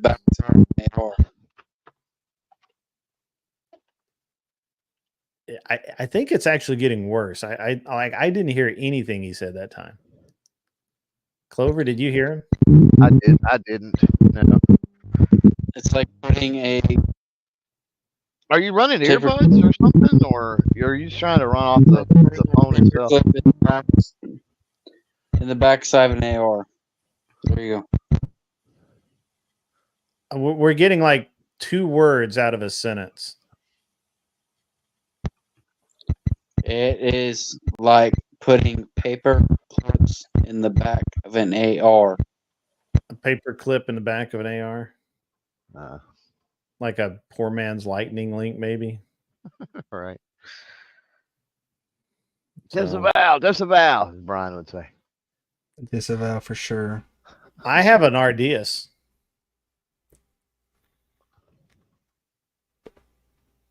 You've got a lot of cool stuff, though. I do. I don't know anything about that. The perks of being the 1%. I guess. When you said earlier, I got about 20 ARs, I'm working on them right now. I just haven't been able to get a chance to get around to them. I was like, that's crazy. I got That's like a crazy 3 state. going together right now. I don't Sorry. actually. I used to limit my ARs to 10. You got 20 you need to build, is what I heard. I mean, I could. I don't know. I got to look around. I got a lot of parts laying around. I got 10 ARs. I need to working build. on his plane that he doesn't have time to build them. Yeah, I just haven't taken the time to build them. Us poor men have to go to gun shows and put that shit together on the floor. All right. I put them all together. Taking over the world with guns. So what? Anybody else got something to say? I was gonna hop off, but all I was gonna say. Actually, I this is right about the time I end the show in about 14 minutes. So okay. Generally, unless we're cooking, and I'll go to 2, but I don't usually go past 2. 2's like late for me. That's fair. That's and fair. 20. Clover has to get his beauty sleep. What do you mean? Nah. I took a nap earlier. Oh, you did? Yeah. I should be asleep right now. I'm getting off my schedule, but I don't got to work tomorrow. So yeah, I had a rough day yesterday. I had to do a lot of tree cut. There was 2 trees that fell across the driveway, basically trapping I saw that. All the pictures of that. Yeah. So I cut trees off and on all freaking day yesterday and moved logs with tractors and stuff. It was fun. Yeah. Not. And I'll see you all later. Later, Bumpkin. All right. See ya. Later, Buck. White. Yeah. You, Clover? Yeah, that was Buck. We'll see y'all later, Bubba. See you, man.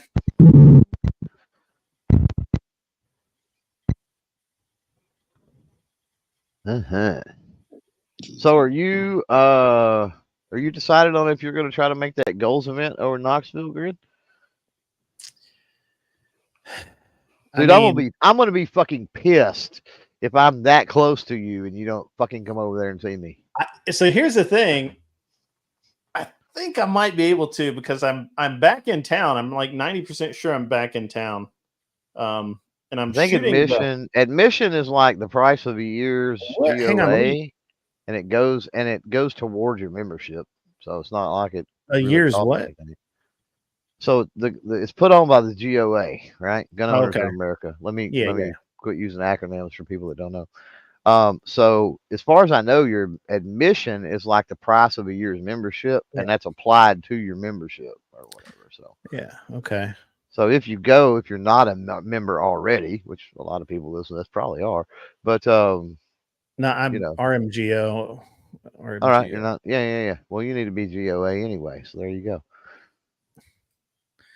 Thanks, buddy. Let me check my hang on. I'm checking the calendar now. We're spinning up. So the 27th, I'm going to be shooting the 3-gun at Orsa. The 17th and 18th of next month. Of next month. Mm-hmm. Ooh. Correct. Oh yeah. Well, I shoot a match on the 17th. Oh yeah, you're probably. And yeah. The 18th would be a pretty light day though. That's on a Sunday. So 18th. Actually the match will probably get moved to the 18th because I usually shoot it on Sunday. So I could come the 17th and then go shoot the match on. Yeah. How far away is Knoxville from you? From me? Yeah. 2.5 hours. Oh, ain't bad. No. Ain't bad. That's like next door in Texas. I know. That's like that's a round trip for me to go get groceries. 2 hours. Like I was in Texas once shooting a match, and like the closest hotel I could get was like it was probably 45 minutes to an hour from the range. Yeah. And I'm like, my God, what is going on here? But then I realized that literally is just how far apart things are in Texas. That's just how it works. The driveway of this range, which was on a ranch, which was they did ranching and oil, and they had it was a 10-minute drive from the front gate. Oh yeah, miles. Yeah, to the range. Yeah, right. It's 10 minutes. Right. And I'm like, wow, what is up here? And they had a 1 mile long range target set because they had 5 miles behind it for the backstop, like miles, or like to the backstop or whatever. Well, as the 5 miles was the backstop. Then I was like, that's far. I mean, that's just far, man. It was like a mile drive in and then 5 miles to the other side. It's a lot of land. Yeah. Yep. And you just drive by and there'd be cows over here and oil rigs over there or whatever they were. I don't know if they were oil. They could have been something else, but yeah. Well, oil wells anyway. The iron horses. Yeah. The biggest thing for us, anytime we travel, and we go multiple times a year, but just getting out of Texas is always the chore for us. And once you get out of Texas, it's like it's pretty smooth sailing, hammer down and go. But it's just it takes so long to get out of Texas. It's just a morale. It's a bummer, right? As far as morale, because you're all excited to get out and go, and it's like hour 1, Texas, hour 2, Texas, hour 3, Texas. You're like, God Almighty, it's horrible. I drove with my son from Hayward, California to Cave City, Kentucky.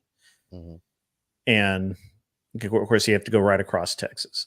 And depending on which way, northern route. 40. Straight 40. across. Yeah, that's all you gotta do is cross the panhandle there. It ain't terrible, but it ain't terrible. Still pretty bad. There's nothing there. Yeah. So that was the only place I had this. I slept for like 15 or 20 minutes in the panhandle. Yeah. And it was about 32 hours of driving. Yeah. Total. Amarillo to Oklahoma City is the most brutal drive, I think, just about ever. That's horrible. I don't know, man. Drive. Colorado Springs to Wichita, Kansas is pretty rough too. But yeah, all right. Anywhere through Nebraska, man. Be careful, Lumpy. YouTube. Or Michael, or I don't know what he wants to. Michael, yeah. Anytime you have to go through freaking Nebraska, man, or Kansas, I used to hate. So from Kansas City, or actually, once you leave St. Louis and you feel like you think you're out of Missouri, but you're not. You got like another 45 minutes to an hour to go. And then you finally get out of Missouri into Kansas, and it just takes for freaking ever to cross Kansas. Yeah. It's terrible. East to west. Talking about east to west.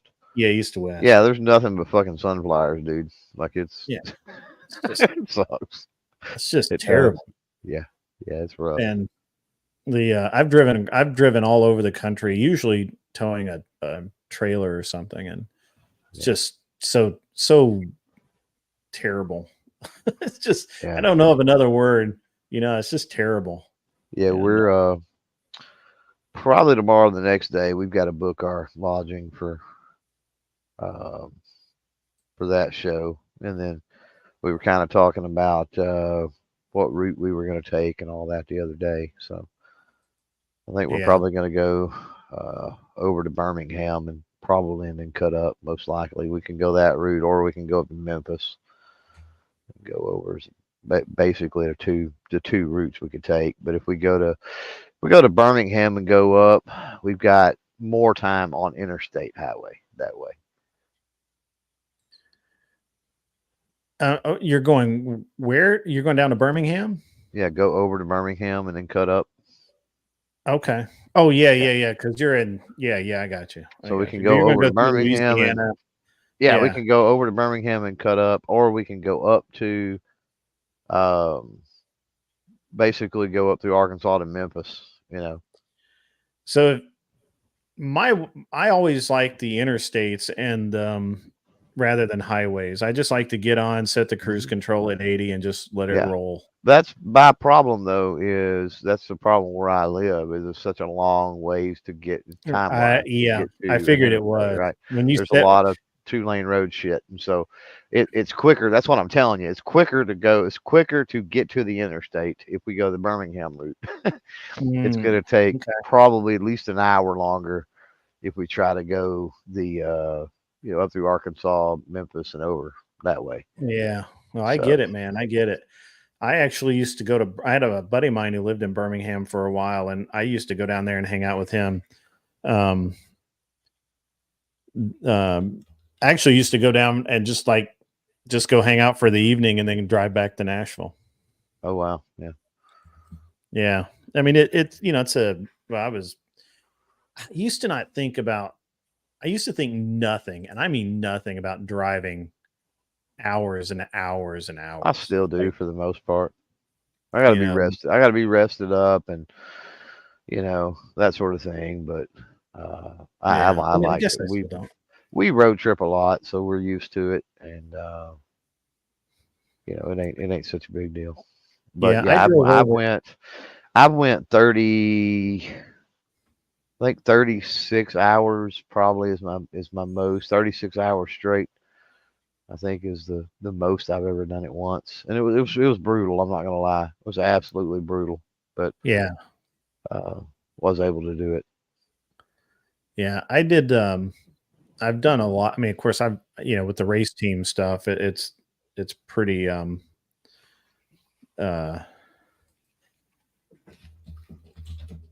on, sorry, I gotta.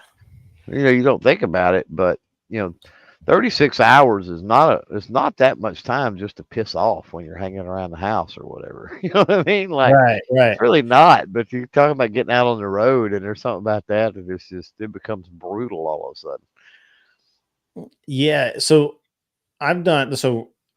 my wife really does not really like me to pull that shit anymore. She's always like, why are you doing that? And I'm like, I don't know. I feel like it. I think it's the thing to do, Yeah. And she'll get she gets really aggravated with me. Well, for me, it was always a situation of you got to do what you got to do, right? Yeah. And it's either I go, that particular case, it was either I go 36 hours or I try to spend money that I don't got to get a hotel for a few hours, or a motel a few hours just to get sleep, right? Or I'm taking a risk of having to shoot somebody, which sucks, by trying to sleep in a roadside park or something. You know what I mean, or something. Oh, I've done all of the above. All of that stuff. So it's like, okay, as long as I can just keep driving, I'm just going to keep driving. That's the best worst case, I guess you could say. But we've gotten to where I've been blessed enough with these companies kicking in and helping out with the trips and stuff that typically we don't have to drive that long. I mean, sometimes we might have to go 8 or 10 hours straight, but we can get a place and then finish the rest of it out the next day or whatever. So just continue to be blessed in that area, thankfully.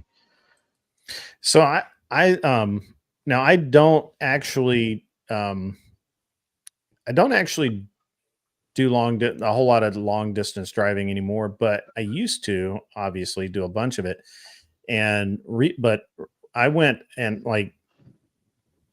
to pick up some parts in Ohio, and it was a 16.5-hour trip there and back.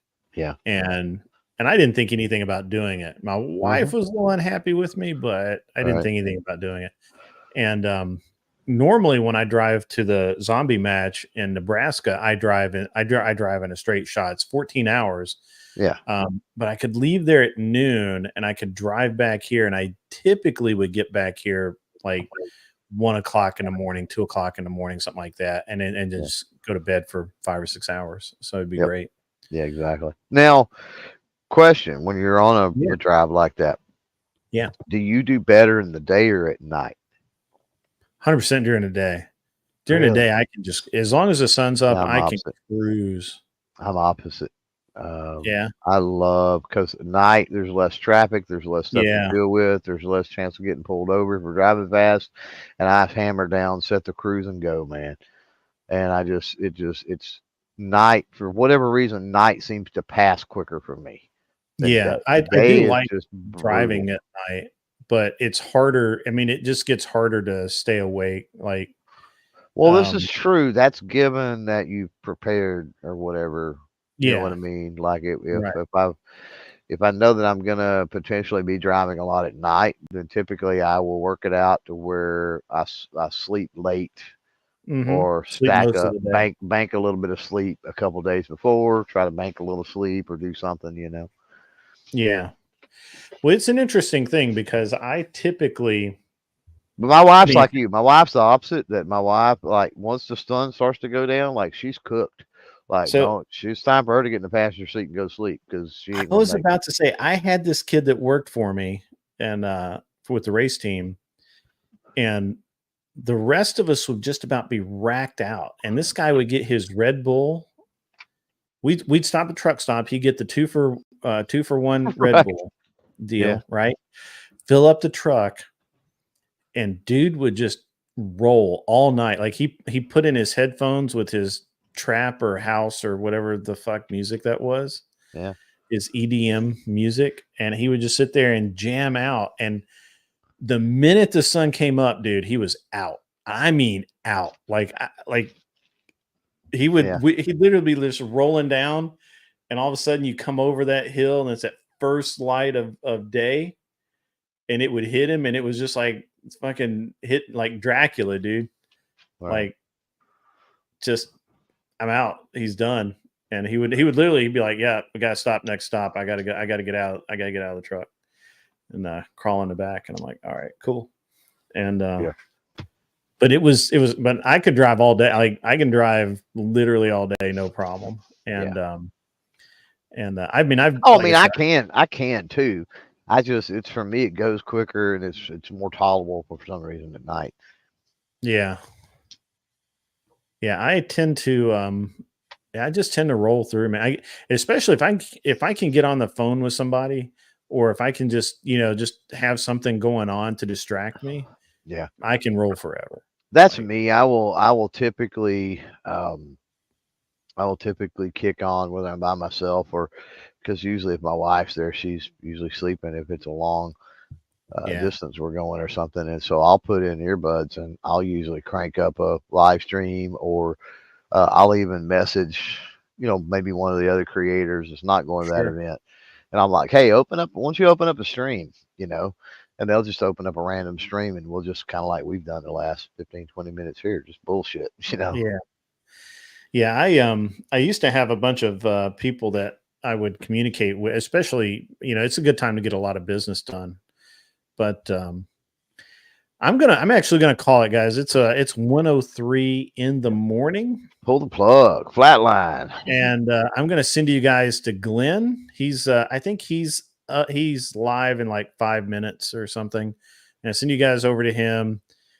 Been a great show. The last bit of it got a little bit slow, especially having to deal with all the feedback from Buck White, which it's not his fault. It's just part of being, on a phone, trying to do the call in.